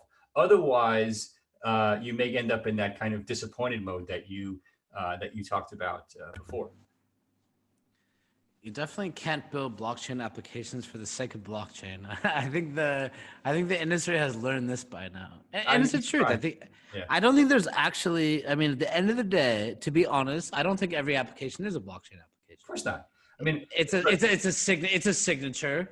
Like, signatures are hugely important to this entire thing, right? Like, just closing out that element, whether it be custody, whether you keep it on a piece of paper or it's in a Dropbox, right? Whether you are a supply chain company or a financial services company, you can make it really simple. Bitcoin is the most expensive, inefficient transaction processing system ever created by man. That is the price of internet scale decentralization, to create a system that can't be shut down. That's the price we have to pay. And so if you don't understand that and you want to use that technology to do other things, it's like going to bat with holding the bat with one hand and picking the other hand and put it behind your back. It doesn't make sense. So dig in and understand that, and you'll be way better off for it when you try to build your own services that take advantage of this blockchain technology. Well, I think it's one of the first things people really have to come to grasp with, which is like, it's not easy building blockchain. Like, I think there's a lot of disappointment in the space. Like, why aren't we there yet? Right? Like, why does Bitcoin suck? Or everything's better than Bitcoin? Or this is old school? Or, right? It's like, it's not like for any serious engineer that steps to the table, they're like, yeah, that's not easy. Right? Then for the average person who's like not written 100,000 lines of code, they don't understand the income, right? Let's say, man, like to have validation from multiple decentralized data devices kept in sync, right, on top of like cost of output or right, like network efficiency. I see it from kind of running a team of developers or investing in projects. And I've come to terms with it 2 years ago, where I finally came to the conclusion and said, this shit is not easy. Right. Like it needs time to breathe, right? So we have to be doing the right things. We have to invest in education at an early stage. We have to invest in projects without short-term, right? Not just ICOs, like take cash and right. So we need the next generation of computer scientists and economists to get equally excited about this and both understand what I'm saying from their own perspectives. That's what we need. 100%. All right, everybody. I want to talk to this guy for like another hour, so it's not going to happen. I'm going to be saying this a lot this week, and I'm going to bring him back for something else. I'm going to try. I look forward to it. Let's do it. Yeah. Bill Barhydt. Give your Abra plug. Last minute. So go to abra.com from your phone or from your PC. Download Abra from the App Store. You'll be up and running in a couple of minutes. It's everything crypto: buy, sell, hold, exchange. Just download the app. And I'm on Twitter, Bill Barhydt. I'm there all the time, helping people get going. You can ask me questions, but we have a huge team that's here to support you any way we can. Awesome, guys. All the links are there. You'll be able to find them. Right on. Bill, it was very nice talking with you. Let's keep this conversation going. And I think there's a lot of students that are going to appreciate what you said. And hopefully we hear more from you here the next week. And I look forward to talking to you in the future. Yeah, same here. Look forward to it. Thanks for having me on. Appreciate it, Bill.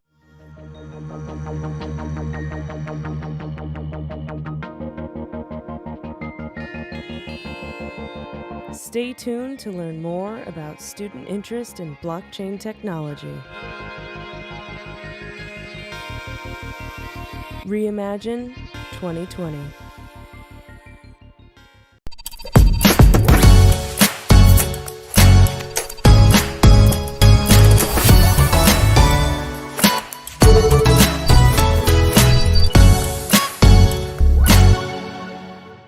Hi there, I'm Dr. Fauci Nakamoto. We all know accidents happen. For example, you might have accidentally forgotten to convert all of your directly deposited fiat into cryptocurrency. And that's okay. I'm reminding you that when all else fails, there's always Plan B for Bitcoin. In a world full of ICO scams, vaporware, and Ponzi schemes, we wish to remember those who have passed on. Rest in peace, dear friends.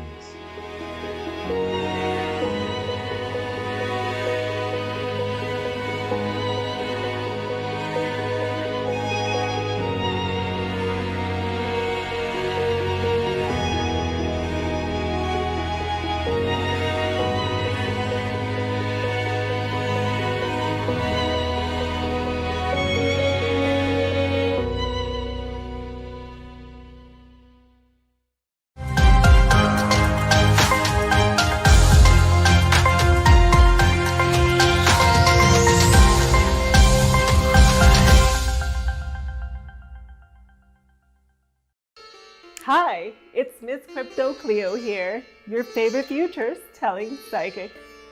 Are you unsure whether to go long, short, or market buy? Not sure which of your altcoins is going to move next? No problem. Call me at 1-800-555-MOON and Miss Crypto Cleo will tell your futures. Oh, here we have a caller now. Hello, it's Miss Crypto Cleo. How can I tell your future?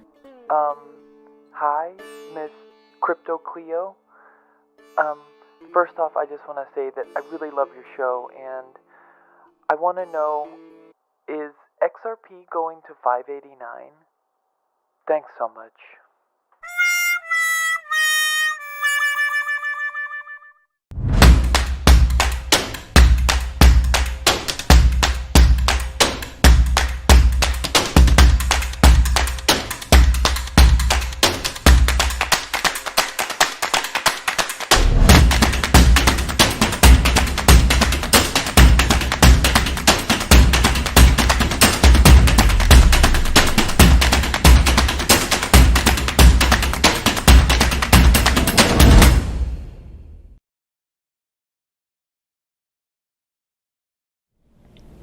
Hey, ReImagine 2020 is brought to you by Shill. Shilling in the world of cryptocurrencies is part of a marketing ploy. It's when a person promotes a specific digital coin or blockchain project.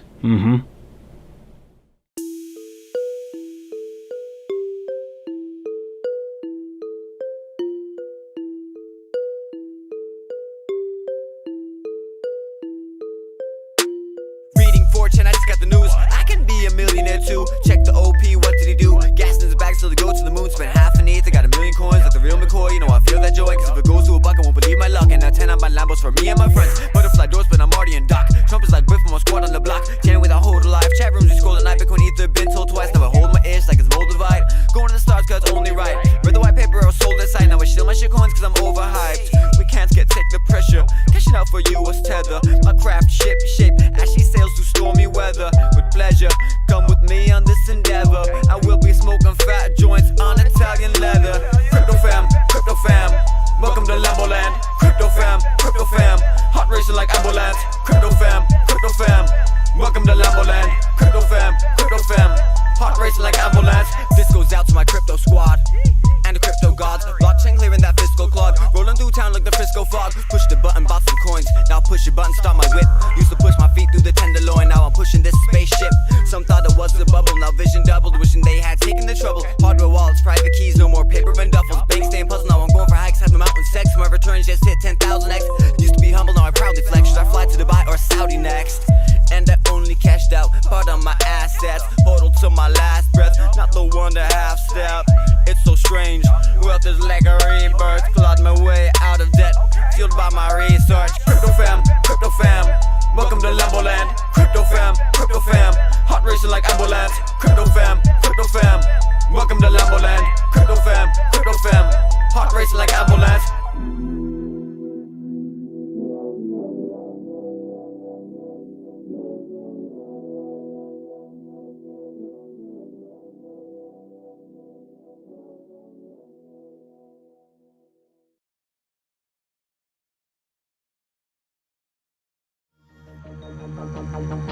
Coming up next.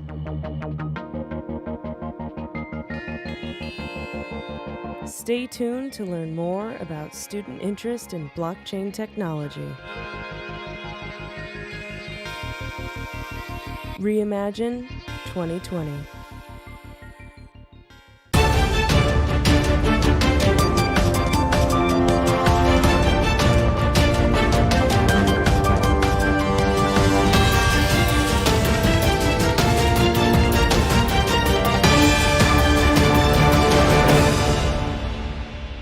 I'm Paul Brody. I'm the global blockchain leader at EY, and I'm delighted to be part of ReImagine 2020. Hey everybody, it's Patrick McLean. We're back again, ReImagine 2020. We have a very interesting guest. I want to introduce you to Paul Brody, and I'll tell you why I think this is interesting. So I think a lot of people in blockchain, right? Maybe some people are speculators, maybe some people are investors. I find a smaller portion of the developers are actually the people implementing it. And what I think is interesting, and what we're going to hear from Paul, is the perspective of, a company that he works for, and I'll let him tell you, but how he kind of sees enterprises adopting blockchain and what those roadblocks are. What's going on behind the scenes to really make blockchain a reality. So before I butcher it anymore, Paul, I will let you introduce yourself and tell everybody your name, your company, and what brought you to this place, your experience, and how'd you get into blockchain? Sure. So thanks very much, Patrick. Thanks for inviting me on. I'm Paul Brody. I'm the global blockchain leader at EY, sometimes known as Ernst & Young. We are a global professional services firm, tax, audit, legal, and business advisory services, well, practically everywhere on Earth. I am based in San Francisco. I've been here for about 5 years. Came over actually from IBM, where I built IBM's very first blockchain as part of my own interest at IBM. I was running the global electronics industry there. And I got interested in this question of, how is it that if we have all this computing power at the edge, there's more computing power in our pockets and on our desks than there is in all the world's data centers. And yet, my clients at the time were spending lots and lots of money maintaining data centers in order to manage applications that ran at the edge of the network. And that just seemed kind of crazy. It seemed to me like there was this incredible opportunity to use peer-to-peer computing to have all of this digital infrastructure at the edge of the network pay each other to manage their own products and services. And so that got me interested in the blockchain. And once I really realized how incredible this space was, I decided to make it my focus. At the time, amazingly, because IBM is well known as a big blockchain company now, they were not excited about blockchain. And that was one of the reasons why I left and I came to EY, which sort of strangely for a more than century-old accounting firm was actually quite excited about fintech, blockchain, and emerging technology. And so for the last 5 years here at EY, I've been building a global blockchain team. We have teams that pretty much everywhere in the world, all across Europe, UK, France, Germany, Italy, Spain. We have a security center in Israel, development center in India, delivery team in India, Philippines, Japan, China, South Korea, as well as the US and Canada and Costa Rica. So we're pretty much all over the world, and we cover business applications, tax, and audit. And we also do kind of core blockchain technology research. And our big focus over the last 4 or 5 years has been 2 important areas. Number one, regulatory compliance, right? It's a bit of a running joke here, but the idea is if you do business with us or we're your auditor, you are less likely to go to jail. And truth be told, most of our clients would not fare well in jail. So that's very important. I wouldn't fare well in jail. But the other thing, our other big focus is taking blockchain from this kind of niche, interesting area that people are excited about as consumers, Bitcoin users and speculators, and putting it in the hands of enterprises. We have a very, very specific vision for enterprises, which is that we think blockchain will become the tool that companies use to connect themselves up to each other. Because the truth is that the products that we buy today, the products and services we buy, they're typically not made by a single company. They're actually made by dozens or hundreds of companies working together, right? There might be one famous brand that is the orchestrator of that whole supply chain. But the truth is the products we buy are made by hundreds of companies, and they don't actually have a very good set of tools to integrate with each other. I believe blockchain is a key to doing that, and it will unlock enormous amounts of value creation for our clients. So that's a kind of a quick summary of what we do and where we think we're headed. Got it. And one thing that I think is interesting, and I don't know, I would say I've had startups since I was a kid, right? So I've lived in kind of the startup world, maybe a little bit luckier nowadays, right? We deal with the Perkins Coie, the Coolies of the world, right? So it was only a certain time in my career path where I saw this upper echelon of whether it's consultants, legal, tax advisors, right? And I'm guessing maybe a decent amount of this audience doesn't really understand how the Ernst & Youngs, the EYs, or the McKinsey, right, the Deloittes, etc. And Paul's gonna be like, who? He's a good, give this guy a raise, Ernst & Young. If anyone from Ernst & Young is watching, Paul needs a raise. But can you explain for the audience, you know, in layman's terms as possible, what roles do companies like Ernst & Young, et cetera, serve to the corporate or enterprise world? So I'll just first tell you, this for me, I think of it as my 6th startup. And, you know, I did 5 startups, very few of which, well, none of which actually made me rich. I actually, every time, after the last couple of times, every time I'd finish a startup, I'd be like, that's it, I'm never doing this again, right? But at EY is actually offered me in the end what I think of as like the best possible combination, because startups are great. You get to build entirely new things, you get to write new rules. But the problem with startups, and having done 5 of them, I know all about the problems with startups. You go into a client and they're like, who are you? And what do you want? And if I buy something from you, will you be here even in 6 months or 2 years? Right? Can you deliver this for me in 50 different countries? The answer is almost always no. Right? Now, if I'm at the startup, I'll tell you, yes, of course, we'll travel wherever you want. But the truth is, if you're a large company and you want to deploy something at scale, if you want to deploy significant change in your business process or your core technology, there are very few large companies that do things in one country, right? They need to do things in 50 countries or 100 countries. They need to deploy them at scale. And they want to work with another company that's going to be able to support them. It's going to be around in business for decades. because that's how long software lasts, right? Y2K, the problem that we had back in Y2K came about because software developers, like my mother in the 1960s, thought, well, we don't need to put in a 4-digit date because our software will be long gone by the year 2000. We get to the, it's 1997 and like half their software is still running. That's how long stuff lasts. So large companies like to do business with other large companies because they want services and products that can be delivered globally, and they feel will be backed up and supported and last for a very long period of time. And so it's awesome, at EY, I can go to a client and say, we have bleeding edge technology. I have amazing developers. We're all up to date on the latest technology. And as one of the world's largest audit firms, I can tell you with confidence that you probably aren't going to go to prison for taking Bitcoin or payment in Ether. And, we'll be able to support you all around the world. And I believe that's given us some huge and exciting advantages in terms of being able to have a big impact and bring product to market. But that's the role of big companies, and it's an important role, and it's underappreciated how large enterprises, especially consulting firms, make it possible for the rest of the world to change their business processes quickly and scalably. Got it.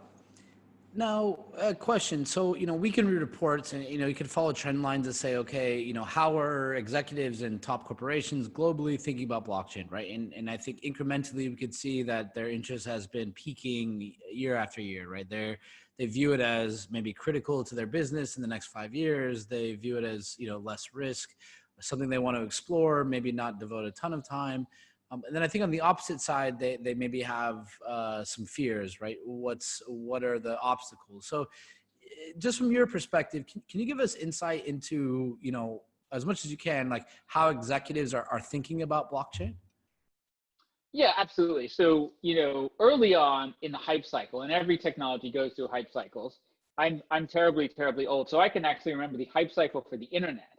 I can remember being told like, wow, no one will ever buy groceries online, and things like that. So that's normal. And so you get the cynicism, then you get the hype, where people are like, oh my gosh, I have to be on the internet, I have to be on the blockchain. And with that, we had this wave of what I'll call blockchain tourism. Like people be like, I have $500,000. What kind of a blockchain can I get one? And I'm like, a purple one for you, right? And that was great. We made some money that way. But the truth is, like blockchain tourism doesn't last, right? Just like back in the late 90s, putting your company on the internet, not very useful. What got people online was selling stuff on the internet. And that's when they get enterprises online too. The big obstacle in the enterprise world is blockchains are a network value proposition. So if I am Ford or GM or Microsoft or AT&T, I want to deal with hundreds of other companies, suppliers and customers. Now, I have two ways of doing that. I can build a private blockchain, but what's the point? That's like telling everybody, hey, you have to come to my private website. Whatever it is I do in my proprietary way, you have to do it. It doesn't scale very well. It's like in the old days saying, yes, we sell online, but only through dial-up on AOL. Right? And hopefully most of the people watching this are too young to know what dial-up or AOL is. On the other hand, there are public blockchains. Public blockchains are very, very similar to the early days of the internet. In the very early days of the internet, there was no encryption. If I sent you an email, it literally went out in plain text, right? There was no encryption, there was no privacy, there was virtually no security, and it wasn't necessary because all the people on the internet kind of knew each other, right? Now, today, everything we do on the internet is covered in layers of encryption and verification and security software. That software was missing from public blockchains. And for most enterprises, if you came to them and said, I have this really cool thing, smart contracts allows you to manage complex process between multiple parties very efficiently, they'd be like, that sounds amazing. And then you're like, oh, by the way, though, everything you do will be completely public. They're like, nope, not happening. The number one obstacle for doing anything of value in the world of public blockchains is privacy and security. If you can't do it privately and you can't do it with security, there's really no interest from the enterprise, right? As an individual, my one little transaction of a few Ether or a couple of Bitcoin going through the network, that's probably, I don't care too much about that if somebody knows that I own a little bit of Bitcoin. But as a company, if you could see what I was buying and how much I was paying for it and where it was going, you would have access to information that would allow you to buy and sell my stock and do all kinds of stuff. So the number one obstacle, and the one that I think EY especially, we have done more than anybody else to really work on and solve, is privacy and security for transactions on public blockchains. And the reason for doing public blockchains is because if you don't do it on a public blockchain, then what's the point? If you do it on a private blockchain, all you've done is decide that some company that runs a private blockchain is your new intermediary. If you're willing to agree upon an intermediary or whatever you want to do, I can do it for less and faster with a traditional website. So if you really need something without an intermediary, if you don't want to expose your critical business information to a potential competitor, and you want to do it without an intermediary, but you need it with privacy, then you have to do it in the public blockchain, and you have to do it with something like a zero knowledge proof or some other privacy tool. And that's hard to engineer. We're gonna get along.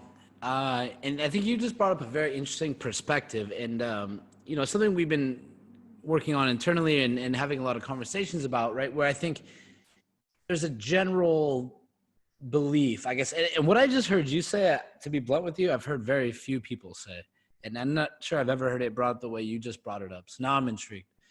But so, you know, I think when we think corporations or we think enterprises, I think, okay, there's very little interest for them to go to a public chain, right? And as you mentioned, it's anonymity of data, right? Like these companies are very siloed. What would it take for them, even if there's the smallest percentage chance, to make their data in any way viewed by the public, right? So the incentives are very, I think, misaligned, right? And they need to, there's this uphill battle. So then I think on the other side, and maybe it's only to a certain extent kind of the culture of blockchain, right? Where I think blockchain started as this libertarian, or right, like everybody wanted decentralization, so you have in this public forum. Then you kind of get to the Ripples, the Hyperledgers, the Hedera Hashgraphs of the world, right? Where they're really employing private chains, right? Permission chains. And I think you get a little bit of blowback from the crypto community, which is, that's not blockchain, right? That's not decentralized. So there's this line in the sand, which is, if it's not in a public chain, do you want to say something? No, I would say, like, it's not religious or doctrinaire or anything like that for me. It's just, if it's not on a public blockchain, what was the point? Like, what's the value creation? I don't think there is we did a survey last year of 230 companies that had implemented blockchains, and almost every single blockchain tool that had been implemented was a private blockchain. The average private blockchain has 0.5 users. 0.5. That's the average private blockchain. There's no network effect there. That's completely the adoption in Silicon Valley terms, they would get laughed out of every venture capitalist office. It would not even be the amount of money that has been raised for the low amount of adoption. It is the opposite of what we would ever expect. And maybe that's a good sign. Maybe we're on to something new and the paradigm has shifted, right? But anyways, I didn't mean to interrupt you, but no, but it's you know, you and I are very much on the same page. It's really hard for some of the people who've done this stuff to accept that private blockchains are just not that useful. And so it's gambling. I mean, even public blockchains is gambling apps. It's like some video games. Like the actual use of public blockchains, even is small. I mean, from outside of exchanges, financial currencies, etc. Right, and that's one of my big beefs with public blockchains is there's not enough good stuff to buy on them, right, for enterprises, right? Enterprises don't want to gamble, they don't want to speculate on a bunch of stupid initial coin offerings, right? It's the value proposition for enterprises has to be something clear. And ultimately, my goal isn't to sell enterprise a specific technology. The goal, success, always comes from selling enterprises a solution to a very specific problem. And so that's kind of our mission, that's our goal, is to solve some very specific problems. In our case, the number one priority we have for enterprises is solving this issue of how do you do a purchase or sale transaction with another company? Because everything you buy was bought by a company and assembled and integrated and shipped and moved along. So the way that most non-financial services companies interact with each other is they buy stuff. I have money, you have stuff, we're going to exchange them, subject to the terms of a contract. That is my goal, is to implement that on public chains with privacy. And if the buyer has a purchase order, which is just a commitment to purchase something, and the seller needs capital, then I want the DeFi ecosystem to be able to say, oh, that purchase order is worth money, right? And we can give you some working capital, right? I want to create the whole ecosystem that enables those business transactions. So that's the goal. It's not easy to get there, because writing code without encryption is much, much simpler than writing code and systems with zero knowledge proofs, with synchronization. Like everything we do, all the actual data has to reside off chain, so that you can tell a company you never have to worry about losing your secrets, because your secrets never go on the blockchain. The only thing we put on the blockchain are hashes, proofs, and links, right? And that's incredibly challenging to do, but we now know how to do it. We published a set of protocols with Microsoft and Consensus called Baseline. And if you use the Baseline protocol, you should be able to build applications and tools that run to a very high standard of privacy and security and regulatory compliance.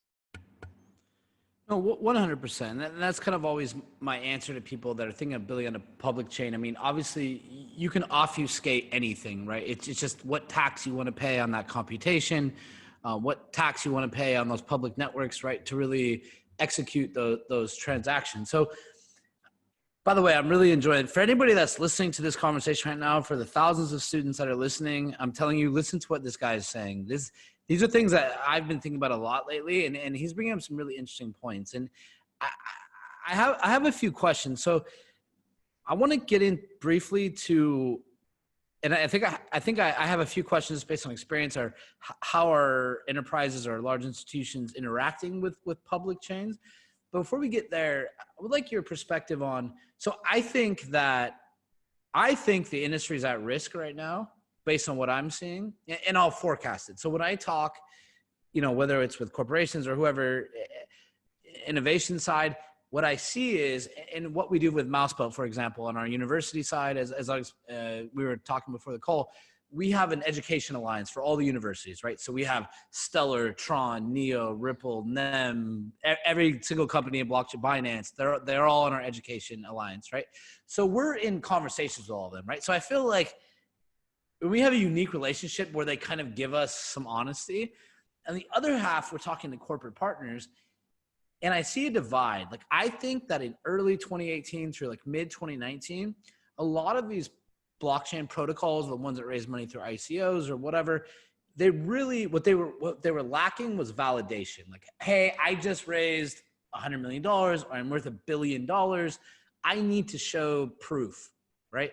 So they're kind of searching out these partners at scale where they can really have use cases or proof of concepts that deploy to 100 million, billion people or whatever. So I think that we're trying to bend over backwards to work with these partners, right? And then I think internally at these large institutions, there's a variety of reasons or how the corporations or enterprises were approaching it, which were, okay, in some cases, maybe there was some internal evangelist, right? Or some internal cheerleader.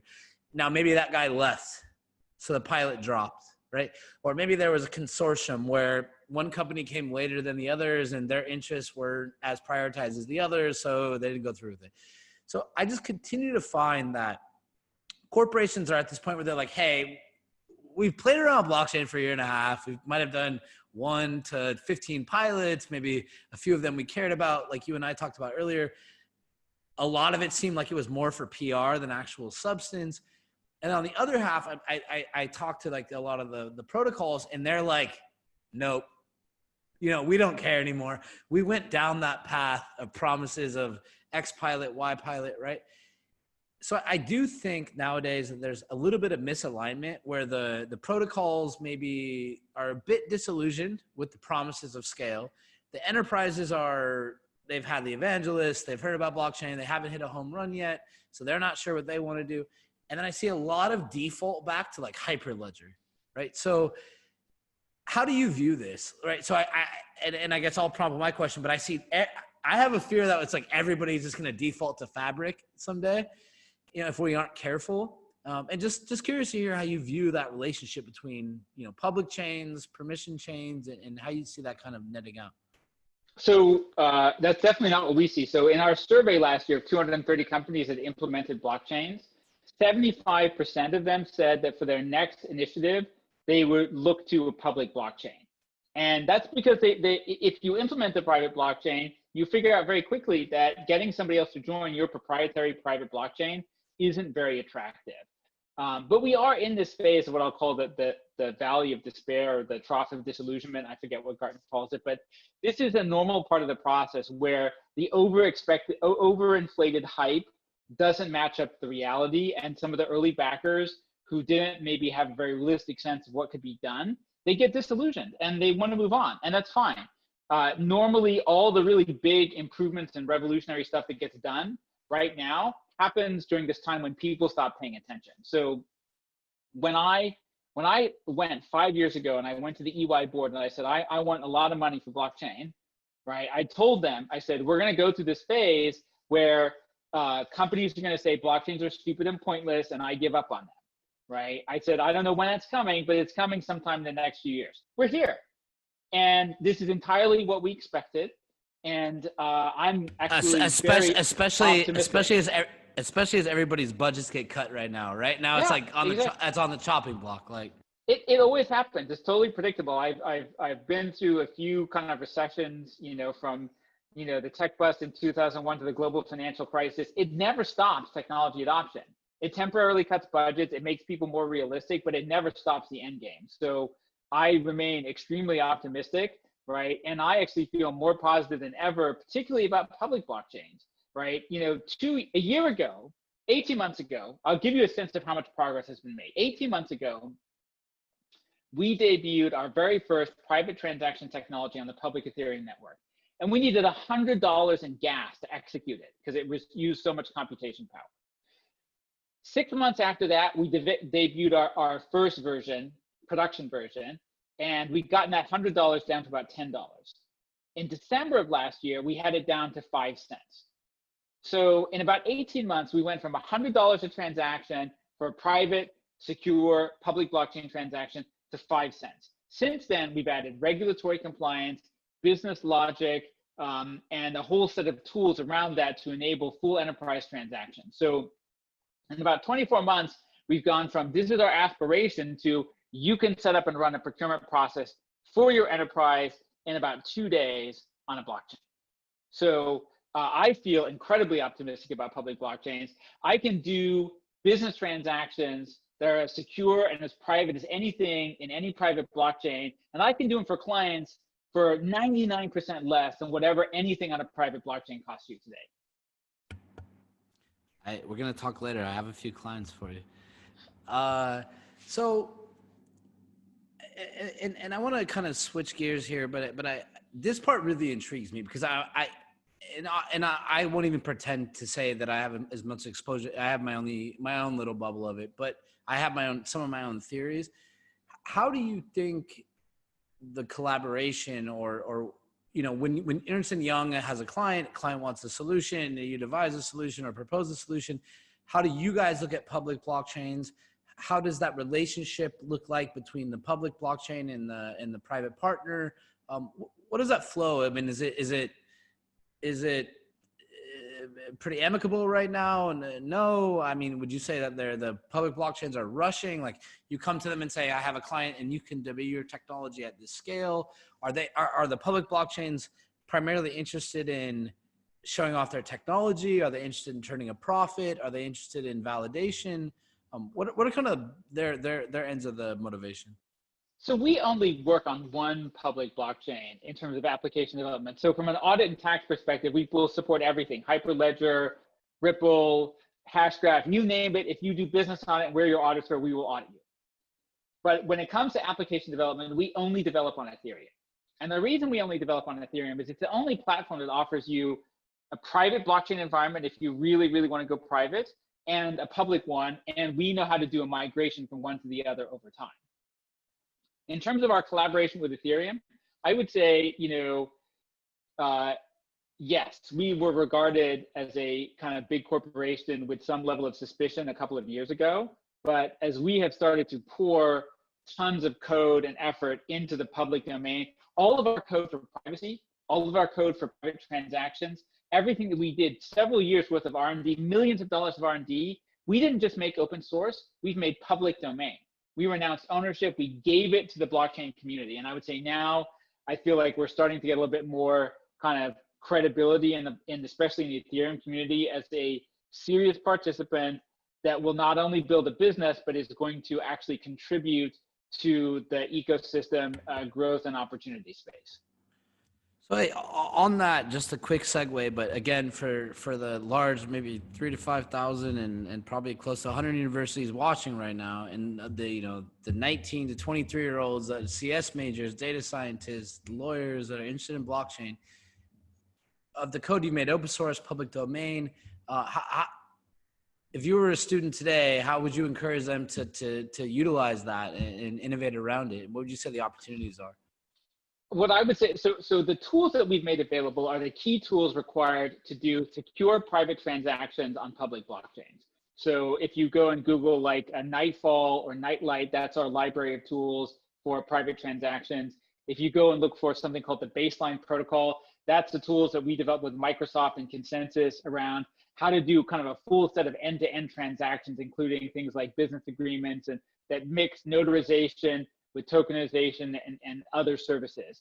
So what I would say is if you want companies to use the technology that you're developing, you need to build it from the ground up in a way that's aware of how privacy works. And unfortunately, one of the things that's really tough about this is zero knowledge proofs are not easy. They are hard.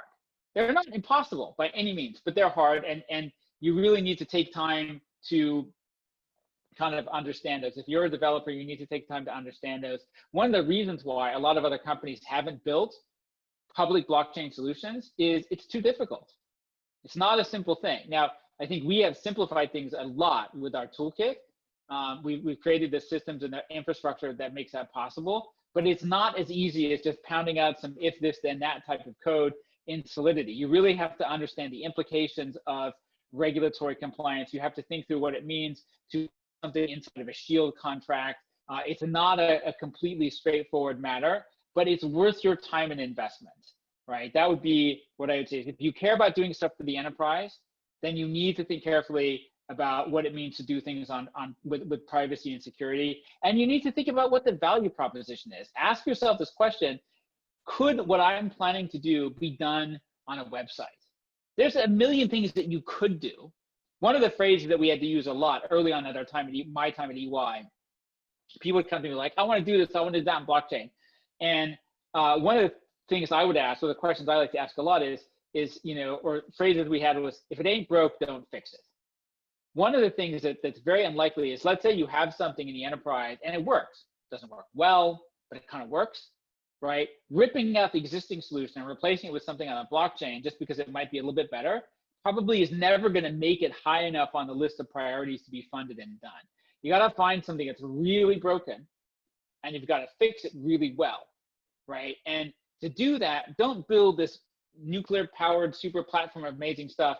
Fix one problem very well. I say no to 98, 99% of the stuff that comes across my desk in terms of things that we could do with blockchain, because we need to do a limited number of things extremely well if we want enterprises to adopt them and to pay money for them.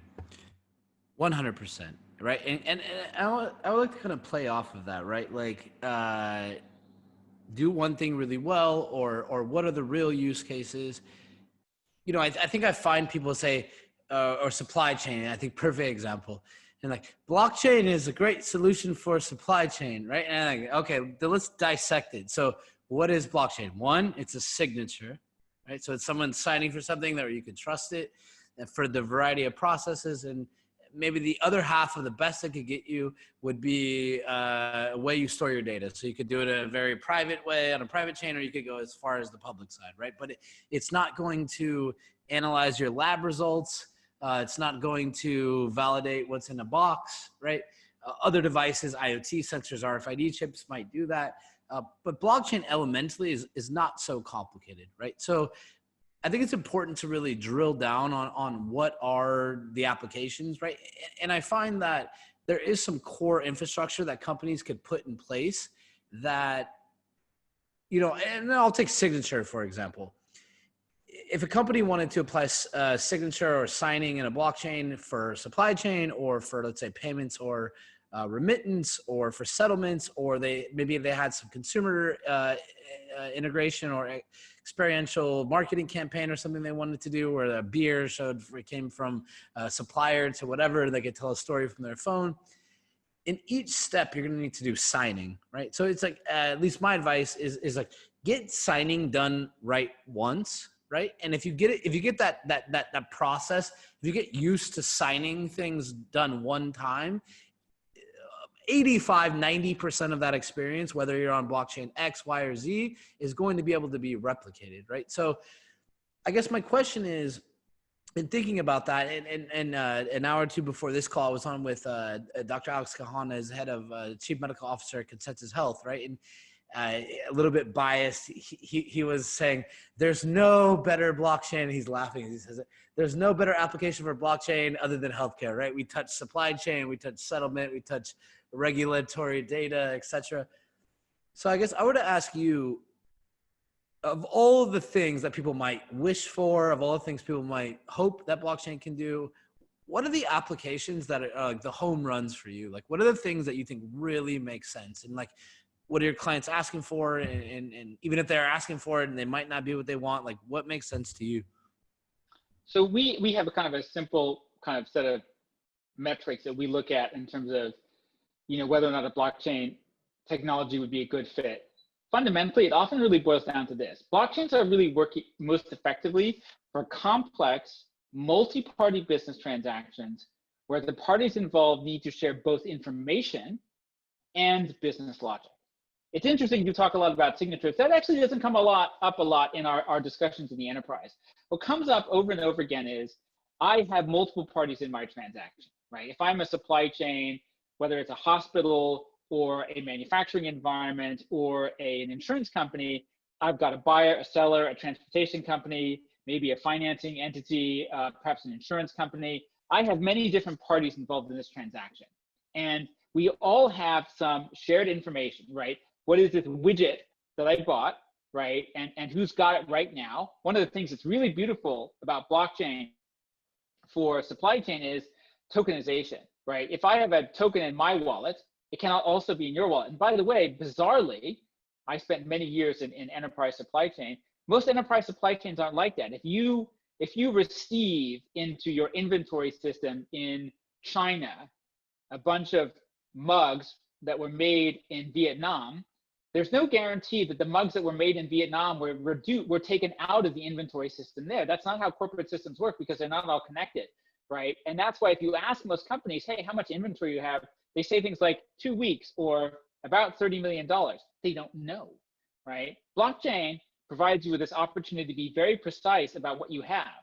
But also what happens is, as this mug moves its way from Vietnam onto the ship and into Hong Kong, and duty, tariff, tax, and duty are due, and then it's got to go to Shenzhen where it gets put on a retail store, each time it moves, there's not only does everybody need to know where this mug is, and we need to keep track of this one mug, but we also have some shared business rules, right? And so the value proposition of blockchain is, if I have multiple parties, and by multiple I mean more than two, because if you have only two parties, you really don't need a blockchain. You need to have shared information, right? What is this thing? Where is it going? Who has access to it? Who's got it right now? And you need shared business logic. If this happens, then do this. If the mug enters the port of Hong Kong, then pay this import duty and change the status of the ownership to the mug, and then pay the buyer, and then move it to Shenzhen, right? So those are the characteristics. Now, I love supply chain because I spent a lot of years in supply chain and I really understand it. Healthcare is a fabulous one. I think the big challenge with healthcare is the same one with finance, which is it's very heavily regulated. And so sometimes regulations are overly specific. Not only do they say what you need to do, they sometimes say how you need to do it. And sometimes that how isn't compatible with the technology. If the how is interpreted as you must document, and somebody says, well, that means paper, you need to take the time to actually get somebody to figure out how to deal with this move from paper documentation to a notarization or timestamp on the blockchain. But the bottom line for us comes back. A signature. It always tends to come back. Even if you move that mug, when it comes off the boat, even if there's an RFID chip on it, there's an RFID reader that picks it up, and that unit should sign the transaction, right? So we end with these constant signatures, right? And how do we add new devices? How do we add new layers of trust, right, throughout that process? Maybe. It's interesting. We just don't really talk much about signatures. That doesn't seem to be the issue, right? The signature may be the outcome, but the issue is, do you have multiple parties? Do you need to have shared business logic? And how will you get that data? And by the way, what will you do in an immutable system when the butterfingered stevedore in Hong Kong drops your mug and shatters it, right? Now we have to figure out how to burn that token. So, those are the kinds of questions that enterprise ask, which is, in an imperfect world, almost everything that we really want to do with blockchain relies upon an interface with the real world, with human beings, with machines, with sensors that are not perfect. If all you and I are doing is moving Bitcoin, the Bitcoins never really get lost, right? We know where every single Bitcoin that ever was is. That's not true with mugs or glasses or cars, right? They disappear, they get stolen, they get accidentally dropped off the side of the boat. Crazy stuff happens to stuff in the real world. And almost everything that we're going to do in the future depends on us figuring out how to manage the real world interactions off-chain to on-chain. And with that, I'm afraid I'm actually running out of time for today's discussion. No, I love this discussion. I'm happy just to have the minutes that I got. So, Paul, it was very nice to talk to you, by the way. As I mentioned earlier, there's a few conversations we're having next week, panels, a few companies, and for everybody listening, I will say, listen to this guy. I thought I knew a bit about enterprise today and what they were looking for, and I just learned a few lessons. So before you go, Paul, again, I really want to take a moment for the students probably that are on this call. Any last words and advice for them? Maybe sort of two things. Number one, please go visit blockchain.ey.com. You can find all of our stuff there, open source stuff, closed source stuff, product services, including our blockchain security service, which is free. And then number two, it's great that you have programming. It's great that you have statistics. I'm a huge fan of people with engineering skills, but I really also encourage people to take history classes, because over and over again, I see case after case where what really inspires me and helps me think through situations is looking back at what happened in the Industrial Revolution. What happened when the car first came on the scene? What happened? How did people buy the first mainframes? History is full of lessons. And even though it doesn't repeat itself perfectly, it tells us so much about how technology is adopted, how the business cycle operates, the kind of things that go on. So if you're lucky enough, as I did, to go to one of these liberal arts universities where you can do all kinds of different stuff, make sure you throw in some history and maybe a side of statistics. You guys heard it. I'm telling you, I talk to enough people to tell you if someone has like a really good perspective or not. This guy is smart. So flattery will get you anything. Yeah. And hey, I don't have to flatter you after the interview. That was only in the preamble. But Paul, I really enjoyed the conversation. I appreciate you making time. For anybody listening, I hope you enjoyed it, and we will continue this conference over the next few days. Thank you very much. Thanks for having me. Good to see you, Paul. You're tuned in to ReImagine 2020. Stay tuned to learn more about the state-of-the-art in blockchain education and technological development all around the world. ReImagine 2020.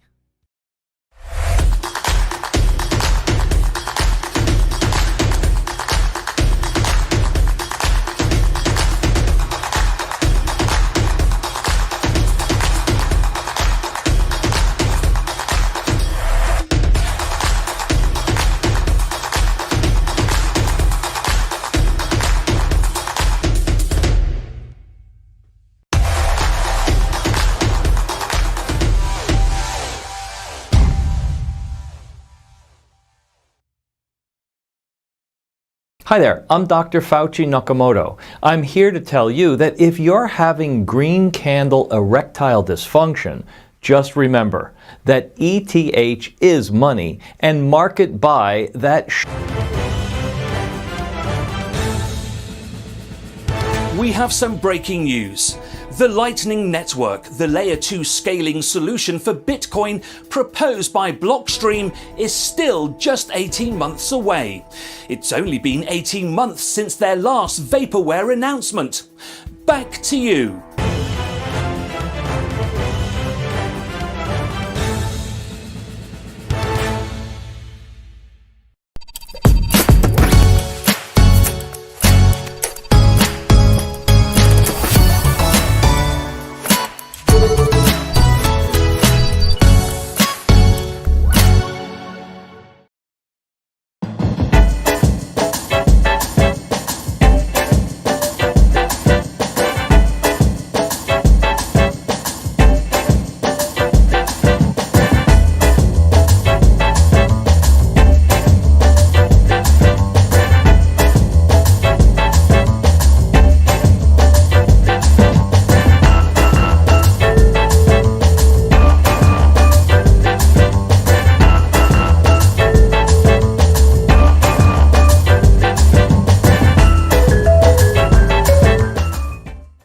Greetings, fanciful leaders of this world, and wannabe authorities of all stripes. You thought that you could just print infinite money, did you?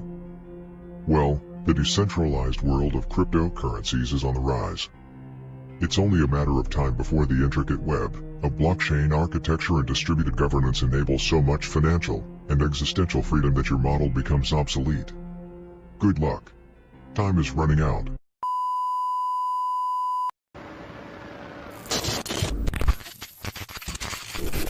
Stop being a panic seller. I'm John McAfee, and I approve this message. Every 10 seconds, someone panic sells at a new all-time low. Yeah, don't be this guy.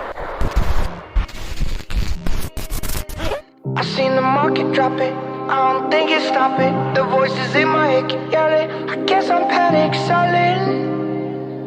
Guess I'm panic selling. Why you panic selling? Why you panic selling? Every time the market crashing, why you always belling? You be selling all your shit like you garage selling. Always catching nails, dog, you need to check the spelling. Panic, panic, panic, panic. I thought I told you about the dip. Every time the market dropping, why you always jumping shit? You be buying at the highs and you never stick to script. Then you selling at the lows, dog, you wasn't built for this. I seen the market drop it, I don't think it's stopping. The voices in my head keep yelling. I guess I'm panic selling. Panic, panic, panic, panic. Guess I'm panic selling. All I see is weak hands, weak hands. Fuck, I need some money for the weekend. Why you panic selling? Why you panic selling? Why you panic selling? Why you panic selling? All I see is weak hands, weak hands. But fuck, I need some money for the weekend. Why you panic selling? Why you panic selling? Why you panic selling? Why you panic selling? Pussy. Panic sell, crypto crashing, no one laughing when it drops. Need to stop pulling stocks just to make up for the loss. I'm losing my mind, didn't see the signs. Crypto going down, got me feeling like a clown. What the fuck just happened now? Can't buy another round. I took a me now, had a panic sell. What the hell I'm gonna do now? What the fuck just happened now? Can't buy another round. I took a me now, had a panic sell. What the hell I'm gonna do now? I seen the market drop it, I don't think it's stopping. The voices in my head keep yelling. I guess I'm panic selling. Panic, panic, panic, panic. Guess I'm panic selling. All I see is weak hands, weak hands. Fuck, I need some money for the weekend. Why you panic selling? Why you panic selling? Why you panic selling? Why you panic selling? All I see is weak hands, weak hands. But fuck, I need some money for the weekend. Why you panic selling? Why you panic selling? Why you panic selling? Why you panic selling? Pussy. I seen the market drop it, I don't think it's stopping. The voices in my head keep yelling. I guess I'm panic selling. Guess I'm panic selling.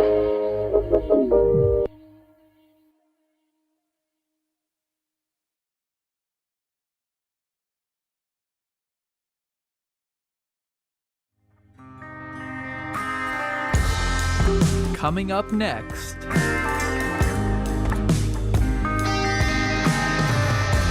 Stay tuned to learn more about the state of the art in blockchain and cryptocurrency technology. ReImagine 2020.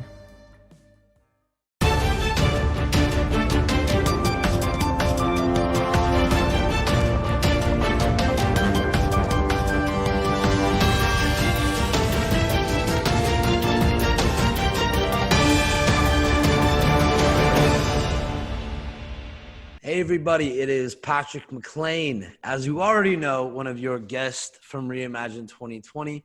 We're very lucky in some ways to be in this moment because we get to throw a virtual conference. I get to talk to people that I would probably, like if I were to go just throw a regular conference in some city, I feel like I would have got to talk to a lot less people that I'm talking to right now, right? So the extension of that is a conversation that we're going to have right now. You know, after doing enough of these, I think I can see, you know, what I think is going to be interesting or not. Me and Josh just talked for, I don't know, 5 to 10 minutes. I already like this guy. I feel like you guys are going to as well.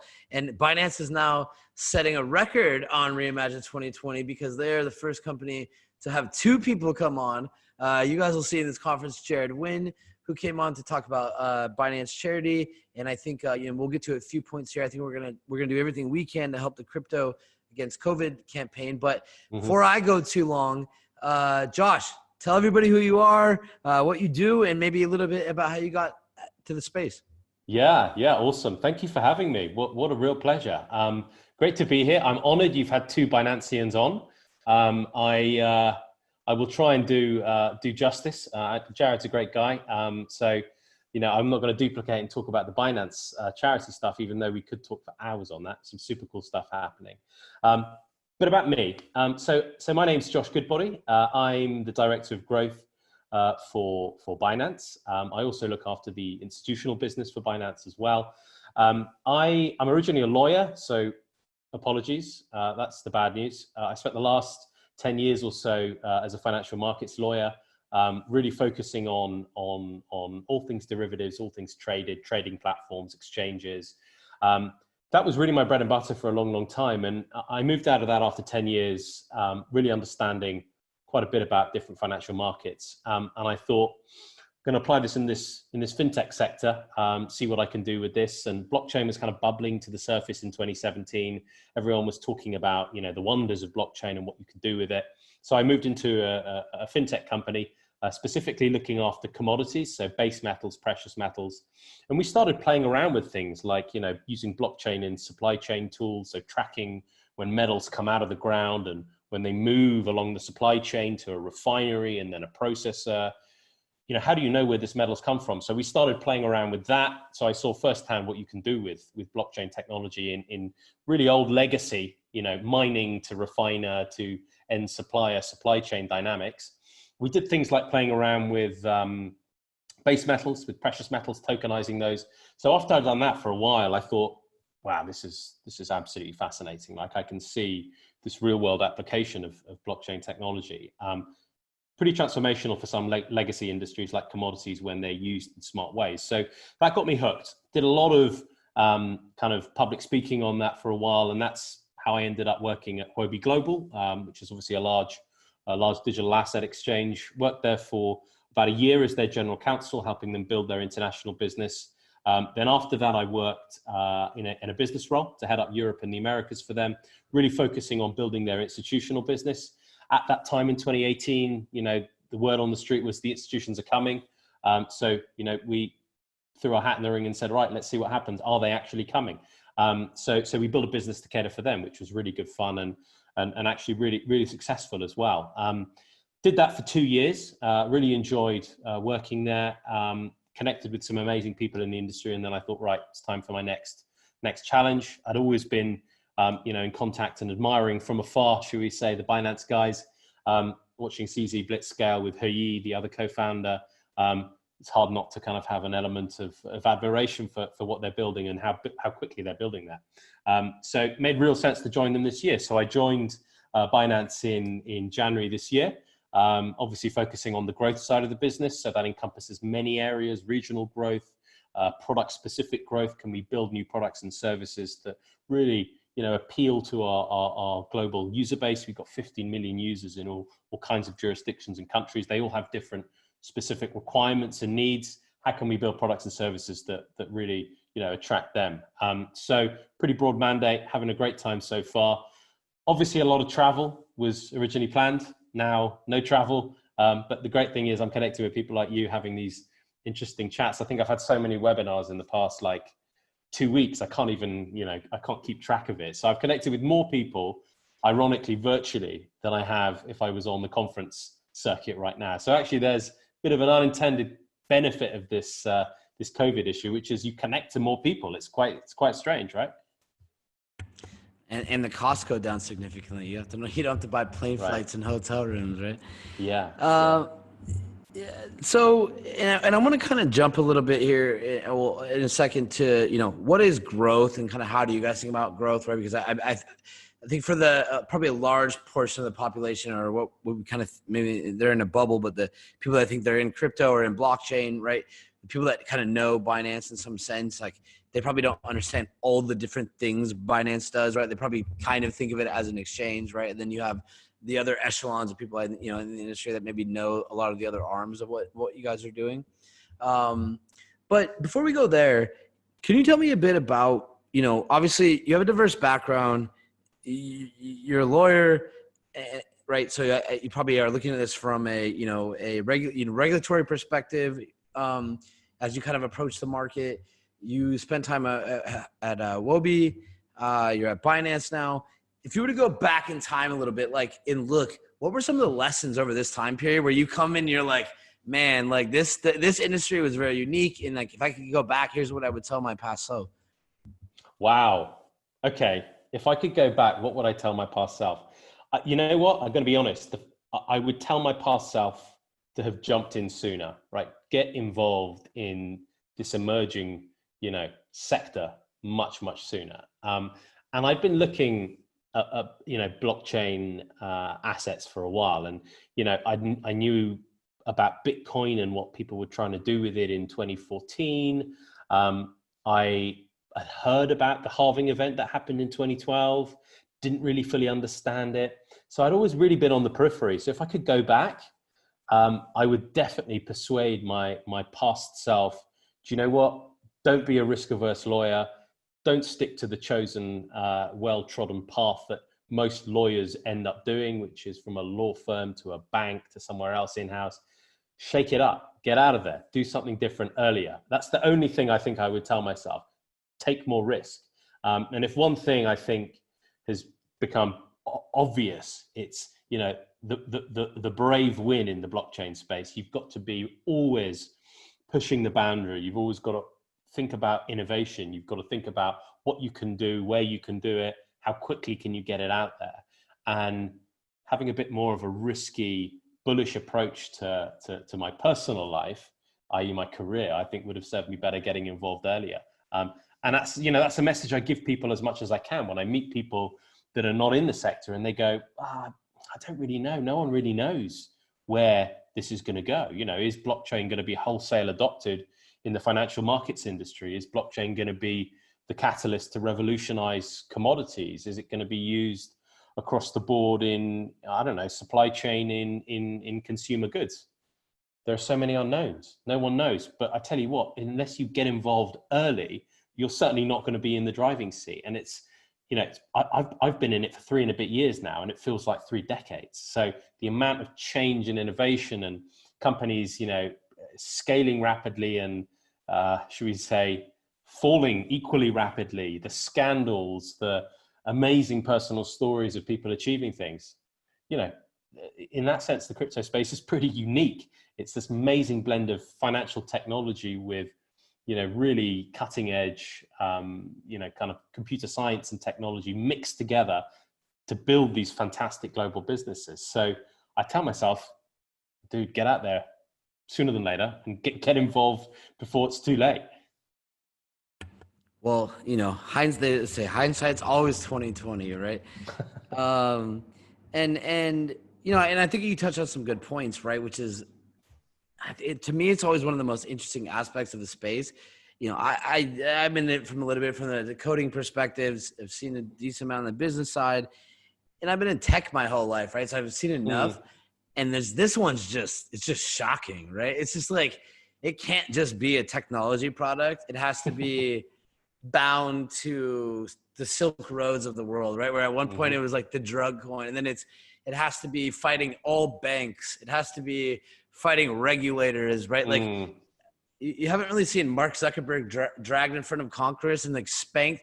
I feel like they tried to spank him harder for Libra than they did for anything else, to be honest. I know. You're right. All the egregious stuff that this was the worst.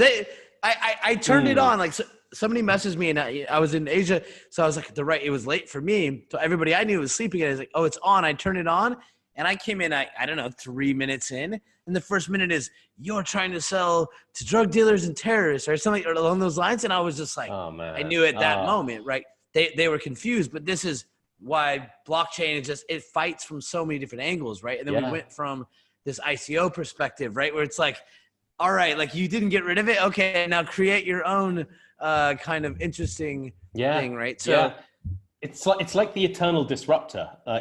Whatever blockchain does, it disrupts something. Whether it's disrupting, for example, the Visa network, and people are trying to build protocols that are more scalable and quicker than Visa, yet to be done, but they're trying to do that. They're trying to disrupt the banking sector. They're trying to disrupt, the trading sector. Every element of what blockchain touches, it tries and disrupts it. And you're spot on by saying, what happened with Zuckerberg in Congress was actually quite hilarious, because if you look at the amount of data that Facebook as an organization controls, you would think that would be the focus of scrutiny, not this fact that they're actually going to give this really useful tool to their hundreds of millions of users. I mean, think about the transformational effect of saying to everyone in an emerging economy that has access to a Facebook account, you have the ability suddenly to make frictionless, almost free cross-border payments. I mean, that's a wholesale transformation for some countries, right? So, I'm half Mexican, right? So my mother's Mexican, all my family are in Mexico. The remittance economy in Mexico is wild. Like, the amount of money that goes from the US to Mexico almost sustains a large part of Mexican GDP. The cost associated with that, we're talking 5, 6, 7, 8, 15% in some cases, right? This transforms economies overnight, but this is the one thing they're getting crucified for. So it's quite funny to see how these things end up evolving and kind of taking a turn for the worst, when you'd actually expect people to go, congratulations, that's a pretty cool idea. Oh, I promise we'll pivot off this in a second, but I'm telling you, like, even what we started doing on the university side, right? Like, I'm coming into it and I'm seeing, like, they don't want to fund any classes, right? And I'm thinking, like, students, like 19, 20-year-olds are setting up on-campus organizations. They're basically getting cease and desist letters from the schools over periods of time, right? Where it's like, we can't be associated with, like, so it's just, it's very, weird, it's very weird. It just can't be a technology. And like you said, is it like the dentist of technology? Like, everyone hates going, but like they have to go, right? Like, it's inevitable. But hey, let's. There's a lot. I know you're going to move on, but just to point that out, I think that's because of the hot air that we've seen in the press, right? They have put out historically so many ill-informed articles around what Bitcoin has done and where it can be used, and all the nefarious activities it can help foster and propagate. It's rubbish. Don't get me wrong. People will use cash for many nefarious activities. People will use anything that has a value to do something nefarious. Unfortunately, it's a sign of human nature. We will always try and get around the rules in some way, shape, or form. So, in that way, unfortunately, it's all of the kind of all of the hot air that the press have created, which has given, unfortunately, blockchain assets a bit of a bad name. No, that's fair enough. So hey, all right, let's go forward. I think what I'm intrigued by, and again, for whether you're one of the 1,000 students watching this, or you're a partner, you're an external company, you're a bank, you are the general person in crypto, you're a trader, you don't know anything about Bitcoin, and you wanted to learn, so you've somehow found this link, and you're watching us talk right now. I'll do my summary and I'll pass it to you and say, okay, Binance is probably most known for being an exchange, right? Where you can go and trade one currency in crypto for another, like in the most general way. What I've always been impressed by, and we deal a little bit with you guys with Binance X, and I see the Academy, and I see grants, I see charity, right? So it's very clear to me that you guys are building a real organization, right? And not one to last a year, one that probably last 1,000 years from what I can tell.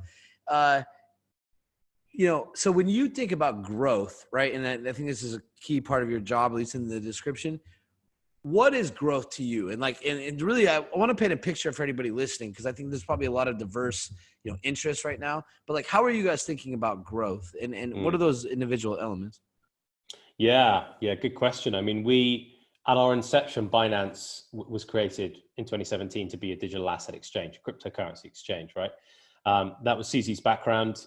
He was very much a technologist, and he saw the emergence of all these other crypto exchanges, and he realized actually there's a better way to do this. So that's where it came from. That's the engine for Binance Group's growth. It's our crypto exchange. And over time, what we've done is we've grown out the suite of products and services really to be able to create an ecosystem. So what Binance has gone from is being a crypto exchange to actually being a crypto ecosystem. So what we've endeavored to do is create a number of ancillary and complementary services to the core engine, which was originally our spot exchange, our crypto exchange, which fundamentally allowed people, as you said, to exchange and trade crypto assets. But then when you add in the fiat element, so you start putting on, for example, a stable coin, or you start putting on a euro denominated pair, you start creating a bit more of a bridge between the crypto world and the fiat world. So over time, we extended the suite of services to make it fiat compatible, so you could get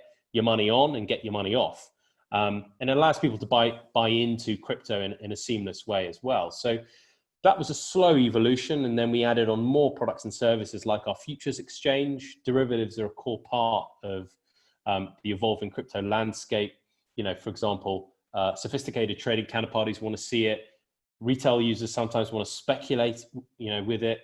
People hedge their exposure with it. It's a complex tool that can be used in so many ways. So we added that as part of our ecosystem approach. And over time, building things out like lending, building things out like savings. We have a savings function where you can stake your assets and get a return on them. Really, it's all about building an ecosystem from our perspective. And that ecosystem just evolves and gets bigger and bigger day by day. This year we launched our mining pool, so people can get involved with us and essentially kind of benefit from the economies of scale of clubbing together as miners to be able to mine Bitcoin, for example. So that economies of scale approach we've brought within our ecosystem, and you can now be part of our mining pool. So democratizing the business of mining is one of the core things we're looking at. The Binance card, bringing a method of payment that's connected to your Binance account that globally you can go around the world, you can spend, but you're not hit over the head with FX charges, but you're using your crypto in a smart way. All of these ecosystem products we see as a fundamental part of really what we're building, which is a full service, closed loop almost, where we're able to provide a number of services in the crypto space that are all symbiotic. Now, one of the core things that we're looking at as a business is we're going from just offering this to consumers to actually offering this to businesses as well. So we're moving out of this kind of B2C. Wait, all right, hang on. Let me pause you right there. Yeah. Because I see where you're going with it, but I want to stick on consumers for 1 second because I actually think it's very interesting. When I look at the space, and correct me if I'm wrong, I really don't see a competitor for you guys currently other than I would say like Coinbase. And I'll explain why. I just feel like Coinbase has done enough regulatory. It's very clear that they are going to cover a lot of the bases, right? Like they're really going to be a customer-centric company, right? And really build a long, and deep relationship with their customers, right? And really try to meet them, listen to them, and kind of build the products that they want to see. So is that how you see yourself, or am I completely wrong? And then B, I'll kind of segue to say, I feel like in kind of hitting on regulatory, what Coinbase had to do was kind of work amongst many parties, you know, and I know there's Binance US now, for example. So I can see outwardly efforts you guys are doing. Yeah. Do you guys kind of separate yourselves there where you're like, okay, now we're going to do this right. We are going to work with all the parties. We're not here as a rogue exchange, that we're really here to build this long-term vision with our customers. Yeah, absolutely. Absolutely. I think, you know, the key driver that we have as a business is constantly evolving and evolving, firstly with our kind of clients first and foremost. So we're a very client-centric organization, and being a large organization, you know, with over 50 million users, that's a challenge. So you've got to always be, you know, front foot forward in terms of how you meet customer demands. So part of that is pretty multifaceted. You've got, for example, users in the Asia region that have completely separate priorities to users in the European region. And how do you balance those as a global organization? So that's been one of our key challenges. So I think engaging with users is a core thing that we've been trying to do since the very beginning, understanding what makes them tick, what do they want to see, what in their opinion is wrong with our service that we need to fix. So we're very user orientated. I mean, we can do better, right? We're a big company now. We've got a large amount of users, and you can always do better at listening to your users and kind of making your service better. So we're really trying to take a user-centric approach to everything that we do. Now, a large part of that is evolving your business when regulation evolves, when business attitudes and business culture evolve. You know, when Binance first started in 2017, unless you're a subject matter expert in US regulation and law, it's quite hard for you as an entrepreneurial team in Asia to build, for example, an equivalent of a Coinbase in the US at the same time. So we started our focus out of the Asia region first and built our core user base there, built our core products and services, internationalized it over time. And that obviously led us to partnering up with Binance US. So they're our local partner in the US, obviously run by Catherine Coley. I'm sure you've heard of her. They've been doing an amazing job at kind of really disrupting the US crypto scene there because, you know, as an example, if you look at the crypto exchanges, the native crypto exchanges in the US, whether it's Coinbase, Gemini, or any of the other ones, they have a very different business profile to some of the other, for example, Asian exchanges, should we say. So what the Binance US team have done a great job at doing is disrupting that space to offer probably the lowest cost service in the US market. So, you know, we've learned the lessons from both markets. We've seen the changing opinions and attitudes in both areas, whether that's the West or the East. And I think that's a bit of our competitive advantage. We've seen both sides of the coin evolving since the early days of crypto. So we're able to kind of build and put together the best of the two. And sometimes we don't do as good a job at it as we can, you know, hands up. And we have to admit sometimes historically there's been an easier user journey to buy crypto with your credit card with competitors of ours. But it's our job to fix that. So we spent a lot of time looking in the mirror going, you know, what do we do badly? What do we need to improve? And we can learn a lot from competitors, absolutely. And, you know, we've always got to be, you know, keeping a watchful eye on what others are doing and making sure we're kind of innovating as quickly as we possibly can. Got it. All right. So I'll let you do the business customer, the other half of the equation in a second, but real quick, 60 seconds, 120 seconds. When you think of you guys' perfect dream world, what is the best Binance customer? What does their experience look like with your exchange? Futuristic Binance, like 24 months from now, 36 months from now, like what is it? What is like you guys are going to build this like from end to end? You're going to be the Apple of a product for a customer. Like, what does that look like? Oh, I mean, that is something we spend a lot of time thinking about. So I'm gonna talk from my personal opinion here, not Binance's necessarily, because we have so many views on amazing products and user journeys that we can't reveal just yet. But my personal opinion, okay, I would love to have a real, you know, kind of tier one grade A product that allows users to seamlessly mix their fiat, you know, world, their fiat experience. So your day-to-day, what you do when you pay your bills, what you do when you get your salary, instead of having that just sitting in your bank account, I'd love us to be very connected to people's banking channels so that they can seamlessly move money on and off our platform. And they can actually use us in ways that are integrated into their personal lives. So for example, you'll have a really awesome payment card experience where people can be using this Binance card globally as a travel card, not being hit over the heads with FX charges. They can use this card to get reward points in our Binance native coin.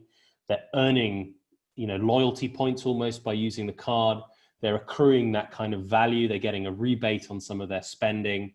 They're saving that. We're giving them an interest rate on that. So essentially, we end up becoming a little bit of a challenger to traditional finance. We end up encompassing all of these historically really fragmented areas, whether it's personal finance, whether it's just simple, banking-like products or savings products, but mixing that with all of our core crypto expertise. I want to see us as a seamless, integrated part of people's daily lives. And I think this is where crypto moves from being a niche product area to being mainstream. When you make the user journey so easy that people can use that within their day-to-day life, you've cracked the nut there. You've made your product a core part of people's daily life. And I think for me, that's the core objective, building product that people can use every day. And it's a pleasure. No longer is it a pain having to use your bank account for this, your credit card for that, your Apple Pay for that, your Binance exchange for your crypto. No, let's put it all in one place. And it might be all our technology, but we might be working with third parties. So building this really amazing grouping of services is really kind of something that I think is my, my mission over the next couple of years to make our product as good as possible. Something tells me you guys are, if anybody's gonna like go at it as hard to like make it happen, I feel like you guys are gonna be a key player. And it sounds like your voice is in the room. So let's for anybody listening, make sure this guy's happy so he builds the best future for us. So we got your vision a little bit on the consumer side. Like what's the other side of the coin, business, institutional, that you think and these are the parts that I think most people, and I say most, I just say if we were to take if you say the globe, the amount of adoption or numbers of people actually touching crypto, it's pretty small. And if we just take still, right, I would say it's going to get larger. You'd probably say it's going to get larger. Then of that subset, it's probably, I think, even less. Really think about institutional and enterprise and other types of customers. Yeah. But yeah, kick it over back to you. Yeah, I mean, look, it's a massive, massive part of our market right now. Firstly, I think, when people say the word institutional, what do they mean? If I'm sitting in a bank and you say, right, do you have institutional clients? The first thing I think of are pension funds, right? Those are really institutional clients. Now, in the crypto space, you've got a spectrum of so-called institutional clients. I kind of prefer calling them corporate clients, but we'll go along with it and we'll call it institutional clients. At one end of the spectrum, you've got your pension funds, right? You've got your pension funds, your highly regulated asset managers that are trading clients' assets as a fund manager or as just a discretionary asset manager. And then on the other end of the spectrum, you've got crypto-specific hedge funds, you've got multi-asset brokers or multi-asset proprietary traders. Now, that's a spectrum in terms of what they can and can't do. So when you're up here on this scale here, when you're talking about institutions and the more highly regulated end of finance, they've got all these myriad client obligations around fiduciary obligations and duties, and makes it really difficult to move into new asset classes with new, for example, participants like exchanges, without things being fully ironed out from a regulatory perspective, a contractual perspective. So the last guys to the party are always the institutions. On the other end of the spectrum, the crypto hedge funds, the multi-asset proprietary trading shops or houses, the multi-asset brokers, they've been playing around in the crypto markets for the last couple of years. Now, they might not have been doing that in massive scale in 2017, but what I can tell you is since 2017 through to today, they've all been ramping up their exposure. They've been deploying more capital. So as an organization, Binance has kind of been seeing this from the very beginning. We've seen clients come to us that haven't made a song and a dance about it because they're very, secretive in nature, because you don't want to be telling everybody what you're up to. You want to be trying things out. You want to be nimble and agile and be at the forefront of innovation. So a lot of these firms are already playing in the crypto asset markets. They're trading the spot markets. They're trading futures markets. They're hedging their risk and they're doing all kinds of sophisticated, algo-driven trading strategies, but they're not shouting about it. They're not getting on a stage at TED and saying, hey, let me tell you about all this crypto activity we've been doing. It's very much, their own proprietary thing that they're up to. So we've seen over the last few years this real need to build a service that can accommodate them. What do they like? They want to know if they need to pick up the phone and speak to someone at 2 a.m. because of an issue, that someone's there. And that person is sufficiently knowledgeable to help them. They want to know what your technology looks like. What's your systems architecture? How do they connect up with you? Can they co-locate with your servers? Are you cloud-based? Is it physical co-location? All these little minutiae that everyone takes for granted in the traditional space, they want to be served in the same way. So as a business, we've realized that quite early, and we've built a team that can serve them better.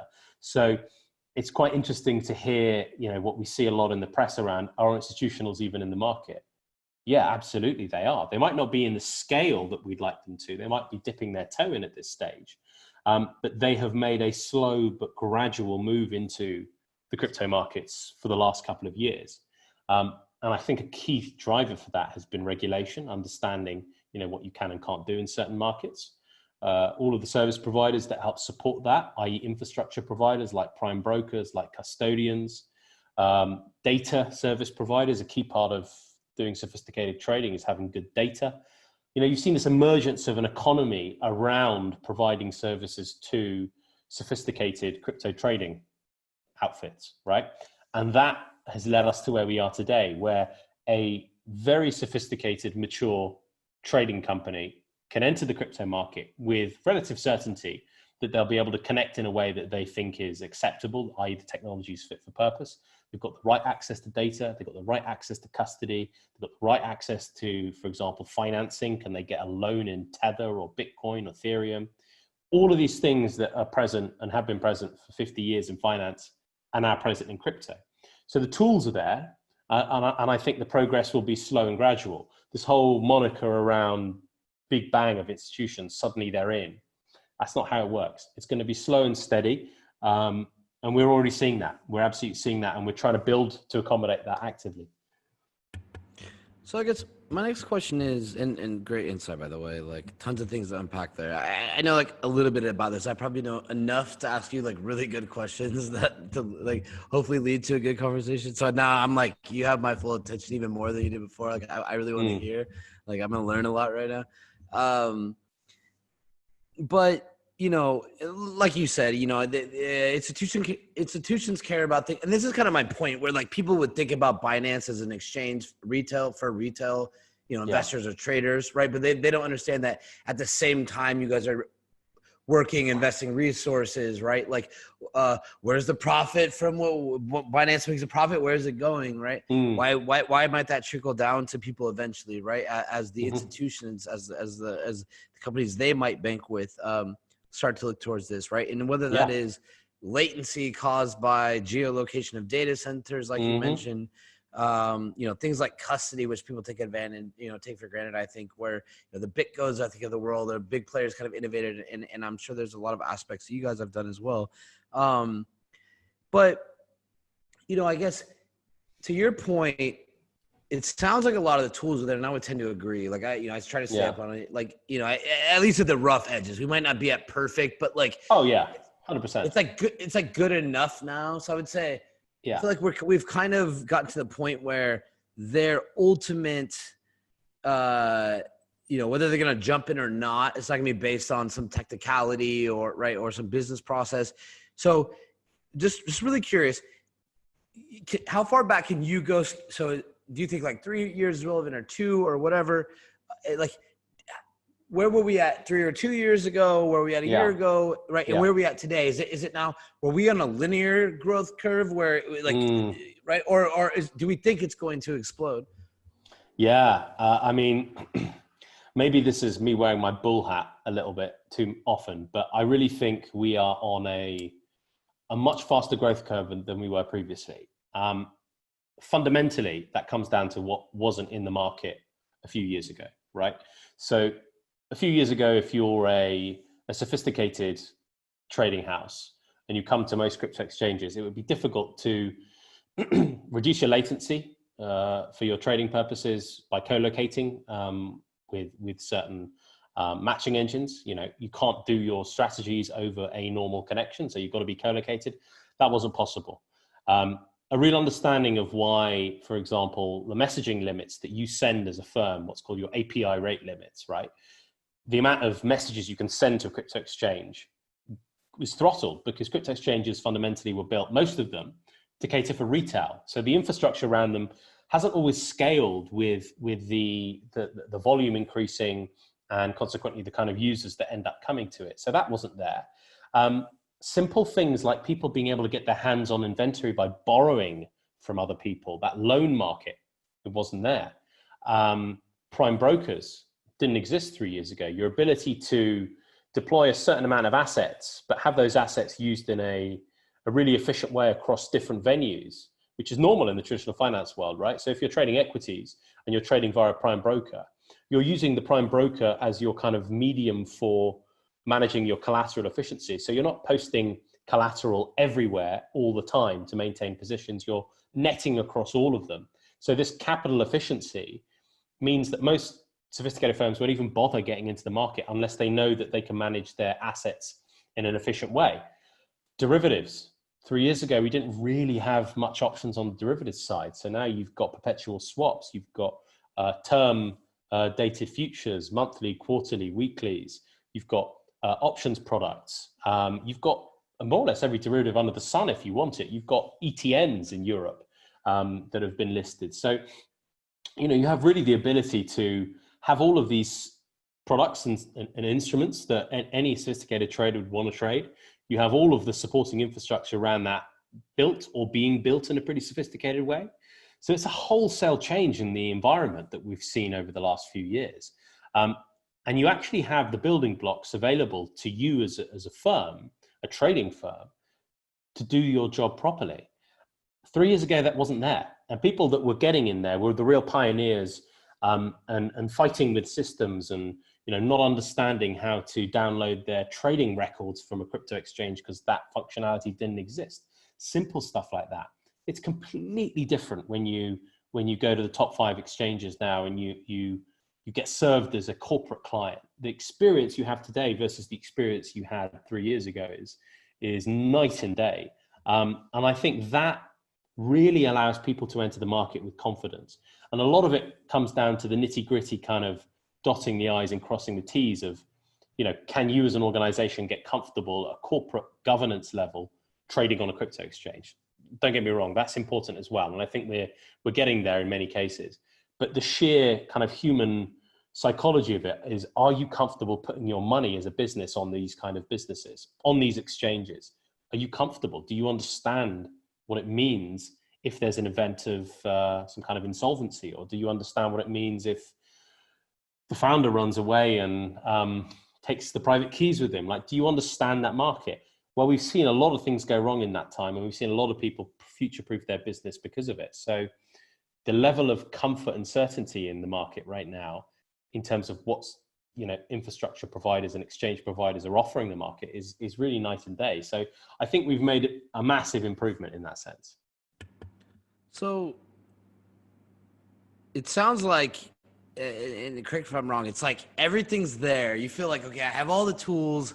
There might be some edge case feature they want, and you guys are probably at the point where it's like, you know them, or you're putting them into some ultimate list. And if somebody really needed something, you could hack it out in a weekend if it was that important, right? Like, or close to that. Like, you're not, there's very few features that are going to take you 6 months to build. And so if it's like there's one thing you haven't heard of, right? So you have all of that. And kind of to get to your last point, which is, I guess you're very blunt about it. And I think and that's kind of, I guess I was going to ask it in a more roundabout a way, but what, you know, so I'd say, what are your hurdles from closing these people? And is it now, I mean, again, it's probably not the only thing, but is it primarily now psychological where they just, it's kind of like they're either in crypto or they're not?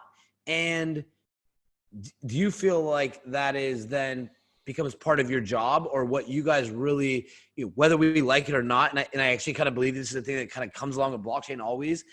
We all want it in a perfect world, but it's like, hey, like, maybe a big part of what we need to do is bend over backwards and make these things happen, right? So do you guys feel like that kind of becomes one part of your service you try to become really good at is kind of bridging that comfortability? I think so, right? Because, as an organization, we are probably the largest player in terms of volume, right? We cover most of the markets that people want to trade, whether they're retail or institutional. We've got spot markets, we've got derivative markets.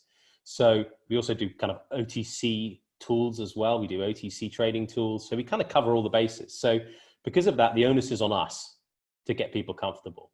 And that's a challenge because in each jurisdiction, they've got different preferences. In Europe, the attitude to risk is much, much lower in terms of comfort than it is in Hong Kong. So we need to adapt our business model, and we have over time, to get people comfortable in different jurisdictions. So in a way, it's kind of down to the crypto exchanges to lead the charge in saying, this is what we've built, this is what we can accommodate.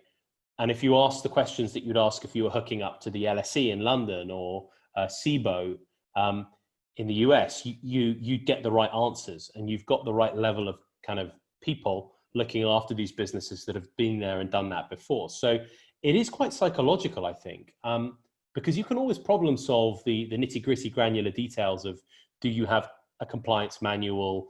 Do you have a way of describing what happens if, there's an earthquake in the AWS center in Singapore, and what happens to your systems? You can always answer those questions, but you fundamentally can't resolve a psychological issue people have, which is, I don't get crypto. I don't want to trade that market. Is that a big thing? Is it just like, is institutional really care about like redundancy plans and Yeah, absolutely. They want to understand, how do you run your business? For the average person, what would you tell people, like something they don't understand about like what institutional investors look like in something like this? So it's like, I mean, we're talking about, right, like worst case scenario manuals, right? Yeah, and it all comes down to them scoping you out as a business, right? So, have you done your thinking around what's called your business continuity plans? What happens if one of your key engineers gets sick? How do you maintain your business in that event? I mean, we're a large company, so thankfully, we have over 1,000 people now, right? So we don't get asked those questions, but lots of crypto exchanges do get asked those questions. Tell me what your business continuity plan is in the event of certain disasters or events. Tell me what your compliance program looks like. How do you monitor for fraudulent transactions? Are you doing on-chain analytics to trace dirty Bitcoin coming out of scams? Are you making sure that you haven't got politically exposed persons joining your exchange? Like all those simple but actually really important things that make businesses comfortable or uncomfortable. As a modern crypto exchange in today's age, you've got to be doing if you want institutional clients. So they will drill into a remarkable amount of detail. Sometimes, they will ask you to give the CVs of your compliance team, or they'll want to understand the nuts and bolts in your business. And that's fair, right? Because they're giving you your money. Who could blame them? Here's my money. Do you have a plan in case somebody dies and they have my keys? Am I wrong for asking that? Absolutely. I mean, look, if at a personal level, when I think about opening a bank account, I do a little bit of Googling around, who this bank is, why am I opening the account there? Who are they regulated by?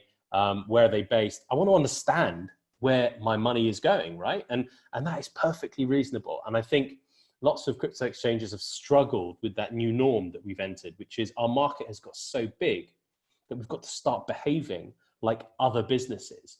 And, lots of people go, institutions, who cares? That's not the fundamental, that's not the core kind of driver for us creating or having fostered this Bitcoin driven environment.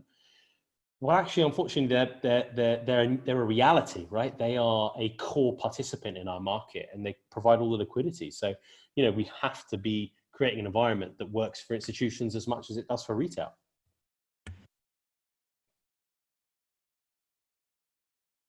Oh, I think you're on mute there. Oh, sorry about that.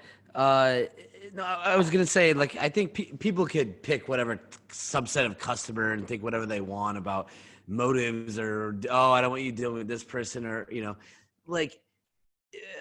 I think what I just realized is that, and I want to kind of graduate past this a little bit, and unless, I'm sure there might be a few other points that you want to talk about, and maybe even a little bit outside of institutional customers. But, I feel like I've been watching Binance accelerate their growth of maturity of I'm like, damn, like I joked earlier, like, how are you guys going to become the Apple, right? And I see the same thing a little bit for Coinbase. Like, I feel like you guys are fairly close to this. I've been in tech space or consumer centric company space for a while.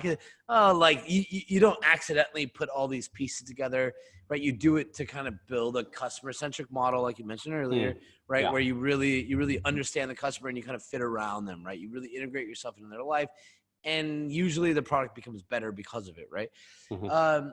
But I just a quick question on this: do you feel like your journey into trying to acquire institutional customers forced you guys to kind of mature as well? And where we say most exchanges where it was a little bit of the Wild West, and we kind of moved from the Wild West to less of the Wild West.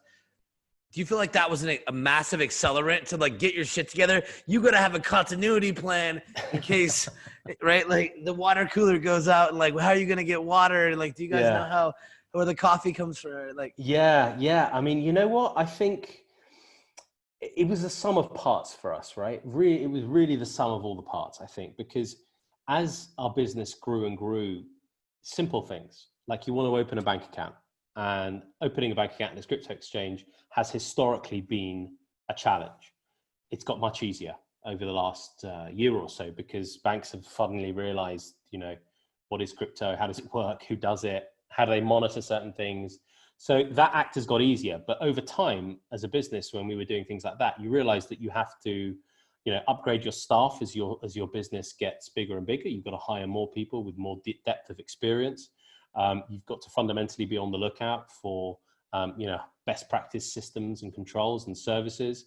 It hasn't just been institutions that have driven us along in terms of innovating and getting our business better and better and more robust. But the institutions have been a part, right? Because they have their own requirements from a technology perspective, and they're constantly challenging our assumptions. When you build a new product or a new market, you put it out there, it's the institutions that will come back and go, why have you built your API like this? What's the reason behind X, Y, and Z? We've read your FAQs and it doesn't match up with X, Y. They're constantly on your case, as they should be. So in a way, they battle test a lot of our assumptions and thinking for us because they're the deep thinkers of the minutiae of how your exchange works. They want to understand how your futures contracts are settled and what the reference rate is and all these little building blocks that you've put together. They'll pick them apart and they want to understand it. So in that sense, I think we're really thankful to institutions for helping us in our gradual thought process and evolution as a business. But I think there are all the other areas around that is just natural to us scaling as a company, where you bring more people in as the business grows, you end up kind of mixing more and more different diverse experience across the group. And suddenly you see things naturally maturing. And to go back to a boring point, things like business continuity plans become actually really bloody important. Redundancies and all that boring stuff no one talks about becomes your bread and butter. You are all about creating a riskless journey for people. So that's the number one thing that we think about. How do you create a secure and stable environment for your clients? The next company, I didn't realize until right now, the next company I create on this planet is going to be one that serves institutional customers so that they just tell me all the things that I'm doing wrong right away. I become really good really fast. It doesn't matter the topic. I just want to sell water bottles to institutional customers. I'll tell you, they'll point out every flaw in it, and then they'll expect you to fix it. I mean, you will, because they're your clients. People pay for this stuff sometimes, right? Exactly. They pay for people to come and scrutinize them. So yeah. Okay, I know we kind of understand the lessons you guys have learned and maybe how that impacted your business, and it sounds like a lot for the better. And kudos to you guys for, I think, kind of rising up to that challenge and hopefully, what the people with the expensive lawyers and the corporate, that can actually pay to scrutinize every plan you have. Hopefully that trickles down, and it sounds like you guys are on that course, right? To extend those benefits to everybody, all of your customers. Yeah. Where's it going? Like, so let's get to today. It's we're May 2020. The stock market basically almost just fell off a cliff. It appears to be a little calm now. There's a global health crisis.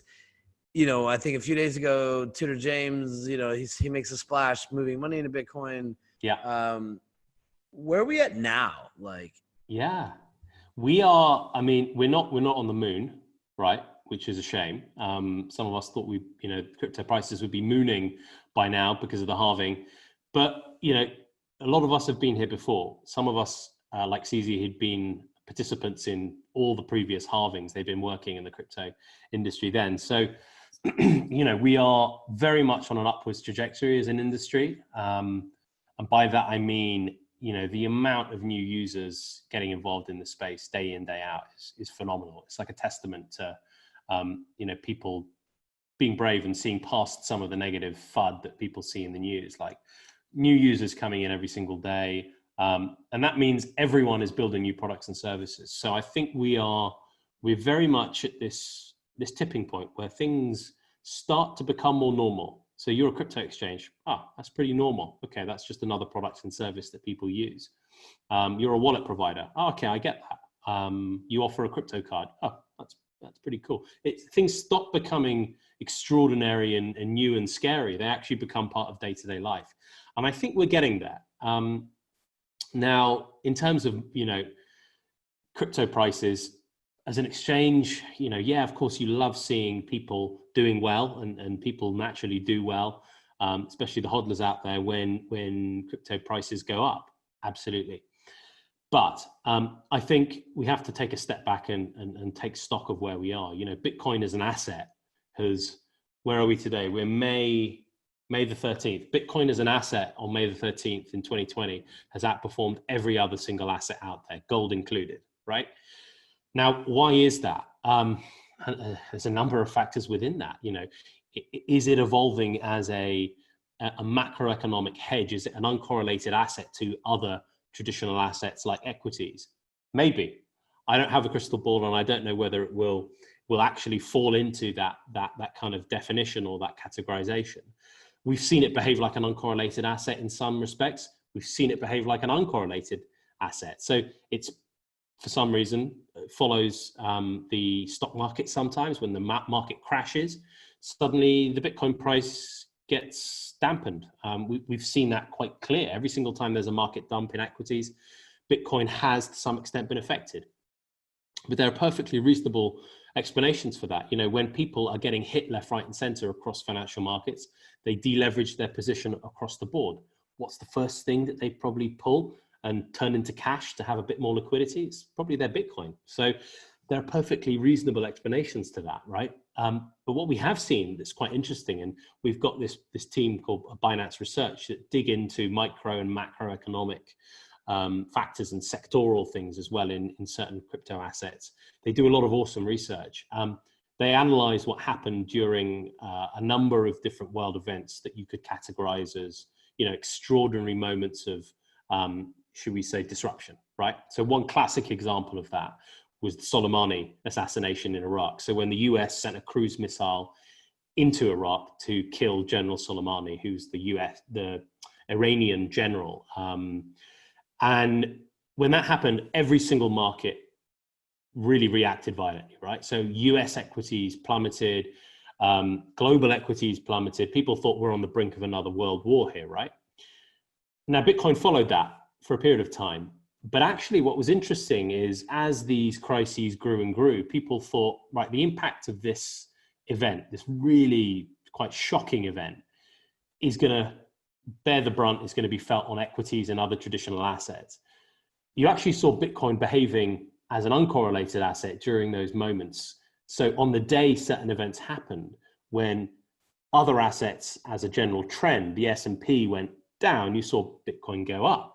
And people were starting to look at Bitcoin as a macroeconomic hedge at that moment. So Bitcoin, I think, has come really far as an asset. And cryptocurrencies as an asset class have come really far, but Bitcoin itself particularly has come really far in distinguishing itself as an asset that doesn't behave in ways that people would predict. It's not purely uncorrelated. It's not purely correlated to certain things. And I think that evolution is going to continue. We're going to continue to see Bitcoin moving in mysterious ways that can be explained, but mysterious ways nonetheless. And I think the more that Bitcoin establishes itself as this emerging safe haven asset, it's going to be a great thing for the industry, because you have people like, Paul Tudor, right? A massive titan in the traditional finance space, putting his cards on the table and going, look, I'm thinking 1% of my net wealth I'm going to hold in Bitcoin, things like that.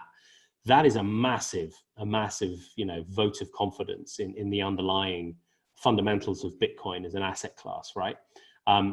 It's an evolution, it's a journey, it's going to be full of hiccups. I think it's not going to be clear cut. When equities fall, Bitcoin probably will fall for a period of time. But it's all about the bigger picture. And we've seen a really fascinating little microcosm of that bigger picture, which is January to today, during this global COVID health crisis, where all these global economies have, really been suffering, and central banks have been printing money like absolute lunatics, quantitative easing at levels we've never ever seen before.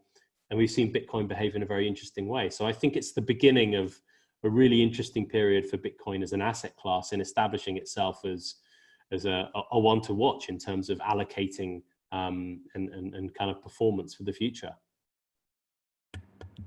Very well said. We could probably talk about everything you just said in the last part for another 2 hours. No. Oh yeah. Yeah. What's going on right now is crazy. I mean, I think most people probably don't remember. Most people probably don't remember 2008, but 2008 was.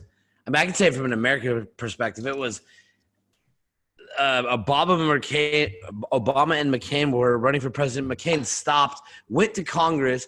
They're talking less than $1 trillion to stop everything, and now trillions of dollars just getting sent, and it's as if no one knows. It's people wild, are stuck. Isn't it? It's wild. I was just talking to Mark Yusko about this. I mean, literally, we just talked about parts of this for 2 hours, and it was. What I think is very interesting is that at least from my perspective, it's that the health thing is above it, right? Which morally I think it should be, which is this shit sucks. There's something called COVID-19. None of us are scientists, right? There's not much we can really do other than listen, hopefully, to smart people, stay home, wash our hands, and wear a face mask. And right, it's so I think there's a confusion, which is to say that because this is a health issue, and we might see an end of the tunnel, to say that it could end, that we would correlate it ending with the end of this pain, right? So we kind of look at everything underneath it as a subset, but when that thing ends, the subset of the other pain will end. I'm not sure it's the case, right? We just wiped out a lot of economies. Planes aren't coming back in the way they were. My advice to anybody listening right now, and I know I've interviewed 2 of you this week, but I didn't tell you this on the call, take out half of your seats, turn your whole plane into first class, and make the seats all a bubble, because I don't think that planes are going to be cramped anymore. Can you imagine being 200 people surrounding you in a plane for 7 hours? Just all judging the kind of psychological, every cough, every sneeze. Yeah, exactly. All judging each other. Oh my God. Yeah. So, I think there's elemental changes, right? And again, it's in the same way we could find Bitcoin. It's one of the things that's always intrigued me. It's, you find it happened in 2008 S9. You have an initial code comment, which is referencing the chaos, kind of just came back to it, right? So it's, I don't know. I think everybody wishes for the best. At the end of the day, that's not going to get us anywhere. It's something big is happening. It feels like we'll all find out shortly. And I think there's many reasons to be then excited about blockchain, whether it's for transparency, whether it is for the ability to communicate with each other, right? When we don't want to trust anybody in the middle. So there's a huge amount to be excited about, I think, for blockchain, right? Because You know, this period of time, this really weird period of time, has made people step back and go, what the hell's going on? You know, what's happening with these global economies, right? You know, you're seeing, as you said, look at how much scrutiny went into Obama and McCain pulling that trigger to spend the $1 trillion. And look at what the US has just spent now. Look at what Europe is spending now. Look at what China has been pumping into its economy as a fiscal stimulus. China is a debt-led and consumer-led economy. They've had zero consumer spending for the last couple of months. They've had record debt through the roof, and they've been pumping money throughout their economy. What's the impact of all of this pretty, fascinatingly untested economic action at this scale, at least? What's the impact? Well, historically, people have gone, well, if you do this, if you quantitative ease through your nose, you're going to get inflation. And inflation hits the little people, it hits the economy, it hits people's savings. Suddenly people's money is devaluing. People have never had to think in the US, in UK and Europe in the last 30, 40 years. People have never really had to worry about their money depreciating at a level that it will probably depreciate. So it's a really odd period where we've done things that are untried and untested, and there will be consequences. What will those consequences be? You can only hypothesize, right? No one knows. But one thing that we do know is, with this blockchain world that we're in, there are things you can do to maybe hedge your risk, mitigate yourself, pull yourself outside of traditional financial systems, and protect yourself in different ways. So if there's any silver lining for the industry, despite all of the suffering, despite all of the disruption, it's increased people's awareness. It's got people thinking, what can blockchain do at a financial level for me as a person? And that's a positive thing. You know, despite all the negativity and suffering, there are some positive things that have come out of it. For everyone listening, Josh Goodbody is really smart. Whether you're one of the 1,000 students listening right now, the general crypto community, I met a few people like this guy before. You could sit and talk for an hour. You could talk about probably the tech elements, the business elements, the regulatory elements. This guy's a lawyer, growth. We can go into politics.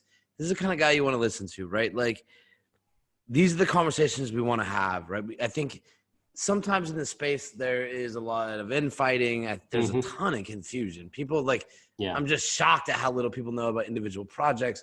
Technology is not easy. This technology is not easy to build, right? And what's important is to have these conversations. I think distill things down, right? Like we're entering another phase that is, it's clear that something's going on globally, right? How does that impact Bitcoin, right? How does it impact blockchain?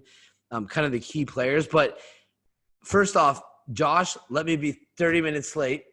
That's because there was another interview, and I was like, a few of these good ones, I've been like, I realized some of these people I need to go a little longer. I've done I think 30 or so the last few weeks for everybody watching. Wow. The guy I just did the interview with, won't name any names, I've done like plus or minus 30, 100% amazing people. This guy is an asshole. He's a big person in the space. No one's going to know who this person is because of whatever. This guy sucked. Might not see him. I might flex myself a little bit. Interesting. Okay. Spicy. I want to see how this plays out. The worst. I'll send it to you. I'll send it to you directly. Really? I'll tell you. Okay. Oh, that bad. Like, gosh. But so let's do rapid fire. I kept you long enough, and now we're going over. But let's go rapid fire. Oh, I love rapid fire. Yeah. Okay. All right. Don't be nice to me. No, all good. So tell the Binance Academies, the charity initiatives. What are some like the outlying things of Binance, just real quick, that you think people don't know about that you wish they would? Absolutely. Where do I start? Okay. Jared's probably covered it in his chat, but Crypto Against COVID, awesome Binance charity initiative we're doing, bringing a coalition of the willing in the crypto space to get out there, make a difference in the community, provide PPE, so personal protective equipment, to various kind of governments and kind of hospitals around the world, whether that's in Asia, the US, or whether that's in Europe. We're kind of call to arms to people in social media. If you see something that you think is needed, if you've got a local hospital that needs help, if you've got a local authority that's struggling, tell us, hit us up on Twitter, because we can do something about it, right? And that's the powerful thing about the blockchain community. We're pretty tight everyone wants to help each other. So that's one thing that I think is really cool that people don't always know we're that involved in. A lot of charity and philanthropy stuff. Education. The blockchain space, as you said, is full of complicated jargon and people fighting about what's better, proof of work, proof of stake, all the layer 1, 2, 3 solutions. Like, to your average Joe, they don't care. They want to know that they're using a product and service that works, that adds value to their life. Education is so important. So we have, as you say, we've got Binance Academy, we've got Binance Research, where we are providing as much learning tools, as much information, whether it's videos, articles, blogs, webinars. We're just getting as much as we can out there. We've got a big team of people building that content. And, that's been one of the more, I would say, transformational things for the business. People go, wow, I love your educational content. And it gives them the confidence to dip their toe into other areas of the crypto space, because now they get it. They get what mining means. They get what all of this jargon that we're all throwing around there, assuming people know what the hell we're talking about. So if you make it easy, people will come. So that's one of the things. Education is so important. I could go on and on about things that people don't know about. I want to push it. All right, we got 2 more. Rapid fire 2. What's it like working with CZ? What a guy. What a guy. He's such a humble person, which is one of the things that people don't realize about him. He scaled this global business in less than 3 years. We're a company that is less than 3 years. We're now 1,000 people globally. And he's very much on top of everything. So he's inquisitive. He gets involved in things. He listens to people. So in terms of, working with someone like him, it's pretty amazing.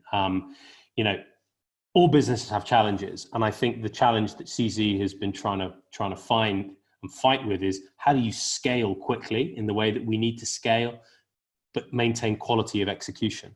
That's one of the real challenges he's been grappling with. And so seeing that whole picture evolve since January when I joined has been fascinating. But he's a pleasure, man. He's an absolute pleasure to work with.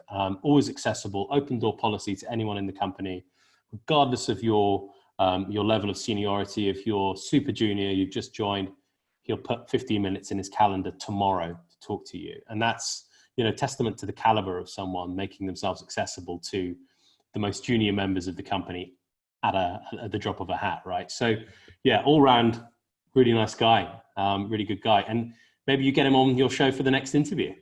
I was just gonna say, I'm gonna help with the COVID charity. Go tell him you like the 15 minutes. I want him to speak to the kids. He'll like talking to me. I'll Absolutely. be nice. We're going live soon, so we got to go fast. All right, 3rd question. You go back. You have a time machine. You can go back. You're a student today. You're between 19 and 23 years old. You're thinking about blockchain. You're a data science major, or you're back to a lawyer. Which I'm always shocked at how many lawyers from these blockchain clubs we work with stuff kind of come to the table. Always one of the people. It's always like, I'm like, all the tech people. Then someone comes and tells me everyone from the elite, and I'm like, always lawyers in the universities are really joining blockchain clubs. Yeah. But like, you go back, what would you tell young Josh or student Josh today? Like, what would you how would you tell them to think about this journey? Think outside the box. Always think outside the box. Always challenge assumptions. University, you're bombarded with things that you're told you need to do, you should do. Be involved in this, get involved in that. Think about where you want to be in 5 years' time. Maybe don't think about where you want to be in 5 years' time. Think about where you want to be in 6 months' time, in a year. And that way it'll be a bit more easy for you to get to where you want to go, because you can conceptualize it. You know that you can probably be somewhere in 6 months. Where do you want to be in 6 months? Think outside of the box. No one in especially the blockchain space is outside of your reach. People are on Twitter, people are on LinkedIn. Connect with people. Don't be afraid to hustle. Like, send messages to people and go, look, I just want to learn. Can I shadow you for a day? Can I have a phone call or a coffee with you? Of course, when this quarantine thing is over. Always think outside of the box and always challenge assumptions. Universities are fantastic at doing many things, but they're not always great in helping you open your mind and think outside of the box as to other things you can do. If you're a law student, you don't have to be a lawyer. If you're an economics student, you don't have to be a banker. If you're an engineer, you can be anything you want. Don't let people tell you what you can and can't do. Go out there and find out what really makes you tick. And sometimes comes with taking a risk. And don't be afraid to do that. Listen up, kids. Be like Josh Goodbody. I think Josh Goodbody is pretty smart. He's gonna play humble. Always, he man. likes Sometimes. he likes CZ because he's humble. I like Josh because he's humble. This is the virtuous cycle. Josh, thank you for letting me be late earlier. I'm glad that you let me steal a bit more of your time today. Really good conversation. Yeah, real pleasure, man. Thank you so much. 100%. Let's push the crypto against COVID campaign. I'm gonna settle with Jared tomorrow. We're gonna really push it. I think the next week. Awesome. And tell everybody about it. So. Oh, we're pumped to see it. Yeah, thank you for your support as well, and thanks for having me on. Look forward to all the ones in the future. It's been a real pleasure. Awesome. For everybody watching, we're going 72 hours. This is another really interesting conversation, and hope you guys are loving it. This is my last one for this segment. I'm gonna hop off. Very nice to meet you, Josh, and let's keep it going, guys.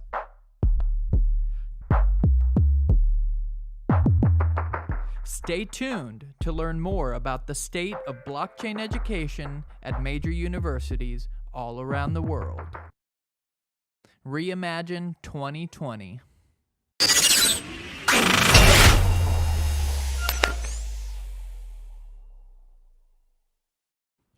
Hey, what's up? We're just Lucas from San Francisco, California. We're hosting a special DJ set for ReImagine 2020. We have our first guest, Paul Hemming, and later on, you guys are going to have Nikki ML from Lux Entertainment. Enjoy the show.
Smoking this, drinking that, hitting it, hoes.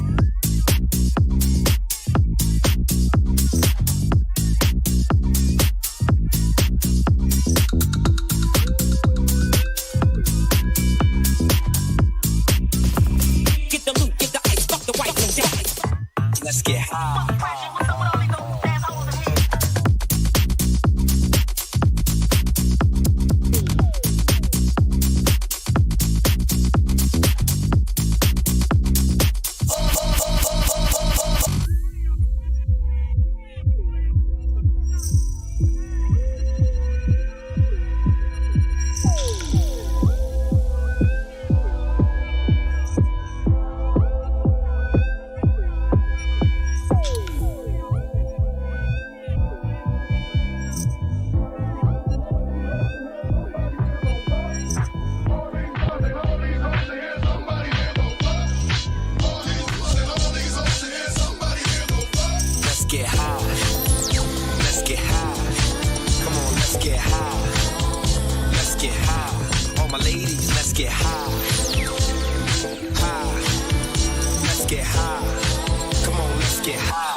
Smoking this, drinking that, hitting it, hoes.